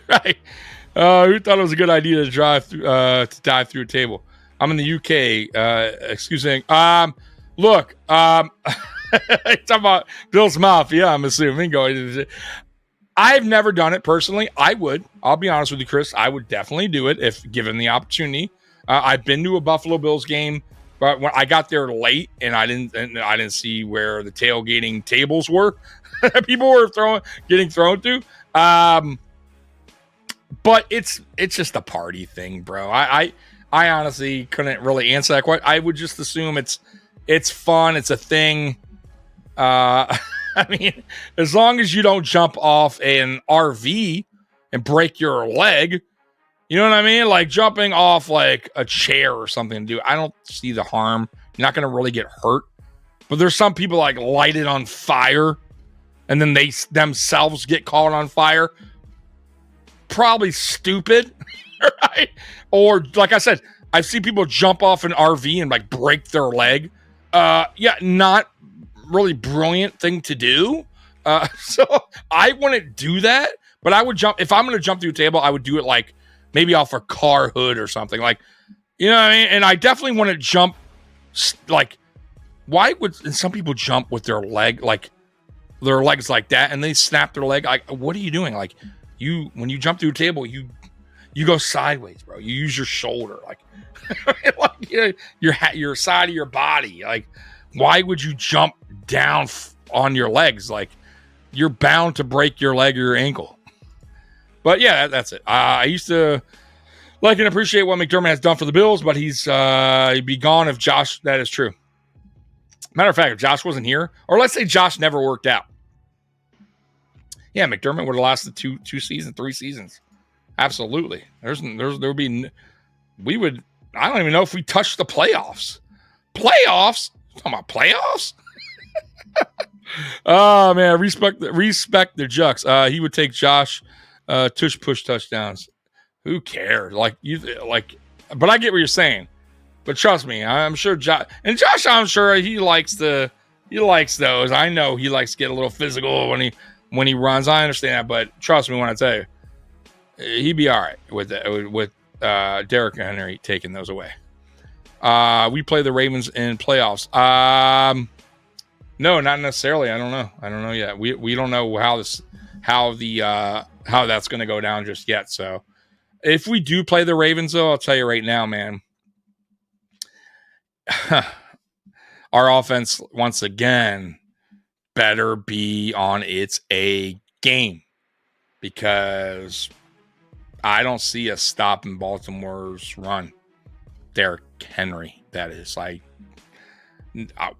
have we ever stopped Derrick Henry? I mean, even when he played for Tennessee, like, no. So if Baltimore played us and they used the same game plan and run Derrick Henry and played that physical type of offense, I don't see how our defensive line can stop that. I don't. It would come down to our offense having to ball out. By the way, it's 4th down. They just got a sack on CJ Stroud. Baltimore will be getting the ball back on a punt. So not a great start by Houston. And this is why I picked Baltimore. I just didn't think Houston, I just don't think they've been playing well. And they lost another key player in Tank Dell to a nasty injury, by the way. I think CJ Stroud is going through a little bit of sophomore slump, though I don't think he's playing terrible. I just don't think it's his best. I think he played better last season, in my opinion. But yeah, we'll see what happens in this game. But Baltimore will be getting the ball here. Looks like on the. Let's see where the refs spot it. I'm not really sure. They haven't gotten the ball. The ref's going up to about the 30. So it's going to be Baltimore ball at their own 30. It's going to a timeout. TV timeout, that is. Bills versus Lions Super Bowl would be awesome. It really would be. Like, that'd be epic, bro. I think that would be, once again, I think if you're not a fan of either team, that would like you would definitely be tuned in. Like, you would be an electric Super Bowl. Like, everything you would want in a Super Bowl. High scoring, drama filled, probably, whoever has the ball last potentially wins the game. Like, that would be, I feel, an exciting Super Bowl that I think everybody would be tuned into. You know what I mean? But if it's the Chiefs again against, like, I don't know, Philly or something, I don't know, man. Like, I'm not saying I want to watch. It would be a bad Super Bowl. I just don't know if, like, fans are tired of the Chiefs. You know what I mean? Unless you're a Chiefs fan, and I get it. Like, dude, if you're a Chiefs fan, that's fucking fuck you. I don't give a fuck how you feel about us going to Super Bowl again. All right? Like, I'll be honest with you. When I was a Bills fan and we were going to our 3rd Super Bowl, I remember people were like, oh, fucking Bills again. Fucking Bills. And then, bro, we went to our 4th. Holy shit, people were so angry. Oh, the fucking Bills again, the 4th. So I get it, but you know what I said? I think then beat us. Beat us in the AFC Championship game. Right? Then somebody in the AFC needs to knock us off. That's not my problem. So I get it if you're a Chiefs fan. But if you're an outside fan, you're like, fucking team again. I don't know. You got, by the way, don't click any links, by the way, that someone's throwing in the chat, because it's spam. I have no idea how to delete them, but just ignore it if you see it. To rephrase that last comment, Amari Cooper isn't doing anything other than taking over Stephon Diggs' decoy route assignment. It seems that way so far. But you know what? I'm okay with that. I'm okay. If it opens up receivers, I'm cool with that. The hoodie is intense. Love it. Okay. Yeah. Yeah. A lot of people don't get this. Do y'all get by the way, the people in the chat, do you get the hoodie? If you don't, I'm going to play it. Hold on. So I'm going to play it, and I'm going to stand up and show you the hoodie. I think, once again, I'm the only one that has this hoodie because I designed it. But hold on. Let me show you. Let me get to it. Hold on. Here we go. Okay. So, right.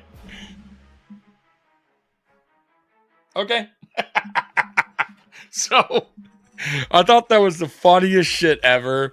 And if you don't remember that, it was from, I think, a couple years ago. A reporter told Josh Allen, it was like in a post game, regular season, I believe it was.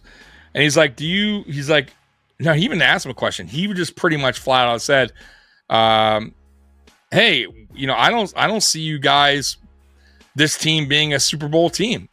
And Josh Allen goes, okay. Like, what do you want me to say to that? Right?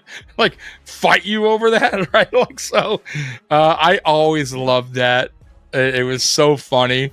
And, I got a screenshot of it and made a hoodie, and, and then we always use that, in this podcast.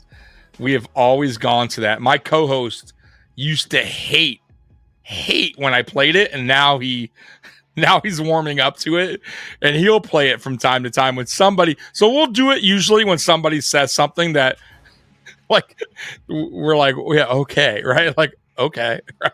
Okay. It's just, I love it, man. I get it, Triv. I'm sure some of you guys I don't think it's that great, but I think it's funny as shit. Let's see here. Buffalo's no, but as a Lions fan, I've seen him twice at Wembley. Oh, that's cool, man. What did he ask you? I wonder what he asked you there. I didn't see what he asked you. Let me see here. Chris, did you go to London game last year? Okay, cool, man.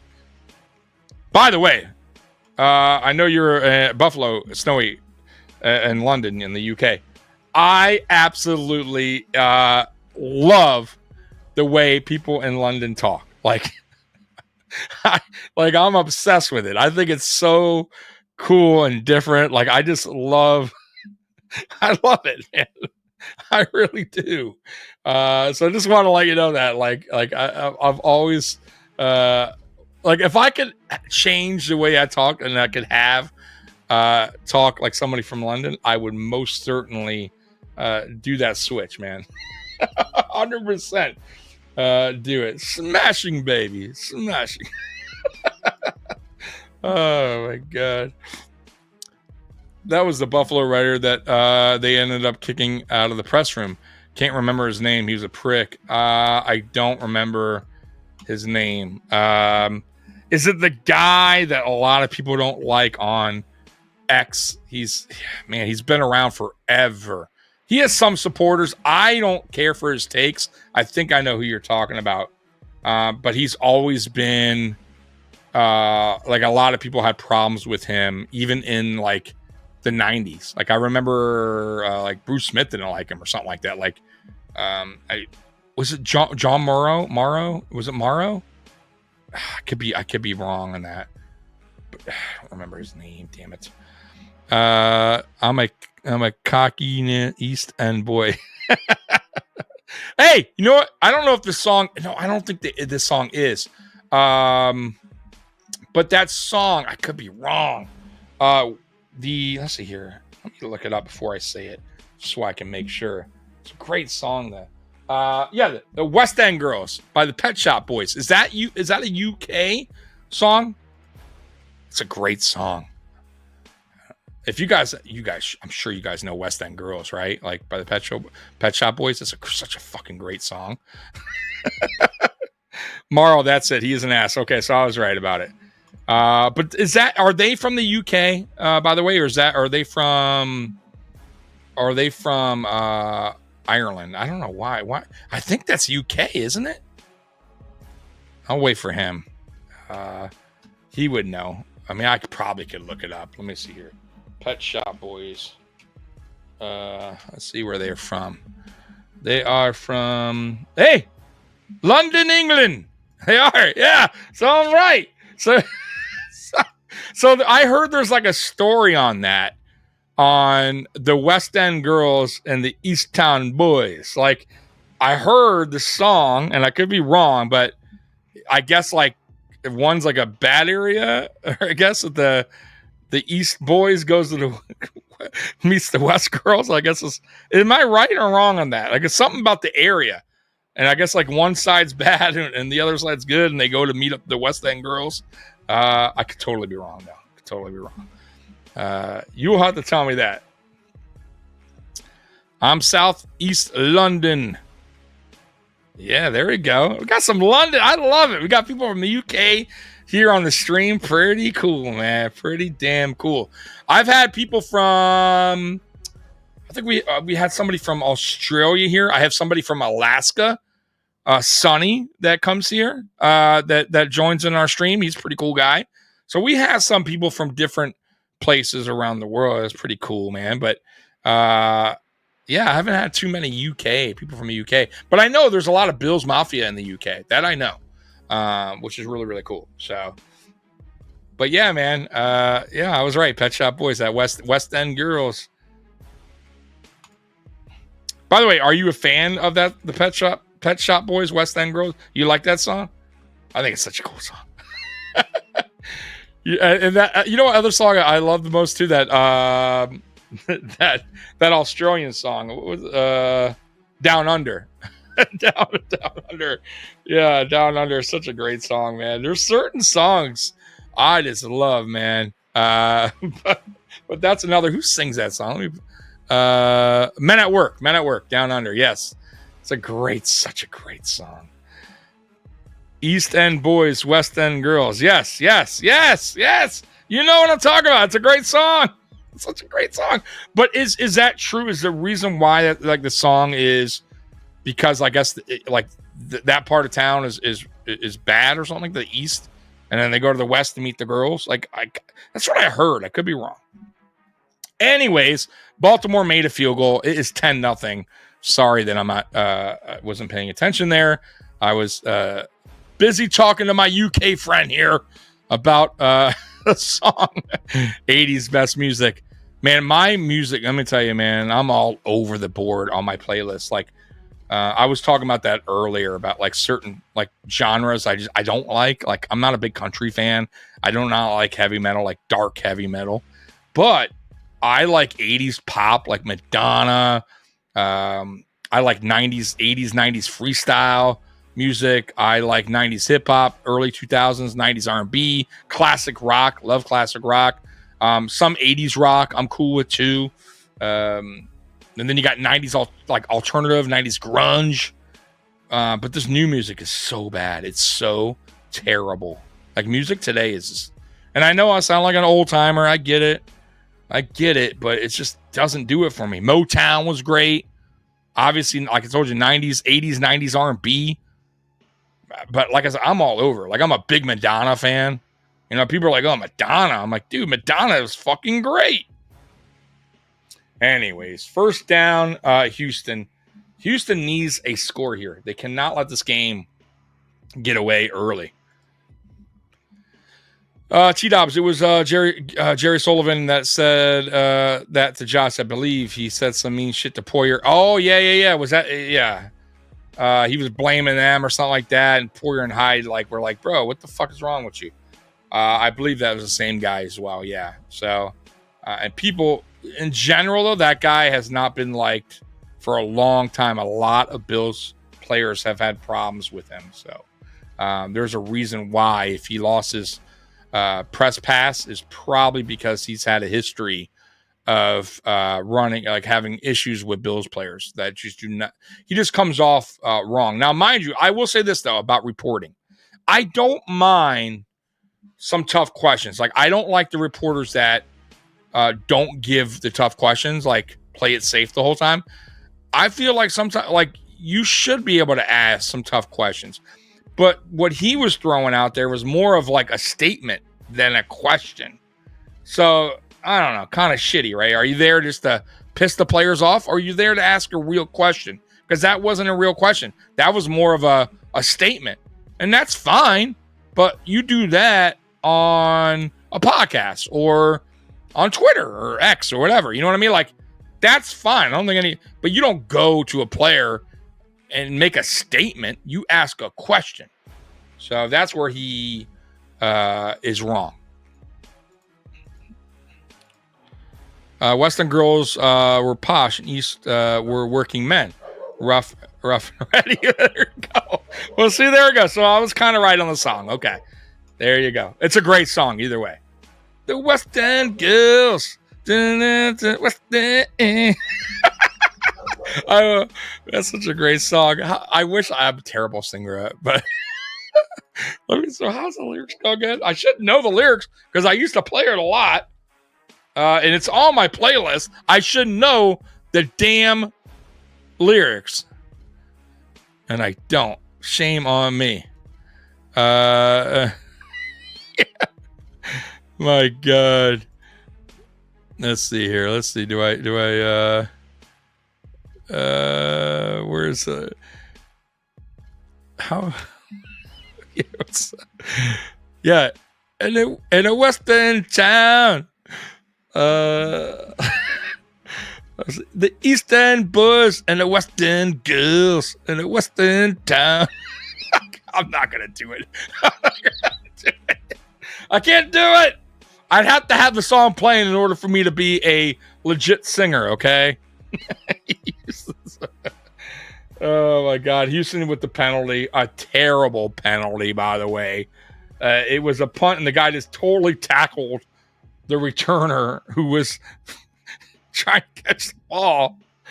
Oh, terrible. Don't give up your day job. Yeah, thanks a lot. All right, Chris Brown. Whatever you got. I gotta hear if I heard it in my headset, I would be amazing. You would go like, you know what you would say? Holy shit! Is that the like? If I let's say I stopped the camera. Right? Let's say I did this right. And I started to sing, like if I had it in my headset, you would be like, holy shit, am I listening to the Pet Shop Boys live on stream? But I'd be like, bro, it's me. It's Tommy. No. Oh, my God. CJ missed open player 30 years of open space. Yeah. 30 yards. I said 30 years. 30 years. He missed them 30 years ago. 30 yards. I lived in North England, town called Stockton, and I was 4 and 5. I should visit London one day. I should go there. It looks so cool, man. Like honestly, like that's a place I would definitely visit. I would like to visit France. I think France would be an interesting place. Italy.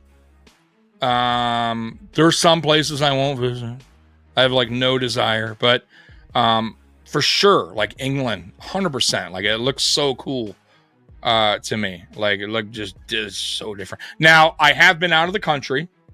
I lived in Colombia, Bogota, Colombia. I lived there. I lived there for 2 months because that's the max you could stay without getting like a extended visa or whatever the fuck they call it. But I was there 2 months with my then girlfriend. Stayed with her family, and I loved it. I got yelled at by some Colombians that said, "Go home, Yankee." They did not like me being there. And I was like, at first, I didn't even know what the hell that meant. I told my girlfriend, I'm like, "What? Go home, Yankee?" Like, she's like, "Oh yeah, white people, go home, white guy." Get out of here. So I'm like, well, I'm here to stay another, I don't know, month and a half. Sorry, you're going to have to deal with me walking around. But I had a blast, honestly, though. I loved it. And I was in old Bogota. So there's like new Bogota, old Bogota. I was in like the old part, but I also went to the new Bogota is basically where tourists go. But old Bogota was pretty cool. A lot of like old school like buildings, and a lot, believe it or not, a lot of hippies, white people, Americans, live there for like a year or two, and then they come back, save their money, like come back, work in the States for a year or two, and go back there and live for a couple years and live like kings because the money goes like a long way in Colombia. Like I brung like $500. It lasted me 2 months, and I partied every day. every day. I got whatever the fuck I wanted. So, like, money goes a long way there, US dollar. Anyways, back onto the game because I'm getting out of what I'm here to do. No, Bills can't get one seed. It is over. London is a toilet right now. Bother. Jeez, yikes. All right. I guess I won't be going there anytime. I'm nearly 60. I retired at 45. Damn.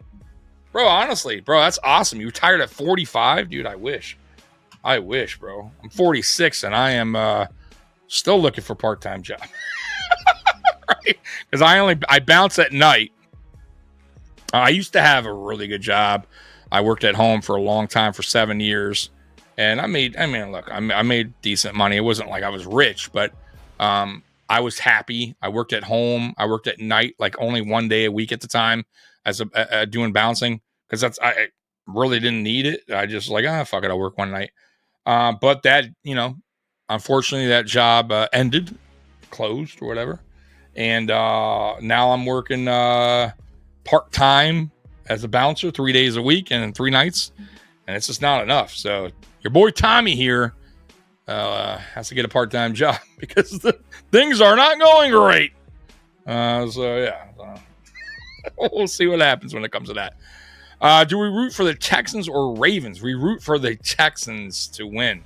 If the Ravens lose today, the Bills automatically lock up the 2nd seed, and really they could start resting players as early as this weekend. So I don't think that Baltimore's going to lose, though.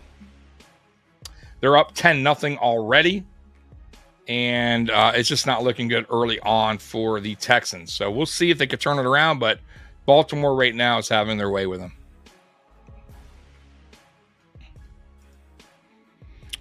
Justin Ravens, yeah. So we'll see. But you want the Texans to win today if you want that 2nd seed, and you want to start resting players for sure. Did I miss anybody's? If I missed anybody's message, I'm sorry. Go ahead and put that back up. I've been trying to get all of your guys' chat. Like I said, once again, I normally have a co-host with me who handles that part. But today I'm solo because it's Christmas and I get it. Right? Like, hello, people have family and, better things to do. But I appreciate you guys once again rocking with me on this Christmas day. And man, it's another Christmas that you're here, man, and you're not promised tomorrow. And you should be grateful for that, man, because life is short, man, and you never know. So you enjoy these holidays, enjoy this time, even if it's by yourself, right? Honestly. Every time you look at your watch, really, and another minute went by, thank God that you're still here, because it's crazy, man. Like the amount of people that have passed away over the last 2 years that I've known or have come across at a young age is insane. My mom passed away, this year, and she was young. I mean, not super young, but just saying.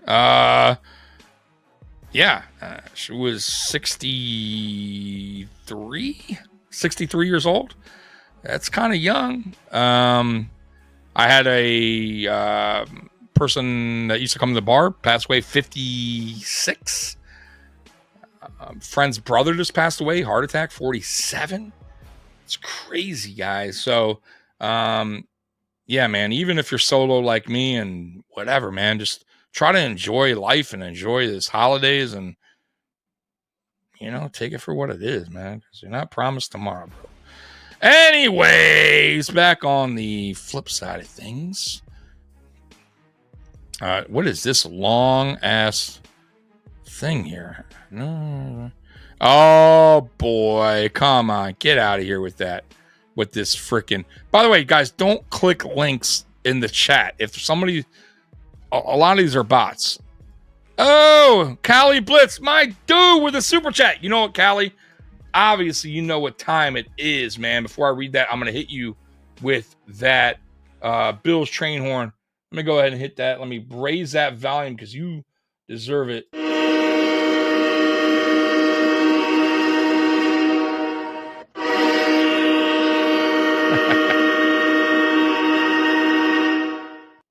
Thank you so much, man. I really, really, really appreciate that. Callie Bliss, who's always supported this channel, always shown love for this channel. Thank you so much for that. Let me go ahead and read that in. Just got in. Who won, Pitt and KC? Well, unfortunately, KC did win. They actually whooped them boys up 29-10. It wasn't, listen, it was close for a little bit, and then it got out of control. And Pittsburgh offensively today just could not get going. They could not, you can't play like that against Chiefs. So it was close for a little bit, and then the Chiefs just pulled away, and that was a wrap, Jack. So the Buffalo Bills do not get the 1 seed, bro. And we can still get the number 2 seed. There's a couple scenarios. One, if Houston wins today against Baltimore, which I don't think they will, but if they do, we automatically get the 2 seed. If Baltimore wins and then the Bills win against the Jets on Sunday, no matter what, the Bills do get the number 2 seed. Okay, so we can wrap that up regardless if Baltimore wins or not today. By the way, we are in the second quarter, 13 minutes to go. Baltimore is punting to Houston. They are up 10-0. Let's see here, and I'll read the rest of your message. I retire this year at level 3 supervisor facilities engineering in the casino industries at the age of 48. Dude, that's awesome. Honestly, man, like I would, man, I wish I had it like that to retire. I wish I was with a company for that long, for the opportunity for me to, finally get out, retire, enjoy life. Because I'm a true believer, and there's no way in hell that we were meant to just work our whole lives and pay taxes and just be slaves to work, bro. There's no way. Like, if that's the reason we're here, that's terrible. I don't like, it's terrible. Like, I just feel like I get it. We all have to work. I get that part. We all have to survive, whatever. But is it like, is life just only about, like, that's it? Work, and then you fucking die. Like, no, but man, like, that's awesome, bro. Like, now you can enjoy it, man. Enjoy your life, stress free, pretty much, without having to, you got your money coming in from your retirement plan or whatever, like, that's awesome, dude. So congrats, man. I wish honestly too, it's about decisions you make in life as well to set you up. And I've made some poor decisions in my life that has gotten me where I'm at today, which is not, not great. So I would say that too, is sometimes your bad decisions can lead to bad results. So, but it is what it is. You can't turn the hand, you can't turn back the clock, right? You can't go back, right? The hands of time, right? You can't. It's impossible. So it is what it is. I'm at where I'm at, and I got to be better so I can be retired like you one day at a decent age. But right now, bro, I'm nowhere near that. So I honestly, that's awesome. I look up to people like that. I look up to people like you that can get to that point in life where you do not need to work and you can actually live life and be happy. Without the stress of having to wake up every fucking day, worry about losing your job. You don't have to worry about that. So that's awesome. Tommy, Derrick Henry had 82 yards already, and they just started the second quarter. I see the Texans are using the Bills' defensive game plan. Yeah, he's just different, bro. He's a different kind of beast, bro. Does that really surprise you that Derrick Henry is having a field day already? It doesn't surprise me, and that's the reason why I wanted the Bills to sign him. But, we decided to go elsewhere and sign players that aren't contributing and aren't even on this team anymore. So, yeah. All right, Ariel semi-lung, living off one part functioning. I don't know. Did I miss something? Ariel said. I'll have to go back in the chat. Rousseau is better than Anderson, in my opinion. I like Gregory Rousseau. I do. I don't know if the scheme fits him. That's the problem. Calibus, we need to run the ball in the playoffs. I agree. Not only run the ball in the playoffs, you need to get the running backs involved in the passing game. It clearly works. Like all of our guys, all of our running backs are capable receivers. All of them. James Cook, capable. Ty Johnson, you know he's capable. And Ray Davis is capable. We've seen that as well. Y'all remember, like, months back, Ray Davis had an unbelievable game receiving.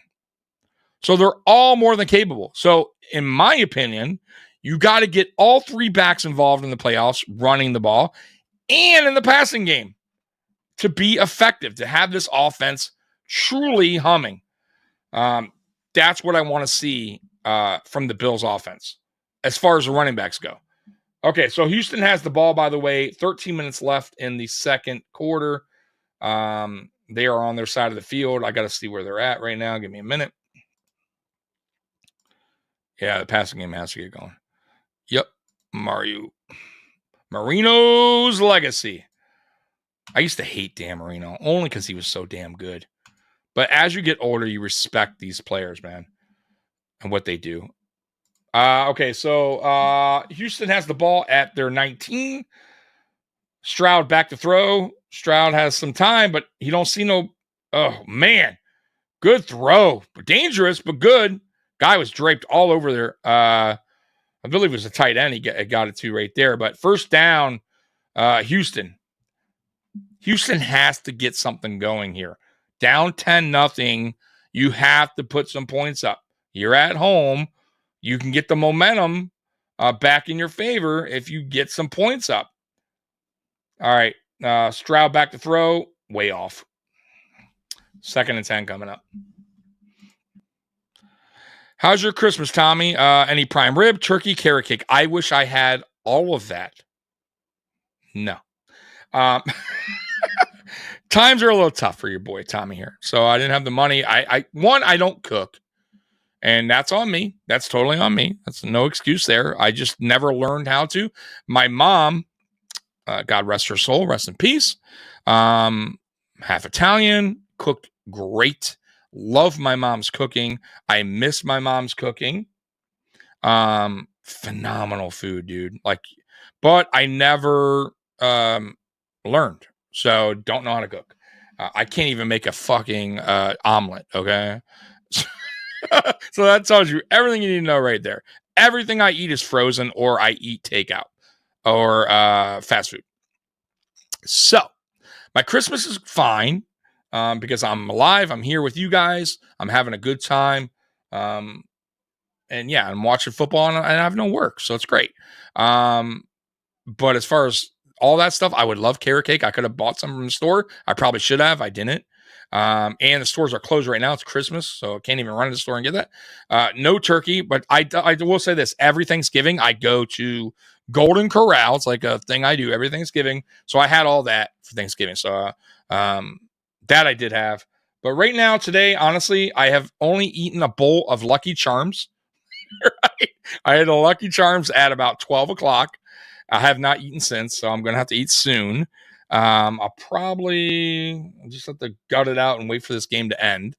But I have frozen pizza in a Totino's party pizza waiting for me, or I can make a peanut butter jelly sandwich, or I did make some. Oh, dude, guys, I made a fire ass chicken chicken sub last night, but it was with I put mild sauce, so it's kind of like a buffalo chicken tender sandwich, buffalo chicken tender sub, but I get the mild because I'm not big into hot, but there's still a kick to it. I put Munster cheese. I obviously cook the chicken, the tenders, chop them up. I have a sub roll, put them in there. I put mayo first. I put the mild sauce all up in the chicken tenders, mix it all up.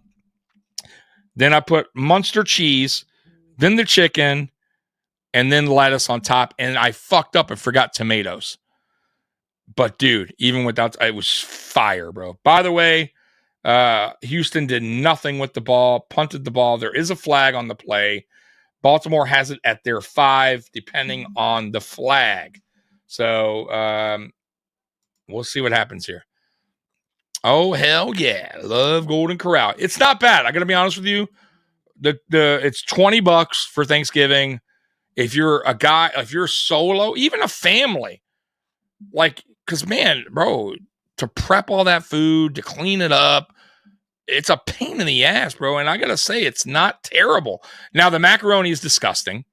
It's so disgusting. But the stuffing is on point. The turkey is good. The mashed potatoes are fine. The salad's fine. Like, everything else is fine. But do not get the macaroni. It is so disgusting. Watery. Ugh, it's gross. The stuffing's very good, by the way. Tommy, Stroud had good breaks last year. This year, Stroud came back to earth. Yeah, I still like Stroud, but I think he's definitely had a little step back this year. But I still think he's a really good quarterback. Like, I think he can be one of the better quarterbacks in the NFL. Like, at least top 10-ish, maybe even top 5, depending on, you know, if he takes that next step, but he needs to. So, by the way, it was a penalty, I believe, it was a penalty on Houston. So now they got to repunt it. So, man, terrible, because they had Baltimore pinned down at their own 5. So Houston has to go back and punt this ball again. So mistakes like that, guys, kills the team.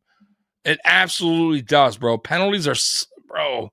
Imagine you just had them pinned down to the 5. Now you got to repunt it, right? And who knows what happens here? Could get blocked, could get better return.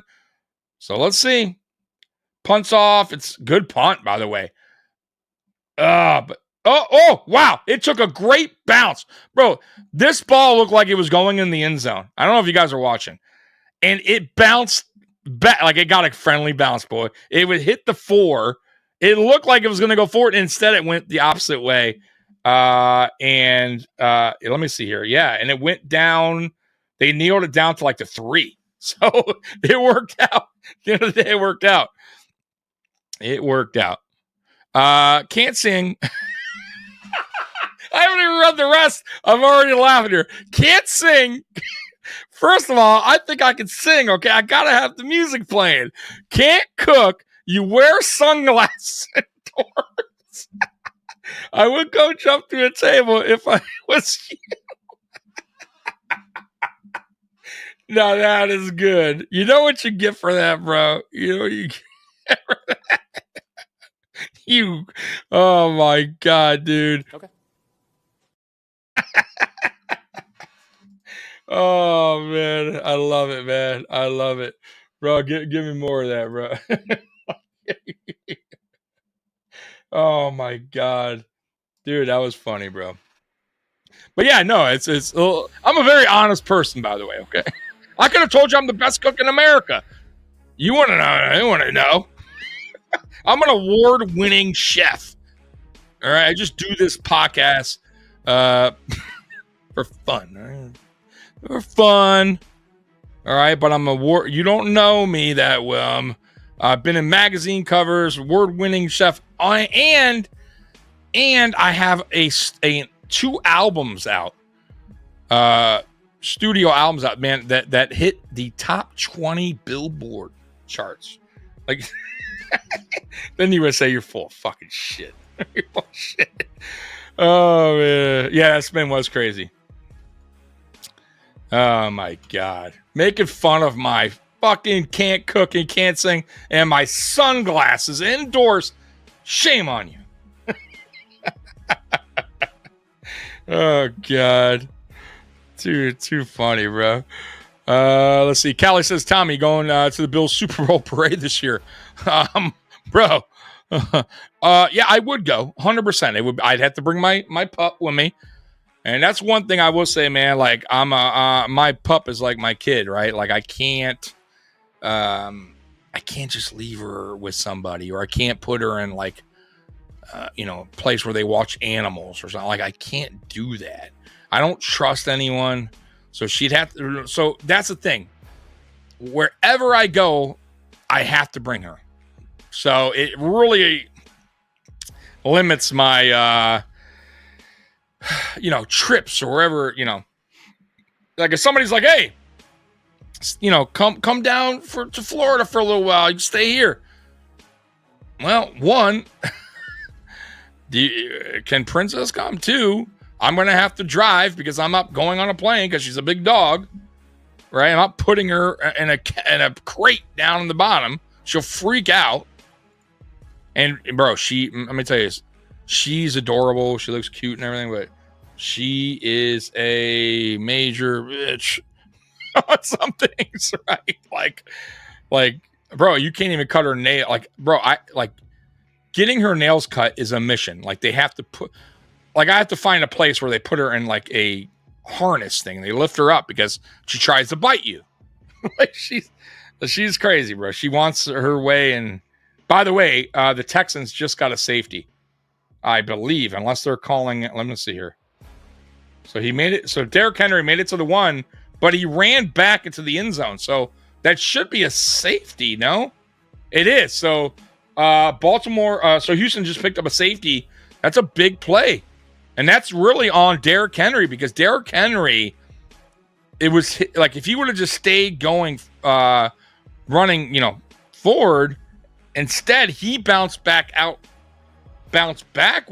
into the end zone, which then it would be a safety, in which that was. So Baltimore up 10-2. Now you got yourself a 1-score game. So that's very good defense. But Houston offense has to wake up. Once again, you know what this is looking like? The Chiefs-Steelers game, where the defense kind of was hanging around, like giving them an opportunity, but the Steelers offense can never wake up, and eventually the Steelers defense just cracked. They have to wake up. The offense, here's your opportunity now.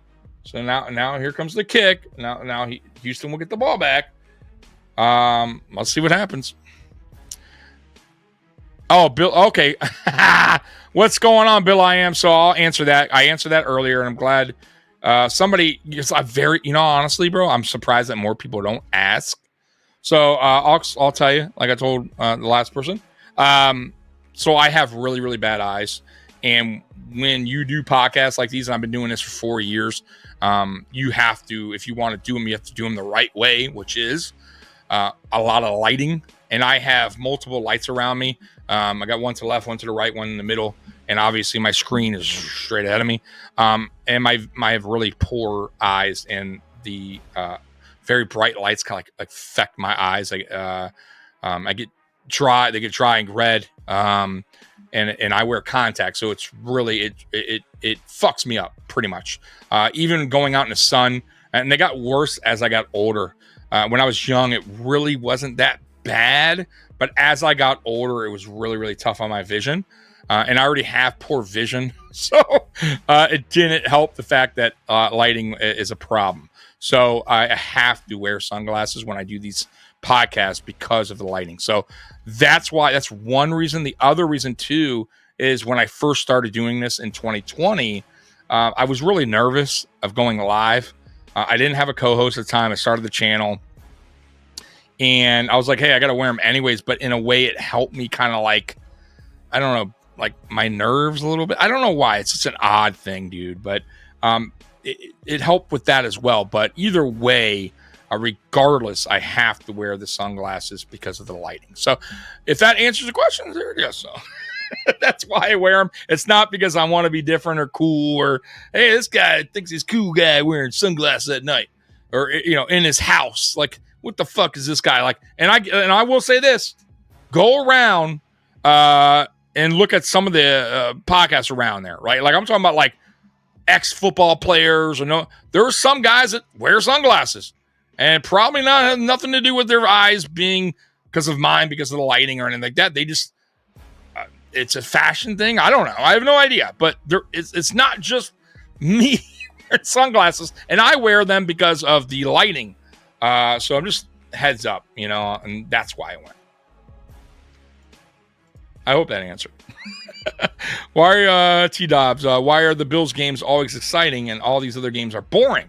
No wonder why they flex the Bills game. Yeah, I mean, look, if the fucking Houston Texans can wake the fuck up and do something, this game wouldn't be so boring.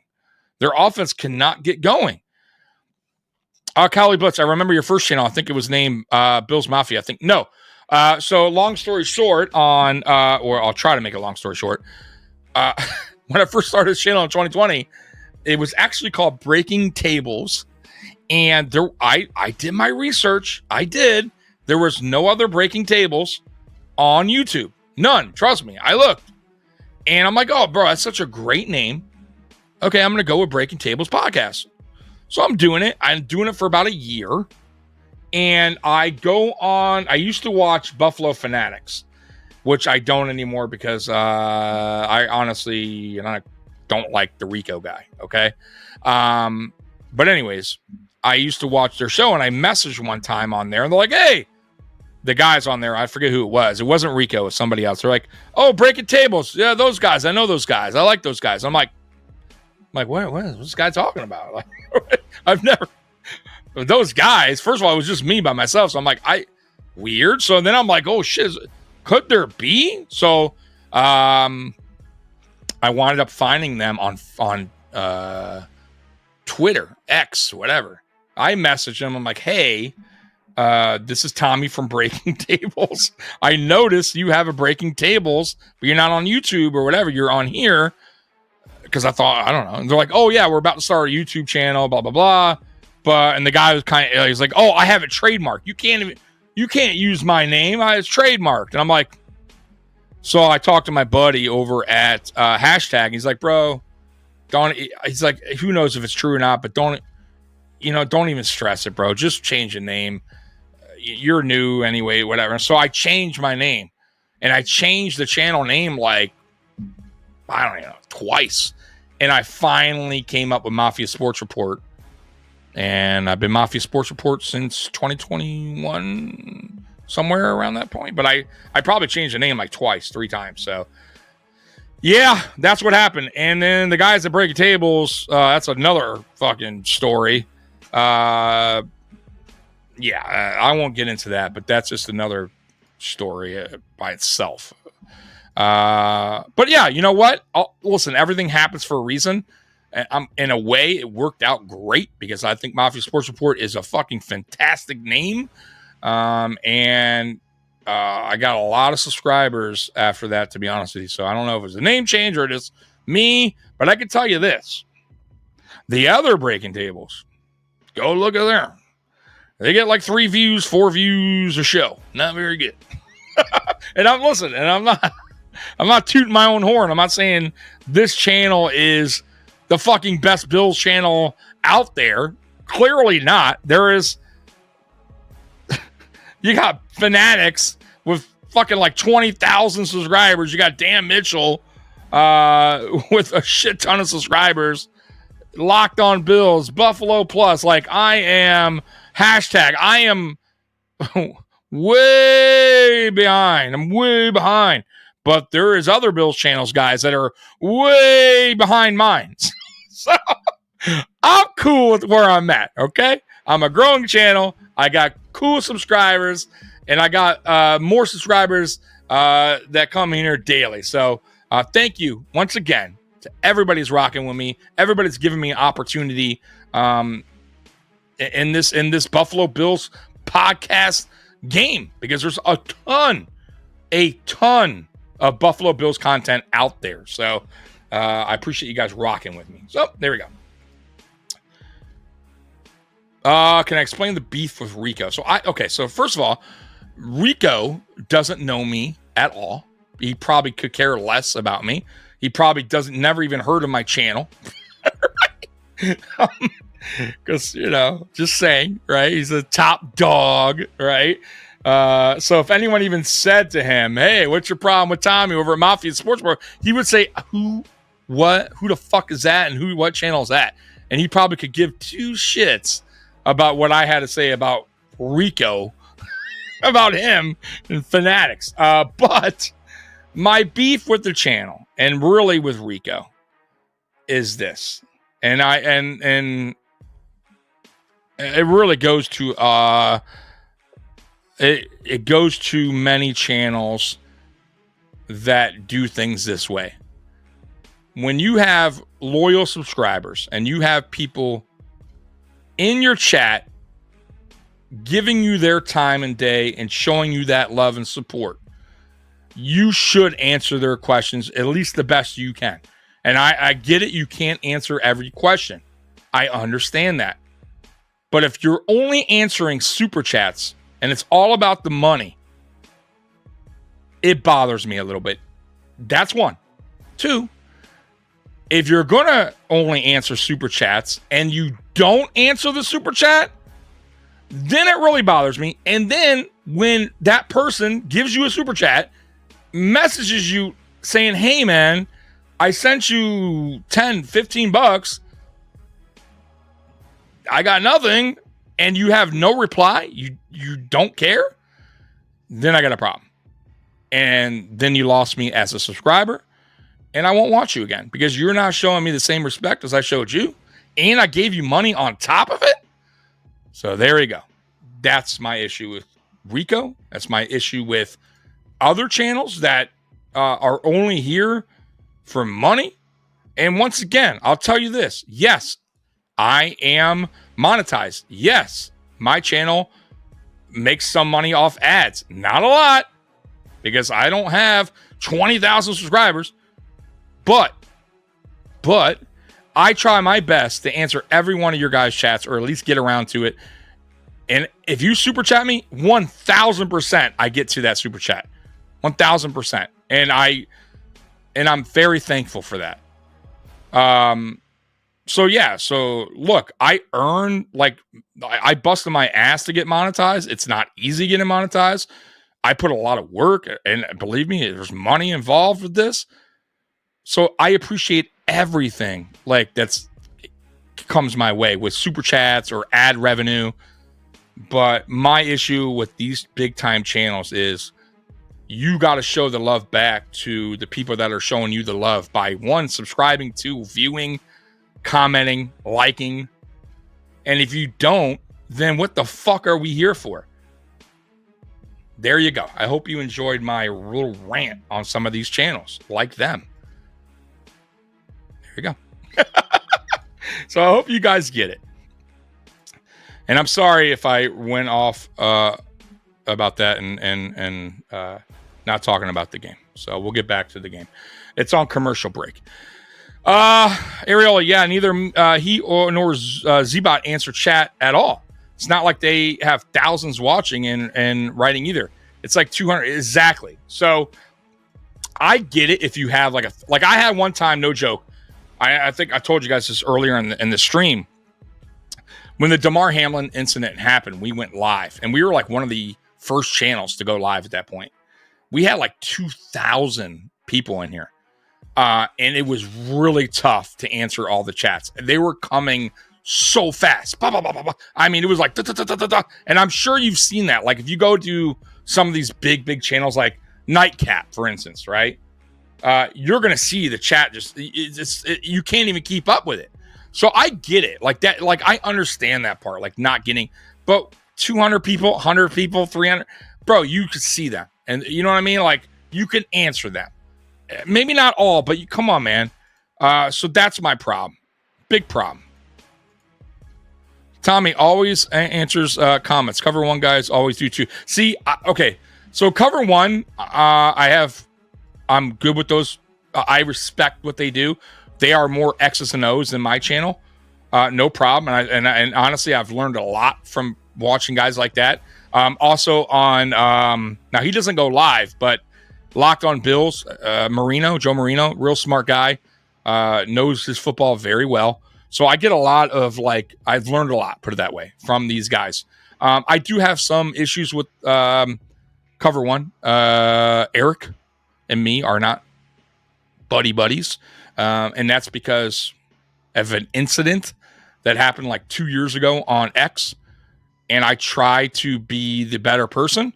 And he wanted to down talk me. talk to me like I'm a fucking piece of shit, and I don't like that, bro. Like, I'm not cool with that. I'm not good with that, and I have my problem with him. Other than that, Anthony, really good guy from Cover One. Greg, nice guy. I've had plenty of conversation with Greg. My issue is with Eric, and I don't watch their channel anymore because of that. So, but like I said, I have no problem with how they handle their stuff. So, I don't listen to Rico or Zbot. Something about them too. Yeah, listen, Rico is, in my opinion, as far as what they do there, to me, it's all about money, bro. And I think it's, I don't think it's true. I don't think it's like real. I don't think their passion is really all about Bills Mafia and the Bills, in my opinion. Now, I could be wrong. I could totally be wrong. I don't know them personally, but it comes across that way. So, whatever, man. We've had people come here from Fanatics when we're live post game. They're like, bro, like, we just left there because they don't answer questions. They don't fucking even, they act like we're not even visible. Like, listen, guys, I see all your chats. I have my chat log right here to my right. I see everybody. I try to answer everybody. I know they're there. And I get it sometimes. Like I said, I understand you can't get to everybody. I understand it gets busy. And not only that, sometimes you get going back and forth with your co-host, or you're talking about something and you lose a little track. I understand that. But they don't even go back. And they don't even, nothing. By the way, Baltimore is about to potentially score a touchdown. They didn't, but they are on a big pass to the tight end. They went down all the way to Houston's 10 with 2 minutes and 45 seconds to go. Lamar Jackson, I believe it was Mark Andrews he went to there. Let me see here. It was on a kick out. And Andrews all the way down to the 10.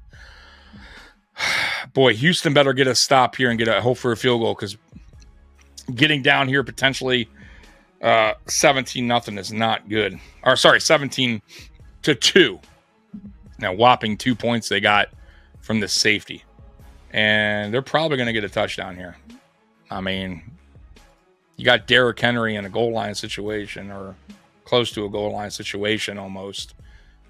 Now, they could still pick up a first down without hitting the end zone, but it's not looking good, man.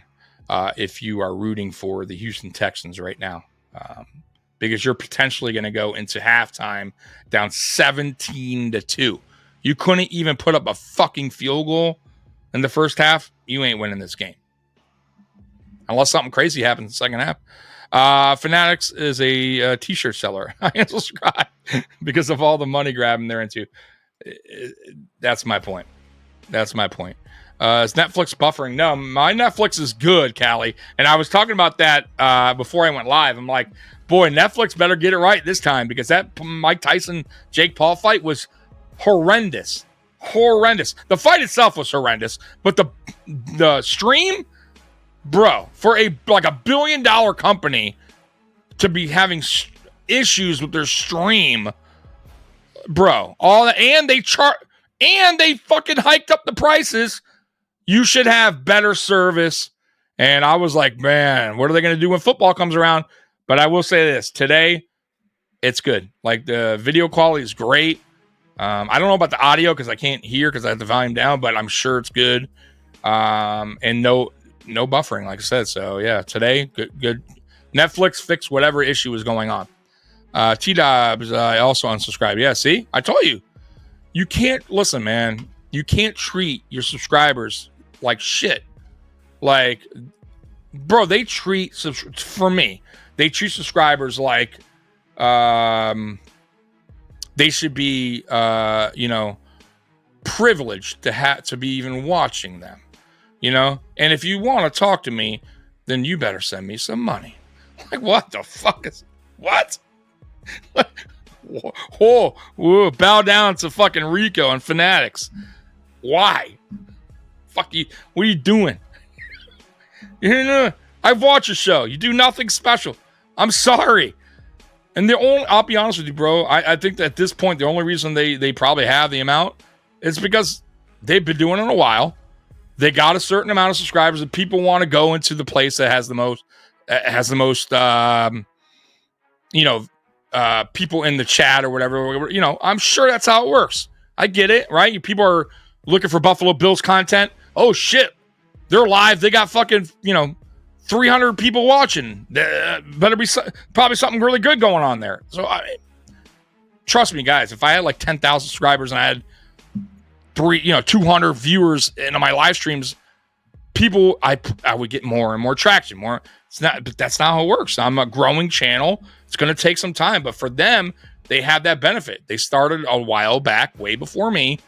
And listen, man, I'm not trying to hate on them, but I just don't like the fact that it's all about money. By the way, Baltimore just scored a touchdown, and they're going to go up 17-2 if they make the extra point. There is some time on the clock for Houston to drive and get something. You got 1 minute and 51 seconds to go before the half. It's not looking good. And I did not feel comfortable with picking Houston. That's why I didn't. And one of my parlays, I picked Baltimore to win because Houston's been playing some bad football, in my opinion. You do you, Tommy. Yeah, I mean, I try to listen, man. One thing I do too is I try to, always be me. Like I never want to change that. I never want to, like I'm not going to call this guy out, but you guys could figure out who I'm talking about. There's a guy that has a channel. It's a Bills channel. He is a troll. That's his channel. So you guys, I'm not going to say his name. If you guys know who I'm talking about, you'll get it. And his videos are basically him trolling other football teams. Like that's his gig, right? I actually had him as a guest once.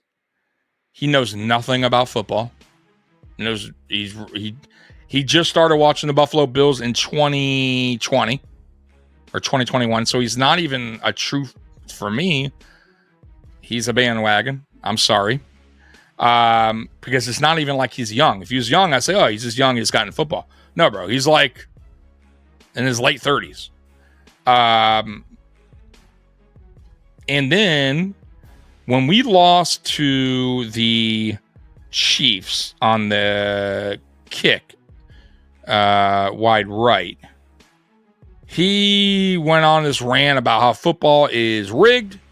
He's not going to do football anymore.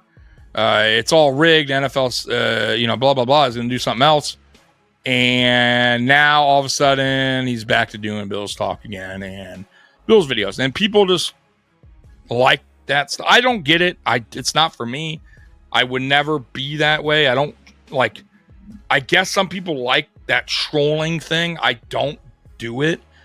And I'm just going to continue to have fun, be me, be quirky. Like, you know what I mean? Like I try to give you the good, the bad, ugly here. Like I'm not a homer. There's some channels that are just strictly rah, everything's great in Buffalo and fucking the Bills rule. And there's some channels that are dark, like, oh, fucking Buffalo, terrible. Blah, blah, blah. I try to be down in the middle. I try to have fun with you guys. But I can't be fake, meaning like if that's what people are going to, like YouTube channels, because they want that guy who's, roasting teams or it's like super dramatic all the time, but you clearly could tell they're just doing it for the camera. I can't do it. Like I can't. It's so fake. Like for me, you know what I mean? Like, and if that's what gets me viewers, and I have to be this fake ass guy, like, be all goofy all the time. Like I can't do that, guys. Like, but listen, I will say this too, though. Everybody has their own, has a cup, it's whatever cup of tea is your flavor, then cool. You know what I mean? So I'm not going to totally knock what people do. I get it. Right? Not everybody likes what I do here, I'm sure. Trust me. I'm sure people come here and be like, bro, this guy is rambling on. He's a fucking idiot. He wears sunglasses, right? Without even asking me. Now, I appreciate the people that's asked me today about why I wear sunglasses, because at least you're not just like, this guy's a fucking retard wearing sunglasses in his room doing a show. Like, so at least you had the courtesy to ask and go, huh, maybe there's a reason why. Maybe, or maybe he's just a fucking idiot. I don't know. So, but I appreciate that. OGs like me been riding with Buffalo since the 70s. Exactly. See, I've been a fan since 89. Yeah, long time, man. Long time. So I can't stand the Dolphins guy the fucking idiot guy, the guy that is clearly faking his fucking content. Yeah, that guy's a total clown. The guy that wears like the eye liner thing underneath or whatever, the eye fucking thing under his eyes. I don't know what the fuck they call it. But yeah, he's a total fucking fake and a fraud. Like, I don't give a fuck. I'll call the motherfuckers out. Like, you are as fake as they come. There's no way. And if that is how you act, then fucking, you're a fucking clown, dude. Like, but I don't buy it. I'm sorry, I don't. I just don't buy it. And like, then you're not a football fan. Like, you act like that. You like just clown shit, bro. Like, I know who you're talking about, you know. And he's like all up in the cameras. Josh Allen sucks. It's like, bro, what are you, dude? Fake fucking guy. He's just doing it for fucking so people could talk about, like, see how goofy he acts the next time, I guess. I don't know. Stupid. Let's see here. Chris, Lions fan since 88. Even the 0-16 didn't put me off, and that's good, bro. Chris, I'm in Detroit. Big Barry Sanders fan. I think he's the greatest running back ever. I don't give a fuck what anyone says. I've never seen a running back like him in my life, and I don't think you ever will. He's a one of fucking one, dude. So I was a big time Barry Sanders fan growing up. Listen, if it wasn't for my Bills, I'd be a Lions fan. Love the team. I feel like they've been through a lot, dude. And they remind me of my Buffalo Bills. We've been through a lot. The only difference is you guys haven't made it to a Super Bowl yet. You're still looking for one. But I feel like what you guys have done recently, starting with the head coach, is you're on the right track, bro. So I respect that. I respect any team that could bounce back like the Lions have. By the way, Houston is punting. They did nothing. And they're giving Baltimore the ball with 1 minute and 11 seconds left. So Baltimore is going to have an opportunity to put more points on the board. This game's going to shit already. So yeah, I respect with your Lions. I respect the Lions. I'm a diehard Pistons fan, Tigers fan, though. I got to admit, I have not been watching like I used to, especially for the Pistons. It's tough to watch basketball now, bro, because it's not like it was before, bro. Like, they don't play the starters a lot of the times. Like, they got these rest fucking days, and they don't keep players like how they used to. I also think it's unfair how the NBA does the drafting. Fucking lotto is so fucking bullshit to me. Like, if you're the worst team, you should get no matter what. If you're gonna do a lotto in the NBA, I don't give a fuck about that. You should have, no matter what. I would say the top 3 losing teams, no matter what, should get a top 3 pick. And then with those teams, fine, you make it a lotto system, and who gets 1, 2, 3, fine. But if you're the Pistons and you're the worst team by far, and you get the 8th pick because the fucking lotto ball didn't go your way, then how do you expect the Pistons to ever get better? Because one, no free agents want to go to a shitty ass team, right? That has nothing going for them. In a place where a lot of people don't want to live in Detroit. Let's be real. So it makes it really, really tough for teams like that to ever get better if they're never going to get a good draft pick. So I think the NBA is so fucked, man, because of that. I also think the 2004 Detroit Pistons were a team that you're never, ever going to see ever again. That was a unbelievable team, an unbelievable run. No superstars. all playing together, playing fucking sound defense, physical defense. Just unbelievable times here in Detroit when the Pistons teams were good. But now forget about it. It's so tough, bro. And I don't see another, like I said, I don't think you can build a team like that and get not lucky, but build a team where just everybody's playing together, bro, fighting together. Everybody does something, like they're all on the same page. You got a coach in Larry Brown that just knows how to win. That was a fucking fantastic team, bro. I subscribed for the swearing and stayed for the football time. I'm sorry. Am I swearing too much today, guys? I apologize. I do. I don't mean to. I try to dial it back a little bit, because believe it or not, they can demonetize you if you do too many, do too much cursing. And I mean, I've learned all this, guy. Like, I know, like, some of you guys don't know how the YouTube game works or whatever, but like, the whole monetize things is tricky, bro. Like, if you say an F word within the first, I think, minute of your podcast, or even like a swear word, they can actually demonetize your stream. It's crazy to me.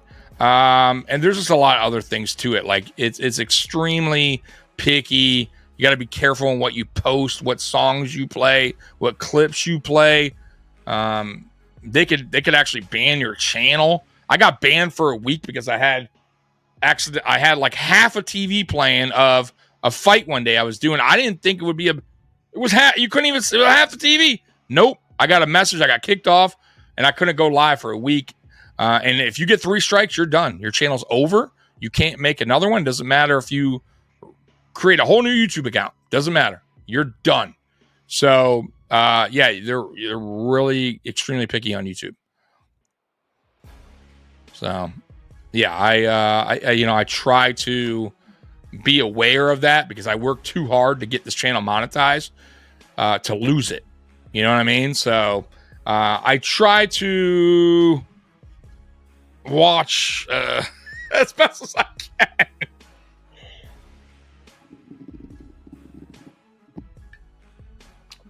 So Houston got to stop. Wow.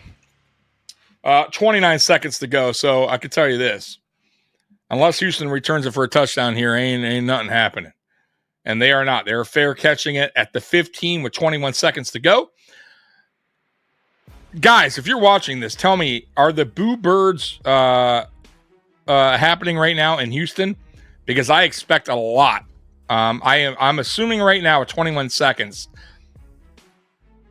they're probably going to kneel this and go into halftime down 17-2. So people that are watching this at home, let me know if the Boo Birds come out when they go into the locker room, because this is bad. 2 points at half, and it was from your defense on a safety. Like, that's ugly. That is ugly. So CJ Stroud is in shotgun, but I have a feeling they are going to run the ball here. Let's see. No, they're going to pass it, and CJ Stroud is under pressure and throws it away. 17 seconds left. Now let's see if they run. T-Dobbs, if stupid Pat McAfee can get paid millions for swearing on YouTube, anyone should be able to do the same. That's true, but there's a big difference. Pat McAfee is a former NFL player. He's a big personality. And they can let him get away with stuff like that. I am a nobody that nobody knows, really, and YouTube could give 2 shits if they lose me on their platform. So, big difference. Texans is done. Yeah, bro. It's a wrap, bro. I don't see Texans winning this game at all. So, I'm hoping I didn't miss any of your comments. So, CJ Stroud looks like he got hurt a little bit there on that play. I don't know what happened there, but he's definitely got a little banged up. So they're having him warm up a little bit on the sideline. So backup quarterback's in right now, 17 seconds. So I could promise you now they are kneeling or running the ball. Though he's in shotgun, expect the shotgun draw. Let's see here. And I am right. Shotgun draw to the running back. He picks up about 8. And there's 11 seconds to go. You got 3rd and 1. And it looks like they did call a timeout.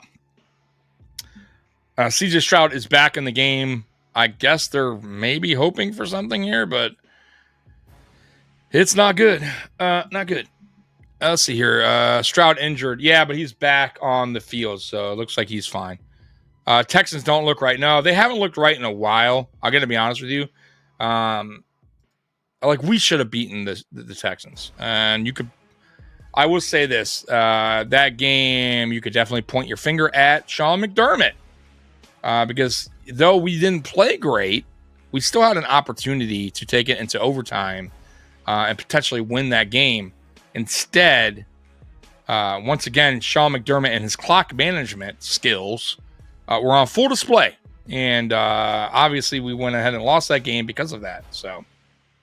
And the Texans just decided to run the ball, and that's pretty much what I felt. So why even call the timeout? Made no sense. Unless it was Baltimore that called timeout, I'm not sure. But anyways, they're going to halftime. Is there any boo birds? You guys hear any booing? By the way, first time 17-2 halftime score in NFL history. Wonderful. Wonderful. Houston, you're breaking records. And not good ones. Buffalo better put a hospital job on the Jets. Yeah, they got to, man. So, guys, who's watching the game? Is there any boo birds? Are they booing over there in Houston? They should be, because that was pathetic. Like, honestly, once again, you're at home. I say the same thing with Pittsburgh. You're at home. Fans paid a lot of money, right, to go see you play. And you're playing like dog shit in front of your fans on Christmas, where they put up a lot of money, and they're spending Christmas Day to watch you. They could be home watching you. And you put out a performance like this, you deserve to get booed. So... T-Dobbs, watch us have to play Houston again in the playoffs and lose by 3. Oh, my God, I'll be so pissed. Josh was shook that game because of the Diggs hype, I think. I don't think so. I just think we were playing some bad football at that time. We just lost. We just lost to the Ravens, and I don't think we were just... Remember, that was before Amari Cooper as well. Remember, we got Amari right after. So I just think that we just were not in sync offensively, bro. And I think defenses started to understand that you know, they could play man and beat us pretty much. And we could not get separation. And we were having a tough issue with that because they didn't respect our passing game. They didn't respect our receivers. They have to respect us now. They have to respect Amari Cooper, which gives a little bit easier for the other receivers to get open, right? So that's really what happened with the Amari thing. But we still had an opportunity in that game. You have to put the blame, like I said, a lot of the blame goes to Sean McDermott there for not understanding the time and you know what was needed to do at that particular time. I don't mind going for one shot downfield. Like, I didn't mind the first one. I'm like, okay, you know what? If you're going to get it, you're going to get it here. If you don't, okay, understand you're in your own end zone, pretty much on the own side of the field. Houston still has some timeouts. You need to run the ball here and make them burn their timeouts, because if you have to punt it now, they have very little time with the ball to get anything going. And they did not do that. They threw it deep 3 straight times. Very little clock went off. No timeouts were needed. And the rest is history. Can't do that. Mike, the Steelers are done. Put Justin Fields back at quarterback 1. They won't, because I think Tomlin made his decision, and he's sticking with it. So I think they should mix them up. I think he's making a big mistake there by not putting Fields in like certain parts of the game. Kind of like college. You ever see college? Some players, like, it's not the greatest quarterback they got starting, but they have a backup who's really good at running, right? Like he brings something different to the table. And what they'll do is they'll alternate. Remember Michigan did that one year? They had not Reddick. What was his name? McCarthy. It's like J.J. Reddick. J.J. McCarthy. They had J.J. McCarthy, and I don't remember the other guy. But he was more of a running quarterback. And they would do that often. They would put, J.J. would start, and they put the other guy in, He would play a little bit of the game. They put JJ back in. Like, I thought that's where Pittsburgh possibly would do, and they're not. They're not doing that at all. So I don't get it. I think it would bring a totally. I think defenses would have a tough time because you game plan usually for one guy, right? You game plan versus the starting quarterback, what he does well, what he doesn't do well. But when you got two different guys going in there, it brings you two different dynamics. It's tough to game plan, bro. And it's tough to just adjust your defense all of a sudden. So I don't know. I think it's a mistake what Tomlin's doing by not playing both of them during courses of game. I don't get it. T-Dubs, I have a paid DAZN subscription. I get every NFL game and Red Zone, and it's a lot of other sports too. But I feel this would be more fun. Really? I didn't know DAZN did that. Awesome, bro. And I appreciate you rocking with me, by the way, today. I honestly, bro, I did not expect a lot of people today to come on and watch me because it's fucking Christmas. I get it. And like, who the fuck wants to hear me when you could be watching, right?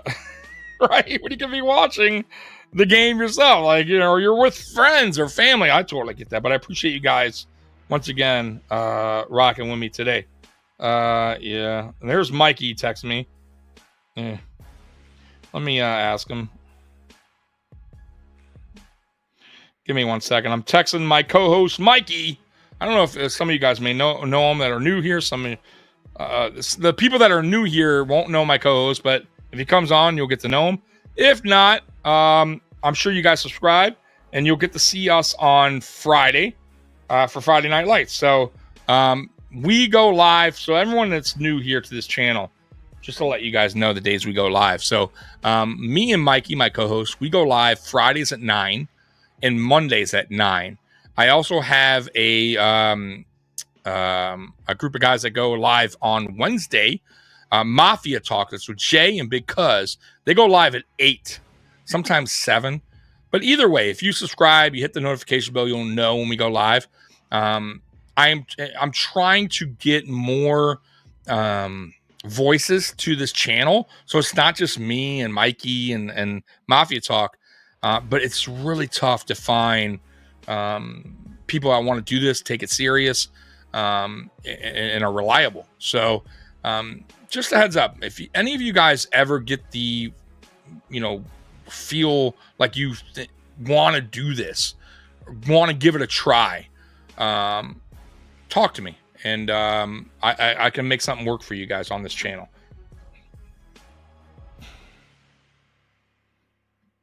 So Mikey says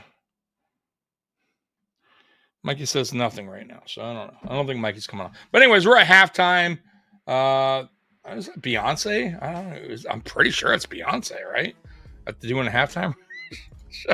I never was a fan of Beyonce in whatever group she was in, but I think that's her. Watch me be way off. It's not even Beyonce. I have no idea.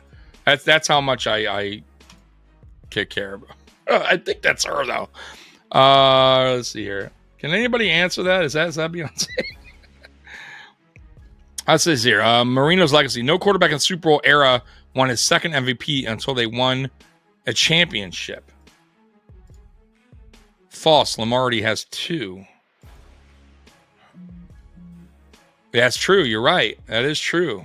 Lamar does have 2. No quarterback, not top 10 in passing. Maybe Super Bowl. I don't know about, I'll be honest with you, some of these I don't know.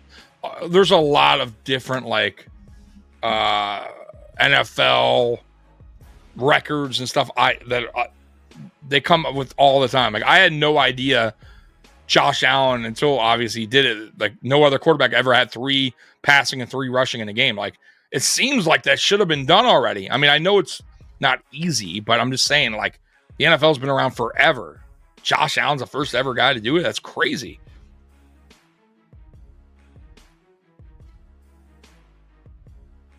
All right, it looks like Mikey's going to join. Prince Mike. Yeah, man. So Mikey's going to join. He's going to set it up. Y'all know who Mikey is, right? Prison Mike. That's just my joke to him. You know what's funny? He doesn't even, when I played that, I'm like, you know where that's from, right? He's like, no, like, I don't know, but it's funny. I'm like, it's from The Office. He's like, oh, I never really got into it. And, I never, I'm like, bro, The Office, bro, the first, 4 seasons, 5 maybe, were so funny, dude. When Steve Carell, dude, that show, I don't care what anyone says, that shit is funny. Like the first 4 or 5 seasons, it was hilarious. But I showed him the skit because I'm like, bro, I have to show you to you so you get where it came from. So if you guys don't know what I'm talking about, YouTube, The Office Prison Mike, and it is such a funny episode. But there's a clip of it on YouTube, just that part. And yeah, so basically, they get new employees from another branch, and they find out that one of them was in prison, or used to be in prison, or served time, or whatever. And everyone's like, whatever, freaking out or something. And then I think they wind up like thinking it was cool that he was in prison. I don't know. But then, so Mike was like, upset that people were like not paying attention to him and thinking it was like this guy was so cool. So he did this whole routine about he's prison Mike, and he put like a do-rag on, and like he made everybody go in the office, and he's like put this whole skit on about how prison is so bad and he's prison Mike. It was so funny. You guys have to watch it. It's funnier watching it than me explaining it to you. But it was hilarious. I don't buy that. Let's see here. I'm missing some ears. So writers need to explain why they broke President giving Lamar MVP last year and this year when he hasn't won a ring yet. It's a regular season award. Leaf Super Bowl's out of it. Yeah, listen. I regular season awards like what I like for Josh Allen to get MVP, of course, and I think we all would like that. But at the end of the day, bro, does it really truly matter if he doesn't win? Like you know what I mean? For him and his legacy, sure. Like when he goes to retire, it would be awesome for him to have an MVP or two, especially if he doesn't win a Super Bowl. Like, of course he would want that. You know what I mean? Like, with all the other records he sets and the stats that he piles up. Yeah, like, it's cool to have that. And when you look back at your history, in the NFL, like Dan Marino, right? He never won a Super Bowl, but at least he's has accomplishments that he can look back and go, I did this, I did this, I did this, I broke this record. I did have this record for the longest time. Like, stuff like that is cool. But, like, right now, like he could care less, and we could care. Like I said, it would be cool, but at the end of the day, we all want one thing, and I know Josh wants one thing. That's a Super Bowl. So that's how I feel about it. And I feel like that's how Josh feels about it. Marino's legacy: Josh Allen has almost 100 more touchdowns than Lamar since 2020 in the regular season and playoffs combined, including the second most touchdowns in NFL playoff history for a quarterback in his first 10 playoff games. Yeah, Josh Allen is I don't care what anyone says, bro. He's the second best quarterback in the NFL. Some can argue he's the best. The only reason I'm giving it to Lamar, not Lamar. Only reason I'm giving it to Mahomes is because Mahomes does have the Super Bowl rings, and you have to add that into it. But I don't think anyone's playing at a higher level and could do as much as Josh Allen does. I truly believe that. Like, I just don't. I think he is just that good. But the problem is the Super Bowl, right? Got to get there. And listen, it's a team game. That's the upsetting part. It's not like he's a pro boxer and he hasn't won a heavyweight championship and he's just knocking bums out. You're like, oh, but you have to get a champion. You got to get a belt, right? I get that, but that's not how this works. It's a team game. It takes both sides of the ball to do their job. Everybody, really. Coaching staff. The defense, the special teams, the offense, it takes a lot more than just the quarterback. So, man, it's so tough to win a Super Bowl, guys. That's why I hate when people are like, oh, Josh Allen can't get it done. Bro, what are you talking about? It's a fucking team game. This is not a boxing match. This isn't MMA. This isn't Pat and Josh squaring up in the middle of the ring, bro. These are two teams going at it. I mean, like, a lot of players play big factors in the game. Getting multiple MVPs has always had the precedent of winning rings. I don't know about that. I think winning a Super Bowl that's it, dude. Like, look, man, I think we said it. I said it a million times. I think Dan Marino's the best pure passer I've ever seen, bro. Honestly, he was amazing, but he has no Super Bowls, and that will always be, what people remember. Like, great quarterback, no Super Bowl. It's not his fault. Like, it really isn't. It's a team game. It's just so tough to get one. But you're telling me, like, if Dan Marino looks back, he much rather have it say Super Bowl winner. Of course. It's just so tough, bro. It's so tough to get one. And that's why, like, when you look at the Chiefs and they got, 3 already with Pat Mahomes, it's like, oh, man. You know what I mean? And Josh has none. Like, Josh doesn't want to sit back years and years from now and see Pat Mahomes has 3 or 4 and he has 0. But yet he has an MVP, right? Josh got he's not like, that will not like be his satisfaction at the end of the day. Well, at least I got an MVP. Like, bro, stop. Allen already has more playoff passing touchdowns than Phillip Rivers in his entire career. And Phillip Rivers is a damn good quarterback. We have a defensive coach with weak defense. Go figure. Yeah, crazy, right? Josh Allen has more playoff touchdowns than Lamar, Herbert, and that's crazy too. That's crazy. That's why, once again, I go back to the narrative that you cannot say, and I hate when fans say this or anyone says this, and you should know better as national media, especially former players who say this, and they have, that Josh Allen can't get it done. Josh Allen can't beat Mahomes. Josh Allen can't beat Mahomes. Bro, it's a fucking team game. You played the sport. You should know how it works. This isn't a one-on-one fucking basketball match. This isn't one-on-one football. This is a fucking team game. It takes a lot more than just Josh Allen and Pat Mahomes. It takes everything combined. Everything has to go right and be played right. And I hate that narrative. I can't stand it. Andy Reid is right now. Andy Reid's the best coach in football. There's no doubt about it. Imagine having a second most touchdowns in NFL playoff history for a quarterback in his first 10 playoff games, and simultaneously having the lowest interception percent in NFL playoff history with no reason. Right? Yeah, I get it. I'm with you. But once again, it's not his fault. It's really not. It's a team game, man. Like I said, man, if this was boxing, MMA, anything one-on-one, then yes, you can argue that. Why can't this guy win, why can't this boxer win a heavyweight championship, but yet he could beat everybody else, but when he finally goes against this guy, he can't win the belt. He's getting multiple chances for a championship belt, can't win, but he can beat everybody else. Well, yeah, that's on him, right? There's clearly, right? But when you have multiple players involved, right? A team game, bro, everything has to go right, man. Right? I mean, your special teams unit could blow a game. It has nothing to do with your defense or your offense.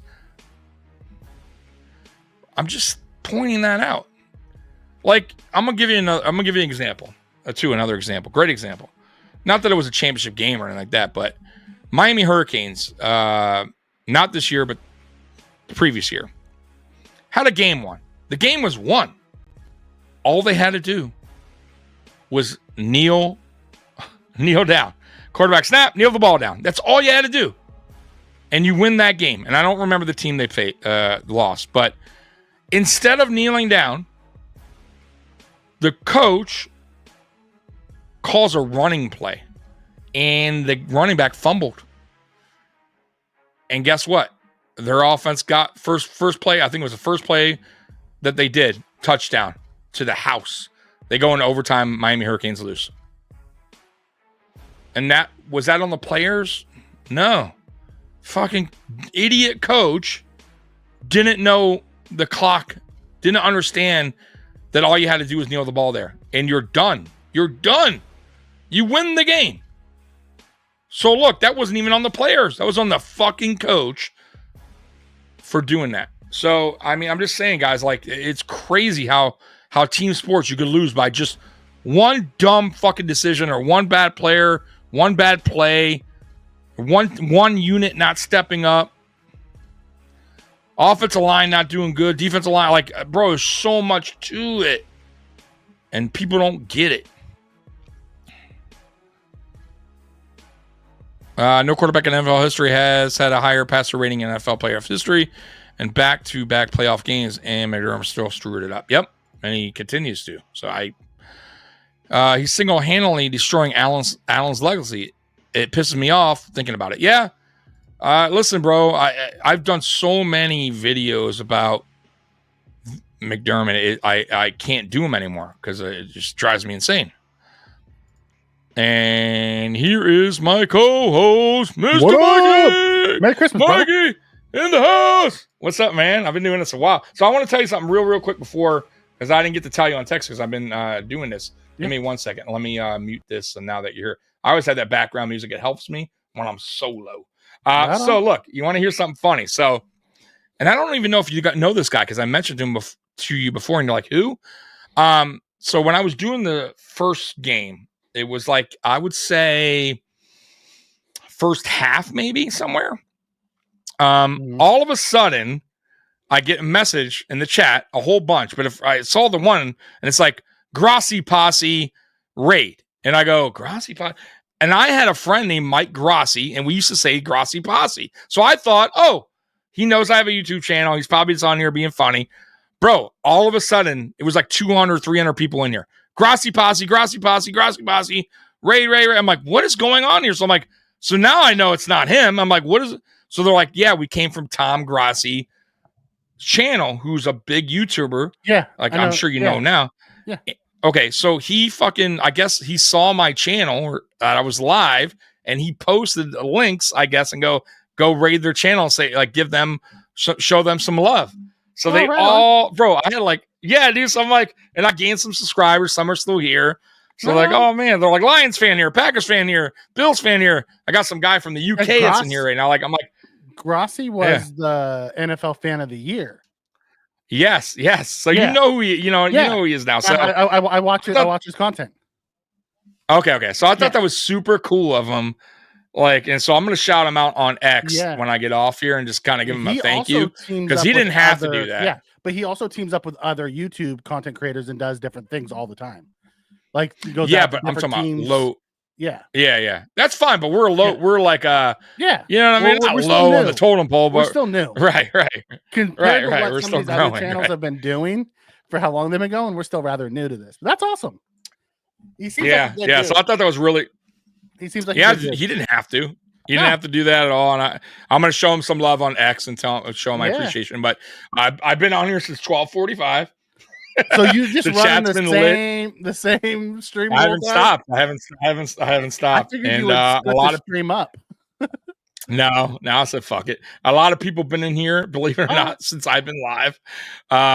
It's been fun, man. It's been fun. What did you think of the Chiefs-Steelers game?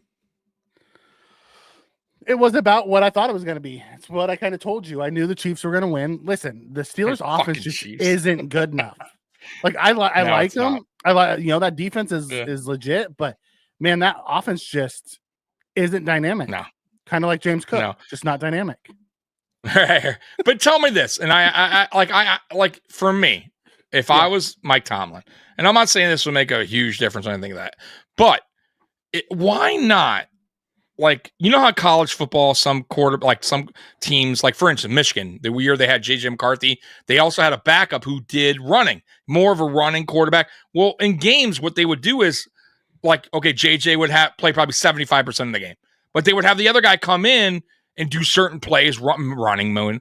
Why don't they, like, if you have Fields there, for me, if you incorporate him into the offensive game plan, he doesn't need to be the whole game, but for me, you would mix the defense would have to, they're not game planning for that. One, they're game planning for whoever's a starter. And two, it would really, like, they would have to adjust on the fly. Okay, shit. Okay, now is he going to, because he can pass still. So I don't understand why he is not incorporating a weapon. Because Russell Wilson, it's not like Russell Wilson's Josh Allen. You get what I mean? Like, it would be totally different if Russell Wilson was even Russell Wilson of old. I would go, okay, I totally get it. You don't want to do that. But Russell Wilson is okay, but Justin Fields can do something different. So what do you feel about that? You feel like I'm right or wrong on that? I agree with you. They should do it, but I think they should do it more in the old Cordell Stewart way. You know what I mean? Because Fields is such a dynamic athlete. You can run him. Because remember when Cordell Stewart first came in the league, they had God, who was their quarterback? Can't remember. Right, you're right. They did do a Cordell where they had the other what was his name? The white guy, right? O'Connell. Yes, yeah. Yeah, so he was the starter, and then they would bring Cordell in for a package of plays throughout the game. Yes, you would probably have like one package per series, so you have 4 or 5 packages throughout the game, and they would sometimes run with 2 quarterbacks on the field, and they would do weird things with them. Like, I don't understand why they don't use them more as a weapon. That's what I'm saying, right? Like, that's my point. Like, Fields is not like he's garbage thrower. No, he has a decent. Yeah, you know, run the double quarterback pass. You line up Fields next to because you don't know what you're getting. Toss it over to him, and then he has the run pass option. Right? Like, there's I just don't get it. I don't get it. I think he's fucking up with that. I really do. As like, if I was a Pittsburgh fan, I'd be like pissed. Fields ain't good. See, no, I'm not saying. Listen, I'm not saying. I don't. Bad. Go ahead. Fields isn't bad. Yeah, exactly. He's unrefined still because he didn't have great coaches in Chicago. And I think he could still be a good quarterback if he gets into the right system. Very much like the Sam Darnold mold, where if you get with one of these quarterback gurus, they could bring something out of him. Exactly. And Ariel, I'm not saying like, oh man, he would make this big difference. I'm just saying, when you have somebody that brings something different, that has a unique set of skills to the quarterback position, and you have a quarterback in Russell Wilson who's not really what he was, I feel like it would be best if you did mix him in during a game and kind of throw the defense off, because he brings that unique set of skills, which is really, you don't know if he's going to take off. You don't know if he's going to pass. He, like Russell Wilson, that's not him. Right. So I just feel like, why not do that? I just don't understand it. Thank you, Mike. Oh shit, we got one on chat. Yeah. Let me hit that up.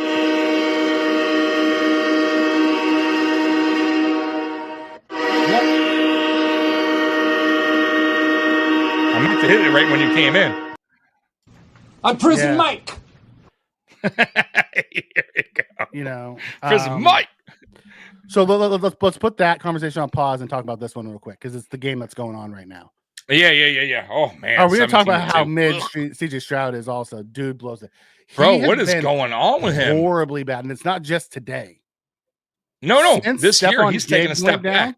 Since Diggs went down, since he beat us, and really he shouldn't have beat us. Since the second half of our game, he's been bad. Lamar to the house. Sorry to cut you off. 2042. Oh, you're way ahead of me. I'm watching. So am I. Oh, really? Damn. All right. And so you're it's still that far ahead of me. You're going to see Lamar take off and bye-bye. So, for a 40-something yard touchdown run. Yeah. Like they're just garbage, man. It's just so bad. Yeah, I don't know what happened to him, because his rookie year, he really was, bro. Like, I was super impressed. He is taking a step back. I don't think he's garbage, but I don't know I don't know what's going on with him. I don't get it.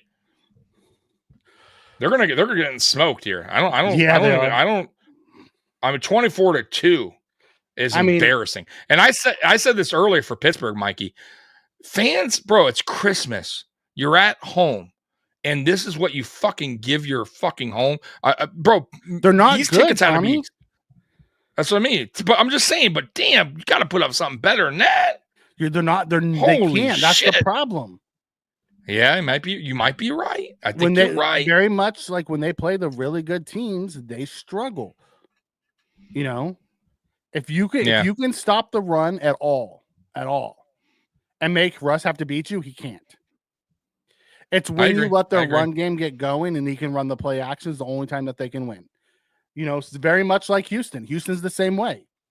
Right now, if you let Joe Mixon get going and they can run the play action, CJ Stroud will be okay. If you can stop the run at all, they can't beat you. Yeah. Yep. You make them one dimensional, they can't win. That's the difference with someone like, Mahomes and Allen and Burrow. Even Jackson. And Jackson still has his games where he struggles if he's just one dimensional. But he has the abilities to play above the scheme and play off platform and beat you one dimensionally if they need to be. It doesn't matter which type of game script you want to run; they can play any of them. Yep, I agree. But by the way, see this guy right here? Quarterbacks. Yeah, Buffalo Snowy from the UK, new subscriber. Right on. Came over here today. Buffalo Snowy. Yeah, we got a couple UK guys in here today, actually, but he's one of them. So pretty cool, man. Because I was like, he talked to me earlier. He's like, it's 8 p.m. here or something. Like 8 p.m. Where the hell are you at? Yeah, because it's 3:30 my time. So yeah, that makes sense. Game over. Absolutely. Yeah. Thank you for riding with us, Buffalo. Appreciate you. Yeah, enjoy your evening.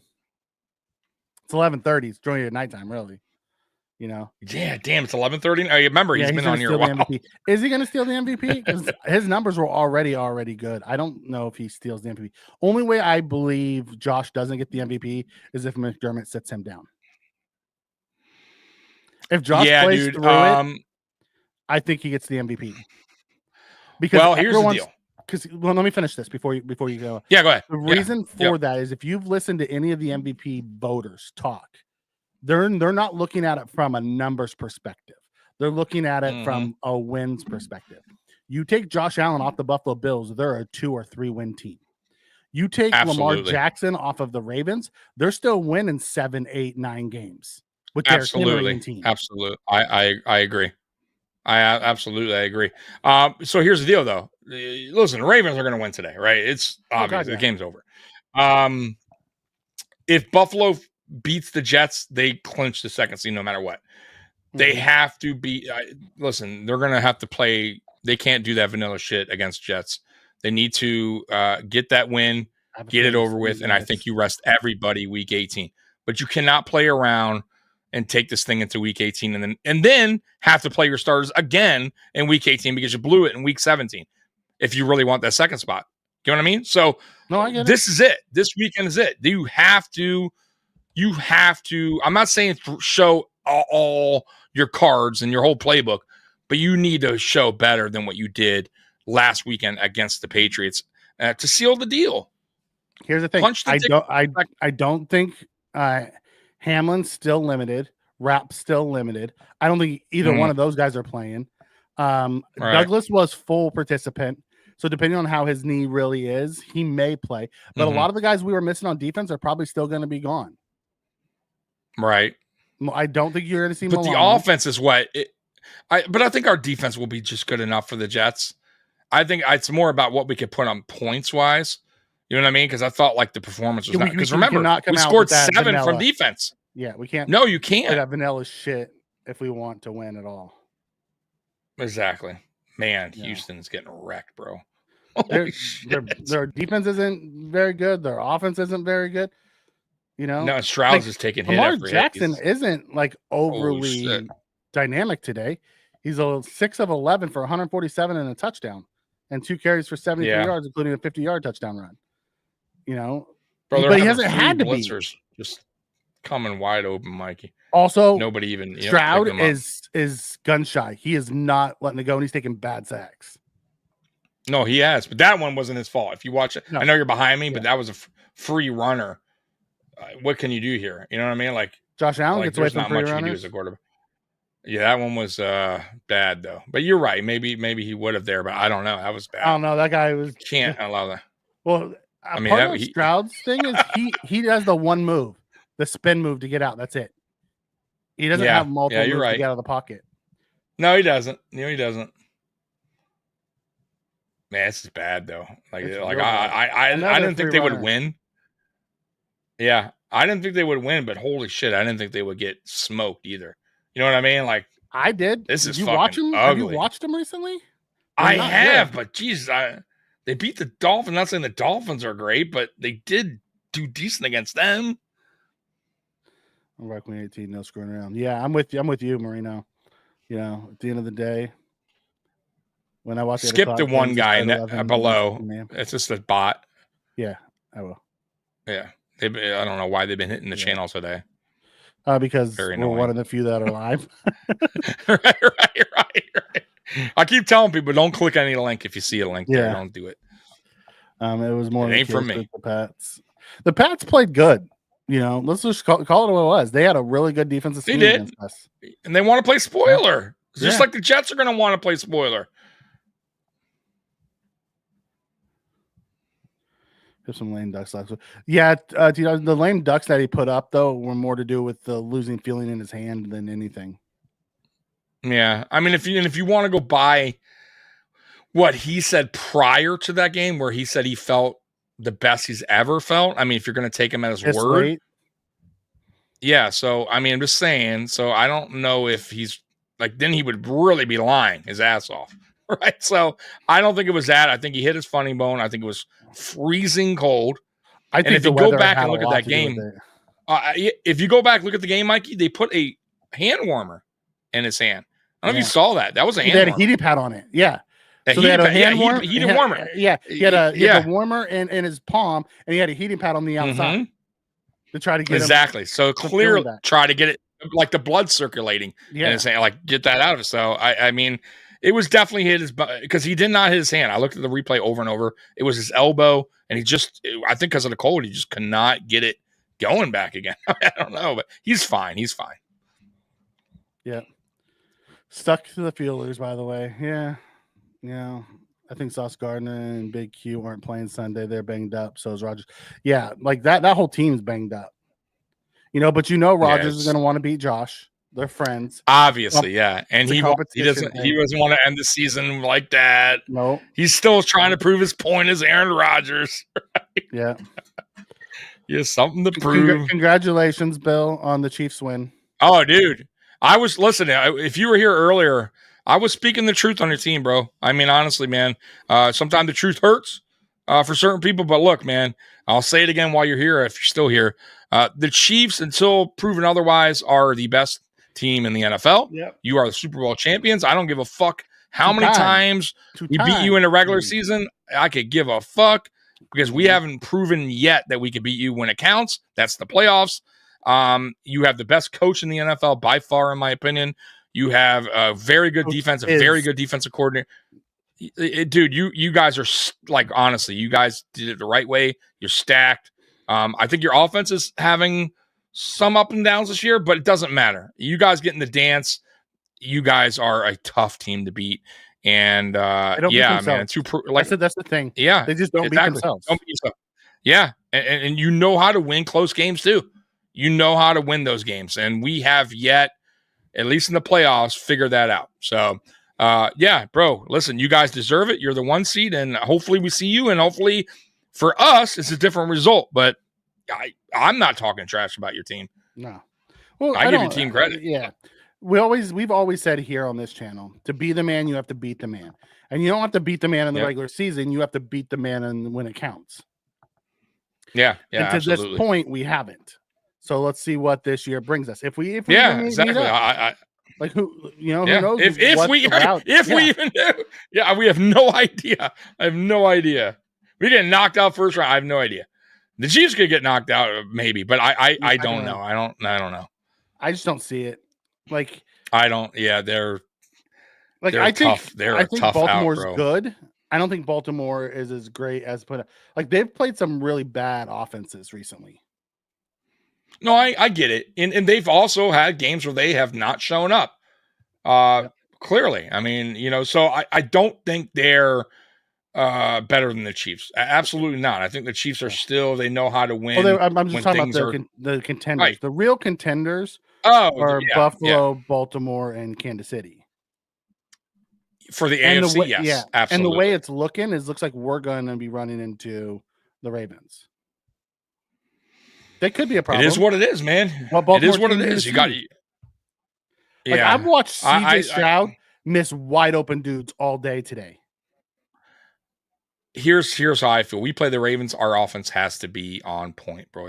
Because I think we're going to. But that's the problem. We've never contained really Derrick Henry. That is my major problem.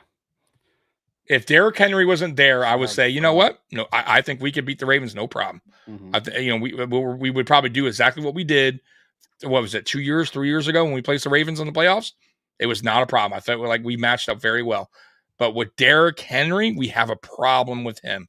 We just do not play well when it comes to Derrick Henry, and that is a problem. So I think if we play the Ravens, yep, our offense, bro, I'm telling you, our offense has to be on point in that game. Not throw the flag. And we can win. Oh, they did. Okay. I'm like, they just grabbed Derrick Henry and tackled him by his face mask. Oh, yeah, I'm watching it right now. Yep, the replay. Clearly a penalty there. Jesus. Had his hand all up in his jersey, too. Yeah. So it's kind of like a horse collar in a way, isn't it? Yeah, it wasn't a face mask. It was just inside the jersey. Either way, it's the same type of thing. Yeah. Yeah, it's a horse collar. And we blew him out. Yeah, I mean, we can beat Henry. Our guys have to be more physical. You cannot let. We have to come out and do what we did to the Lions, to the Ravens. Come out and be more physical and punch them. If you do that to the Ravens, you have a chance. If you let them get going, it snowballs. It snowballs like it did when we faced them this year. Yeah, you cannot let it get out of control like that. You can't, because look at Houston right now. It's out of control. There is no coming back. Though. Since the jump. I know, I get that, but but look at our game. It was kind of out of control. It got out of control really early. And we kind of bounced back, but then we fucked up. We shot ourselves in the foot, and that was a wrap, Jack. That was it. We started making the comeback in the second half like we always do. We did. But we shot ourselves in the foot, and stupid trick one mistake, that was a wrap, Jack. Yep. Yeah. But I've also seen the Ravens be shut down. If you can slow down the run, absolutely. Yes. Absolutely. We've seen it done 5 times. They have 5 losses for a reason. There's certain defensive coordinators, they have different. I also think styles make everything right. Like kind of like styles make fight. Yep. Defenses, right? Like it does, bro. And I don't know if that's what worries me about McDermott's defense. I don't know if it necessarily is good against teams that are power, like built like the Ravens, and they run. The same thing about the Lions, and we stifled the Lions.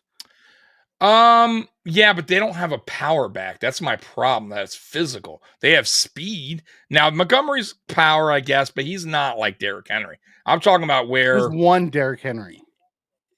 Right. I'm just saying. But then you got Lamar, and Jared Goff is not Lamar. And he can also take off, right? So you got to worry about 2 now. You know what I mean? I'm not. You don't have to worry about Goff. I'm not as afraid as the Ravens as you are, obviously. I'm not afraid of the Lamar. Listen. Everything I'm not afraid of the Ravens. Tells me you're afraid of the Ravens. What you're talking about. I'm not afraid of the Ravens. I'm just saying I feel like they are a tough matchup for us because of the dynamic of Derrick Henry and Lamar together. We played them once already. It did not go well. Now here's my thing. We played them once already. We played the Bengals once, did not go well. We played them in the playoffs again, and it did not go well either. McDermott did not switch up his game plan, and the Bengals did exactly what they did the first time before the DeMar injury. Bro, McDermott has to adjust and do a better job of game planning if we play the Ravens the second time around. Right? You saw what they did the first time. He has to be better calling plays, or at least Bobby Babbitt. Yeah, I don't look at that Bengals game as anything because we saw a quarter, and he didn't adjust. So he went in with the same game plan like a dum-dum. However, if that game would have played out and we would have got smoked like it was headed towards, I think you would have saw a different defense in the playoffs. I really do. Maybe. But the thing is, I have never seen a different defense from McDermott really in the playoffs. I really haven't. Seems to be against Baltimore. I could be wrong. You're right. Well, Baltimore, that was before Derrick Henry. And I agree. We did play a different style. You've never seen a different one. That's all I was saying. Had nothing to do with You're right. You're right. That's a good point. Okay, we'll see. I just don't. I don't trust them. Listen, we can beat Baltimore. Yes, we can. But how we beat Baltimore? We score a shit ton of fucking points. And I think that's fair to say. Mm-hmm. You think that we can hold Baltimore to 17 points? What defense do we have? Let's just say everybody's healthy. Everyone's healthy. Do I think? I think sure, we can. I think we can hold them under to 20. I do. What do they average? Just curious. I have no idea. I don't follow Baltimore like that. I don't either, but I'm just saying, like we always have to look at stuff like that. Let me see here. So, Baltimore. So let's see here. The Ravens. Okay, so different Texans teams, Craig. When they lost Stephon Diggs, that whole offense changed. You know what I mean? They averaged 30 points a game. Okay, so they average like us. We give up 23 a game. I think 22, 23, right? Something like that. Man, a lot of people feel the way you feel, Tommy. I just don't see it with the Ravens. I don't know how you don't see it when we saw it. When we played them, it was bad. But it was there was nothing in that game that showed we could stop them. If our defense comes out with that defense, I would agree with you. We were missing Teron and our linebackers trying to stop Derrick Henry. If that's who we're playing with, okay, I'll give it to you. If we have Tron and if we have our actual defense there, I feel much better about it. I'm not saying I want to feel better about it, but I also feel like our offense has to be pretty much almost perfect because they're going to get more points than 17. I truly believe that. I don't think we hold them under 20. I do not think that. Maybe I don't. Let me ask you this too, though. If we play Baltimore, it's going to be in Buffalo. Yeah. Once again, as you see how we play in Buffalo against better, more physical teams, our defensive line and our offensive line, but especially our defensive line, doesn't perform well. In Buffalo? No. See, I think it's the other way around. I think if we play them in Buffalo, we have a better chance to win than if we don't. Well, we would. I mean, if we win a second because the last time they played in Buffalo was that playoff game where we beat them. That's the last time they played here. We played there every time. With no Derrick Henry. I agree. But I just feel like our defensive was line also better than too. I get that Derrick Henry. You know what? There. We may see it. And we'll talk post game. But I'll tell you what. I'm not saying we can't beat Baltimore because I believe we can. But I'm gonna tell you right this: when we do our post game, because you don't sound like you do. Listen, I do. But I'm gonna tell you right now: when we do our post game, I'll promise you this: we do not shut down Derrick Henry.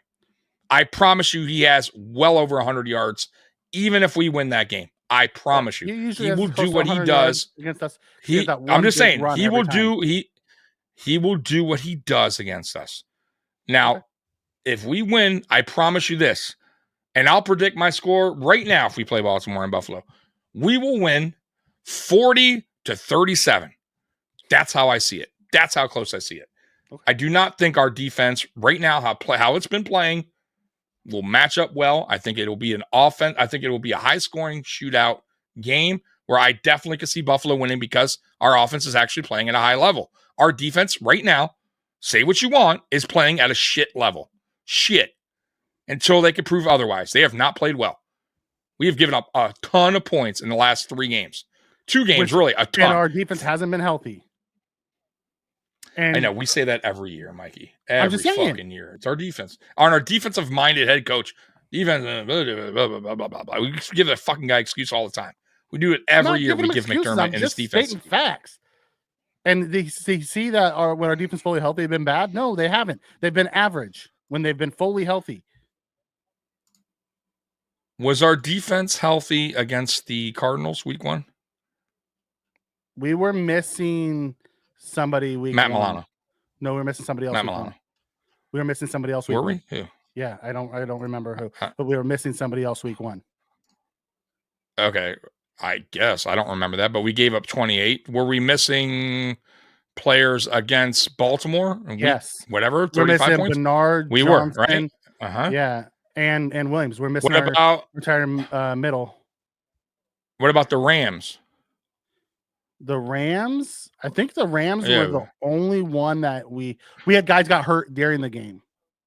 44 we gave up. We lost our secondary during that game. Our entire secondary. Dolphins we game. Lost. 27. Who we lose? I'd have to go back and look to see who we were missing in the Dolphins game. In the Detroit game, obviously we were missing both safeties and a corner. I get that. Like in that Rams game, we lost all 3 of them in that game. Yeah. So against the high-powered offenses this year, or at least good, we were healthy to start. You would say we weren't healthy when we finished. Yeah. So you would say Arizona is a decent offense, right? I would say they're decent, right? Right? Decent. Is that fair? They were better early than they have been lately, but yeah. Okay. So 28 on a decent offense, is that good or bad? That's bad.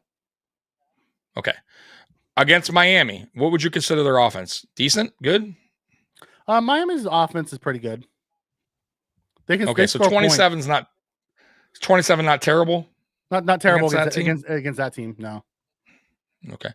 How about Baltimore at 35? Well, we were playing with a bunch of backups in the middle. But I mean, no, I'm just saying their offense. What do you consider their offense? Their offense is good. I do average consider their good? offense. No, Okay, good. it's good. They're averaging 30 points a game. Okay. They're one of the elite offenses. Okay. What about the Rams? They're Lions. So we're giving up. My point is against elite offenses. Go ahead. Did you know the? No, I know, but what the Ravens receivers average the most separation in the league? That's damn good, isn't it? Yeah. Separation? The most separation. That's really good.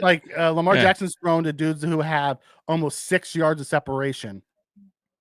But that's what makes them a good offense, right? And they could score, but that's why they're averaging 30. Okay, so what makes you think, and I guess that my whole reasoning for this is we just mentioned all the decent, average to good offenses. Why would we hold them under 20? What makes us hold them under 20? I said I think I know that's what I'm saying. They can score. Why? If we have our full defense, yeah, I have a feeling McDermott could scheme something up. In all those games that you mentioned, we did not have a full defense. And maybe we won't, and it won't matter. If we had our full defense, I have a feeling that we could scheme something up. Why? Because I've seen McDermott do it against the Ravens. Granted, there was no Henry, but also the Ravens' defense was much better then.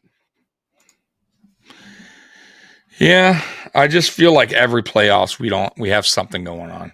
Yeah, and we gotta and we have a defensive head coach. We go back who gets out schemed by other defensive head coaches who are missing guys. Yeah. I watched Chris just feel Jones like sit on the sidelines today, and it's a stupid soft zone. That's why I don't think you're holding this team. That's why I think we need to score points a lot. Do I watch no, it wasn't. I get that. As everybody else? No, but no. Right here, it says I'm with you. Healthy finally for the Lions game. 500 yards, played soft zone. Also, we didn't play soft zone. Go back and rewatch that game. We blitzed. We did everything. We had him 35-14 going into the fourth quarter. Was that not good? In the fourth quarter, we lost guys, and we had to play Balin Spector and a bunch of dudes. Yeah. And then they got carved up. And we weren't playing soft zone. We were blitzing and doing a bunch of shit, and they were just beating us with a bunch of backups. But you allow New England. Now, mind you, they did a better job second half. But you allowed New England to carve you up and down for 14 unanswered points. We had completely back up secondary. But it's against New England. I get it. Patriots have one of the worst offensive lines. I get it, but they're the worst offensive line in the league. And we were chasing them down. We had can't get to them. Ton of pressures. No, because their quarterback got escaped. I guess I don't think our defense is where it should be. I don't believe in against a good offense is going to when we're full we're average. I just feel like this, and not even the Ravens, Mikey. You said the powerhouses right now in the AFC are the Ravens, the Bills, and the Chiefs. Yes. You cannot fuck up on defense against any of those teams, correct? The Ravens and the Chiefs. What do you mean by fuck up? Meaning play shit football defense. Give up points. No, a lot. Like shit defense where we're just getting like 35 points against us, 40 points. No. You can't give up those type of points, right? No. Okay. Right. So they got to play sound, better football against a good offensive team, not like they did against the Rams or the Lions, regardless of who they have in there. The only way you win those games is if your offense has to play at an elite high level. That's how I think that this Bills team can get to a Super Bowl. Not by our defense stepping up, because I do not think they will. I do not trust Sean McDermott into doing anything different than he did the first time around when he played the Baltimore Ravens. What? I do not see it. I do not. What is he going to do that's any different than I've ever seen Sean McDermott do for the most part? Yeah, maybe you said maybe change a little bit here and there, but for the most part, McDermott has the same defense he runs out there time and time again. He also, by the way, Mikey, pulls that soft zone shit in every game. I don't give a fuck who we play. He does it constantly late in games and lets teams crawl back in. Not only does he do it on the defense, he does it on the offensive side of things, where then he starts to run the ball. Then he starts to play scared football, and then all of a sudden we have a game again. That's on McDermott. He doesn't know how to put the pedal to the metal, right? He shows mercy instead of showing no mercy. He has to start being more aggressive on both sides of the ball. He's not going to. That's a problem. And that's a fucking problem. But it's not. That's why I worry, Mikey. Yeah, and I think Allen goes, fuck I'm going to be aggressive. I'm calling audibles every fucking time. At this point, I'm done arguing about the defense. Go look at who we were playing with over the last month. Yes, we're playing the 32nd. You get it, but the chat doesn't. Oh, they're mad at you? Let me see. I didn't read. Go look who we're playing with back there. That's all I'm saying. Go look when we were healthy or semi-healthy. We were average. I'm Prison Mike. This is Christmas, guys. Ease it up. Say what's up and fuck. Take it easy. It's Christmas. Holy shit. Jeez, he's trying to be a jolly guy. You guys just ruined it. I'm done arguing about what I'm watching. He's trying. It's damn Christmas time. All right? The Bills are fine. You leave our defense alone, damn it. Right, Mikey? Whatever. I don't give a shit. Oh, come on. I'm trying to stick up for you. I'm trying to make it better. It's not going to get better, brother, because people just want to shit God. Oh, my God. Here, Merry Christmas. Merry Christmas. Merry Christmas. Merry Christmas. Kiss my ass. Kiss his ass. Kiss your ass. Happy Hanukkah. Yes. There we go. I got Mikey back. Jesus. Robert's happy you're here. You see? Triggs loves it. Triggs is loving it. It's the same fucking conversation, Tommy. Every fucking week. Oh man. You know what's gonna change? You know what will have to happen? Nothing's gonna change. No, we're gonna have to win the Super Bowl, and then you guys will shut the fuck up about it. No. I mean, at least for a week or two. I think the Bills defense Sunday, if they play at if they actually look good, we're gonna be missing all our guys still. I'm telling you. Look at damn it, Mike! I'm trying to make it better. I'm just telling you. You're right. Look at the injury report. We're going to be without our secondary again, and they're going to give up points, and it's going to be a dogfight. I know. And people are going to come on here and say, "Oh my God, the Bills, the sky's falling. The Bills are going to get smoked in the playoffs because our defense sucks." And no one's going to look at what the fuck we're putting out on the field right now. If that's what we put on the field in the playoff time, I will agree 1,000%. We'll get run off the field. Oh, and Mikey I just don't think that's what Mikey will go off. No, no. Right. I hope not too, man. As Bills fans, I'm with you. of McDermott and Bean refuses to change the size of their defense, and they get hurt down the stretch, so they're never healthy for the playoffs. That's when all. What about the scheme? What about the scheme?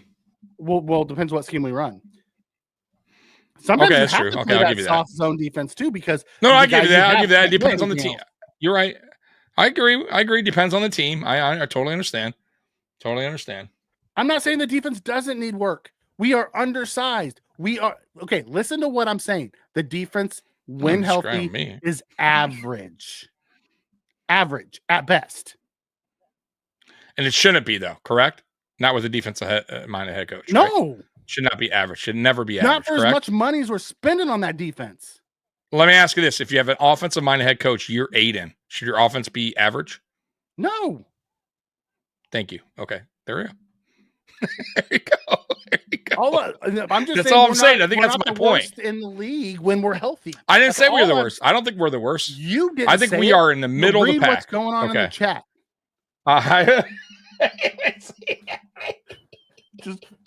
I see a lot of laughs. I see a laughing emojis. Well, now they're laughing because I'm just like, guys, I give up. I think it's shit like that. Hey, look, Marino's legacy. There you go. You got somebody on your side. And you're talking about that. Everyone's against you. 13-3, and people are acting like we're fucking 3-13. Holy shit! Oh man, Jesus Christ, man! Oh, this is great. Yes, this is great Marino, stuff. Now you're talking my language. Go get me a big, fat defensive nose tackle, please. That can clog up the run lanes. We do. Keith Absolutely. 6'3", 330 something. That's the guy you want. Put him next to Ed Oliver and Rousseau. Watch him take up 2 guys. By the way, do the Texans crawl back in this game? It's 31-2 in the fourth quarter. You guys are ruining my Christmas. I was like in great until I came here. I thought as I come on and talk about the games that were on, I didn't know I had to defend my. Well, there's no game. My average defense comment. But the problem is, Mikey, it's not a game. Yeah. Yikes. You also do I can't. I would. Can you imagine if the defense is letting me down and I'm screaming at Mikey, Mikey's screaming back at me? We're like, we don't have somebody on the field. I really think they would enjoy that. Right, yeah. We don't have Damar Hamlin. What are we going to do? The fact that we say that we're asking for Damar tells you everything about our defense that you need to know. Right. Do we see Micah Hyde, Mikey? Can you give me a Micah Hyde? I would say, yes. Give me Chadron. I wanted him in the second. Oh, dude. Absolutely. Give me Sweat. That guy's a beast, bro. You see him on the offensive side? They used him as a fullback or something the other day. That dude's a monster. Holy shit. And he can move for a big guy. 4 big D tackles that I would like for us to draft this year. They have to, right? Fucking A, dude. No, you would think. Tired of that shit. No. Like you think they would have to, but no, they don't. It's the same. It's the same answer I have about Micah Hyde. I would play him, but I don't think McDermott will. McDermott's a stubborn motherfucker. Look at Poona Ford. He's leading the bro. Chargers, I know. Remember, I sent you that. Yeah, unbelievable, right? Tim Settle even playing good football. Yeah, you leave Buffalo and you play better defense, but we have a defensive head coach. Yep. Jesus Christ. Like 3 pages once in a while, the defense fucking sucks. Go. Oh, come on. There's your response. Oh my God. We won't. We'll draft ain't that the truth? 5'11". Yeah. Right. 255. 280. Oh my God. Right. He's super quick and he wins all his pass rush. Yeah. That's great. Guess what? When they run it down your fucking throat. Right. Oh my God, dude. Force him to play zone. Right? Jesus Christ. I can see Tommy and Mikey, National Lampoon TV, broadcasting the Bills games. It gets entertaining. Our chats get very entertaining. Oh, man. Most of the time, it's me bitching about something or Tommy bitching about something. And sometimes it's me trying to calm Tommy down. Hey Tommy, it's not that bad. We can agree to disagree on this because I'm not seeing what you're seeing. Mm-hmm. By the way, did you see the punt today by Punt God? Yep, flip the field. 72 yards. 74. Was it 74? Or I thought I saw 72, but either way, 72, 74. It was 74, and he got 54 net. Oh, on the net because it hit the still. Because you flipped the field just like that. And Boomed people like act like I was crazy last year. Oh, what did the punter matter? Bro, what are you talking about? Field position matters big time. McDermott at the end of the season, if we win the Super Bowl. Guys, I hate to burst your bubble. McDermott's going to be if he wins a Super Bowl, you obviously can't fire him. Listen, and I wouldn't want to fire regardless. Somehow, Lose or draw, he's going to be here until probably 2 or 3 seasons after the new stadium is open. Absolutely, he is not going anywhere. Loves him. Matter of fact, be prepared, I think you'll see Bean fired before you see McDermott fired. You're right. McDermott was here first. So, McDermott did get Brandon Bean here. And all the stuff that's come out from the insiders was when Bean and McDermott had a tiff with the whole Diggs thing, McDermott said, are you still on board? Yeah, what's his name? So that's crazy. Yeah. That's wild to me, boy. That means that's telling me who's kind of running the show if that's true. Yeah, McDermott's always been running the show though. He runs the show. Bean runs the office. Yeah, that's crazy, bro. Shouldn't be like that, but it is what it is, man. It is what it is. Opie runs the program. At least you two are humorous.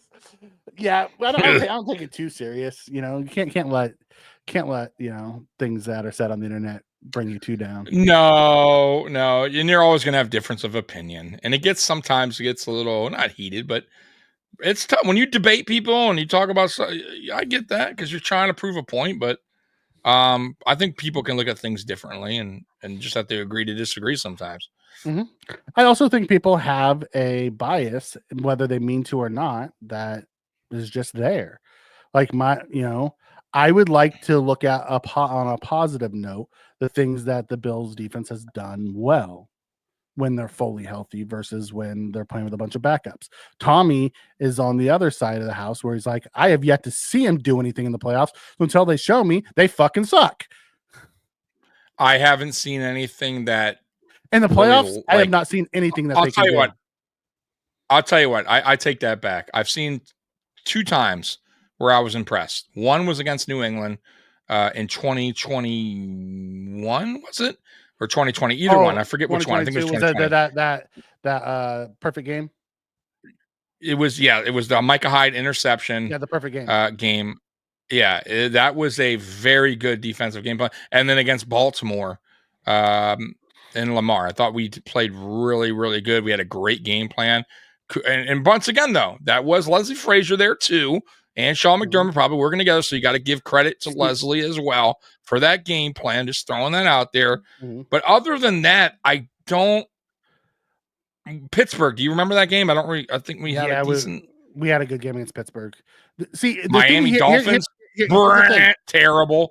Skylar Thompson. Bills, fucking kidding me? Even last week, the Bills gave up 14 points early and didn't give up for another score. No, it was great until the last like 10 seconds of the game. I get that. And the Bills do that all the time, and it makes the score look a lot closer, and everyone freaks out about it.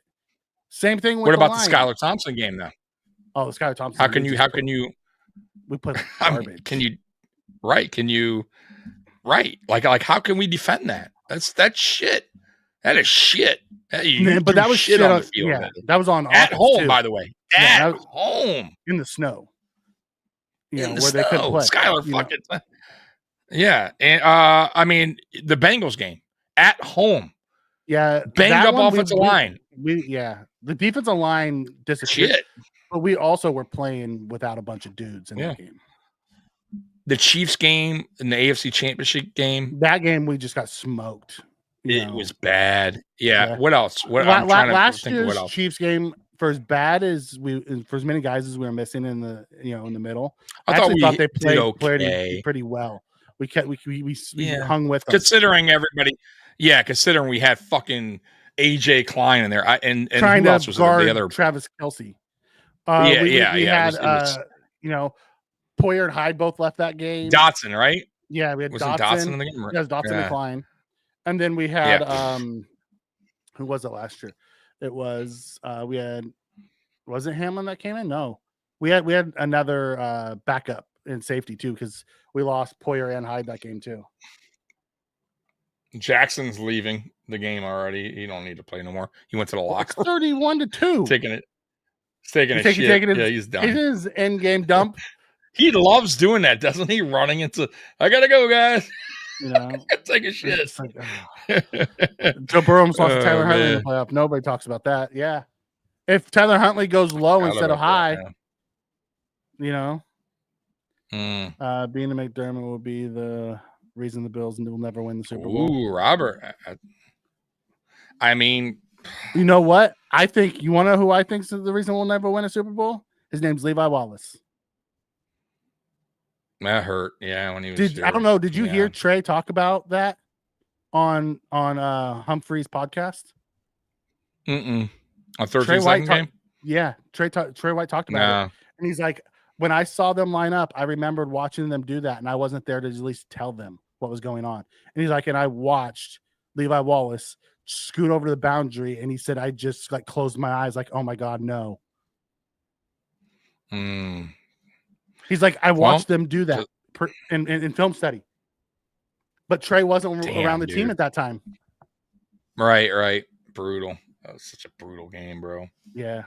That was a brutal game.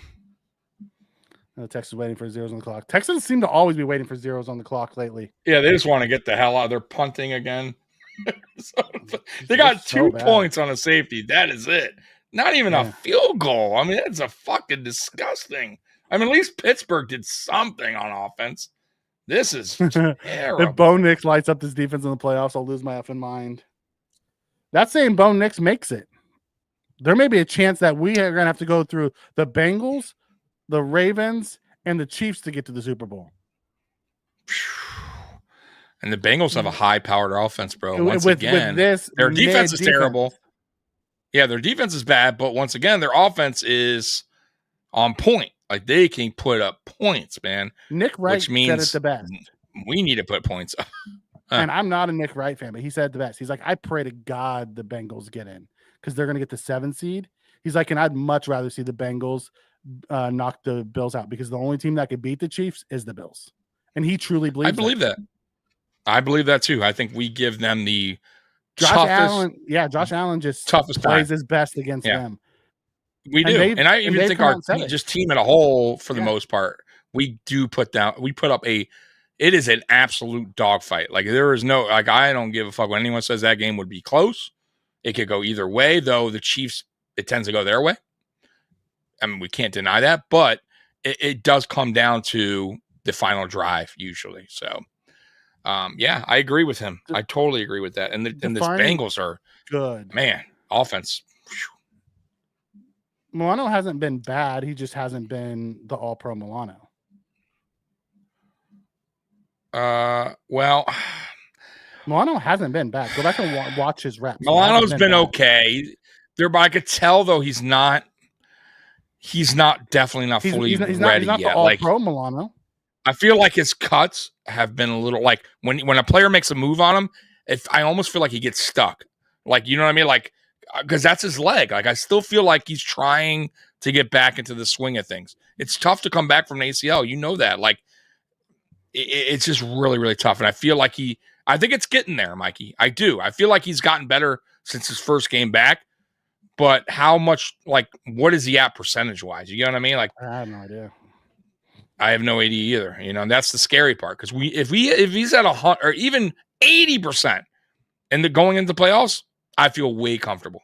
You know what I mean? But if he's at like 60, 50, and we have to go with Dorian, and he keeps getting banged up, right? Have to go leave the game. Like, and I like Dorian, but bro, a healthy Milano compared to Dorian, I'm just saying, like, Dorian is fantastic against the run. Milano cover, is better in coverage. Pass coverage, absolutely. He gets uptight and afraid to win. He coaches not to lose rather than coaching to win. in the playoffs. Yeah, and that's a problem with his coaching style. Yep, I agree. And he changed all those coaches out, so I'm hoping that means he's going to coach it a different way this year. He's going to coach to win, not to lose. But I'll tell you that the Patriots game felt like they were just coaching not to lose. Yep, that was a prime example of it. Absolutely. The Chiefs game, he was coaching to win. You saw it. He went for it on fourth down. You know what, too? I would have to say another game, the Rams. I felt the Rams game, he was coaching not to lose.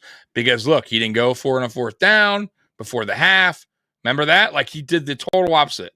Just, he, got, I don't know what happened. He went away from the being aggressive, right? He just was like, ugh, I'd rather just get in the halftime here. I didn't like it. I didn't like it at all. See, this is part of the problem. Milano's falling down before tackling people. It happens one time, and that becomes the narrative.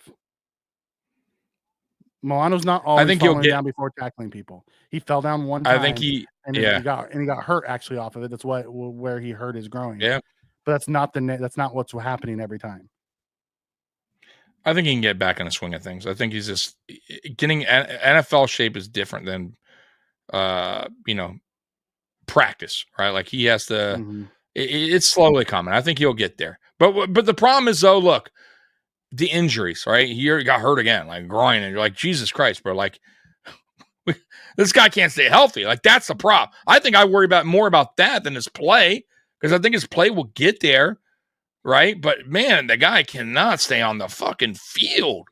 Like that is a major problem when you got a guy that you really need out there, and he just can't be out there.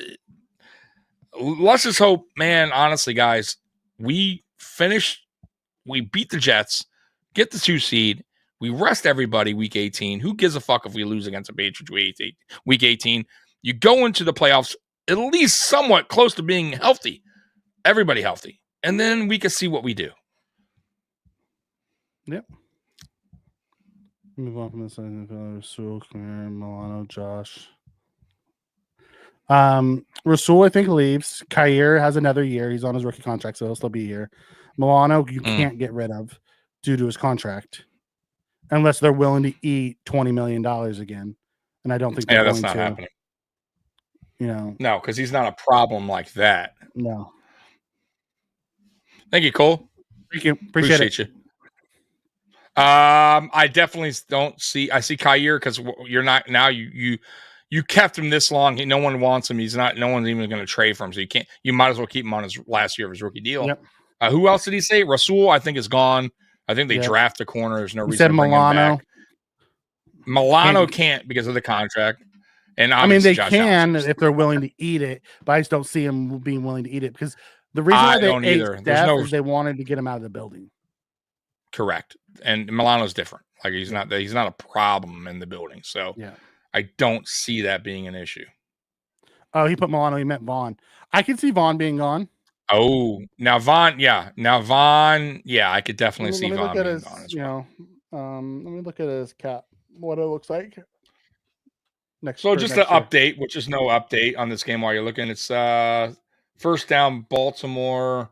It's 31-2 with 7 minutes and 40 seconds to go. If we're going into over, next year, I figured I'd give you an update. Vaughn's cap number is $23 million. So if we cut him just normal cut, we eat $15 million, we save $8 million. If we do a post 6-1 cut, we lose $6 million dead cap and we save $17 million. And then in 2020, so there's a way we out. Have we take $9 million in the 2026 one where we have money. So I think if we cut Vaughn, it'll be a post 6-1 cut designation. So we save $17.5 million. Okay. If we did the post 6-1 from Milano, which we could do, we would be eating 6.1 this year with basically $10 million in cap savings. But in 26, we would have $20 million in dead cap between Vaughn and Milano. And I don't think we're going to do that. No. Nope. I think Milano's here. I think Vaughn may go. Yeah. I think they'll figure something out with Vaughn.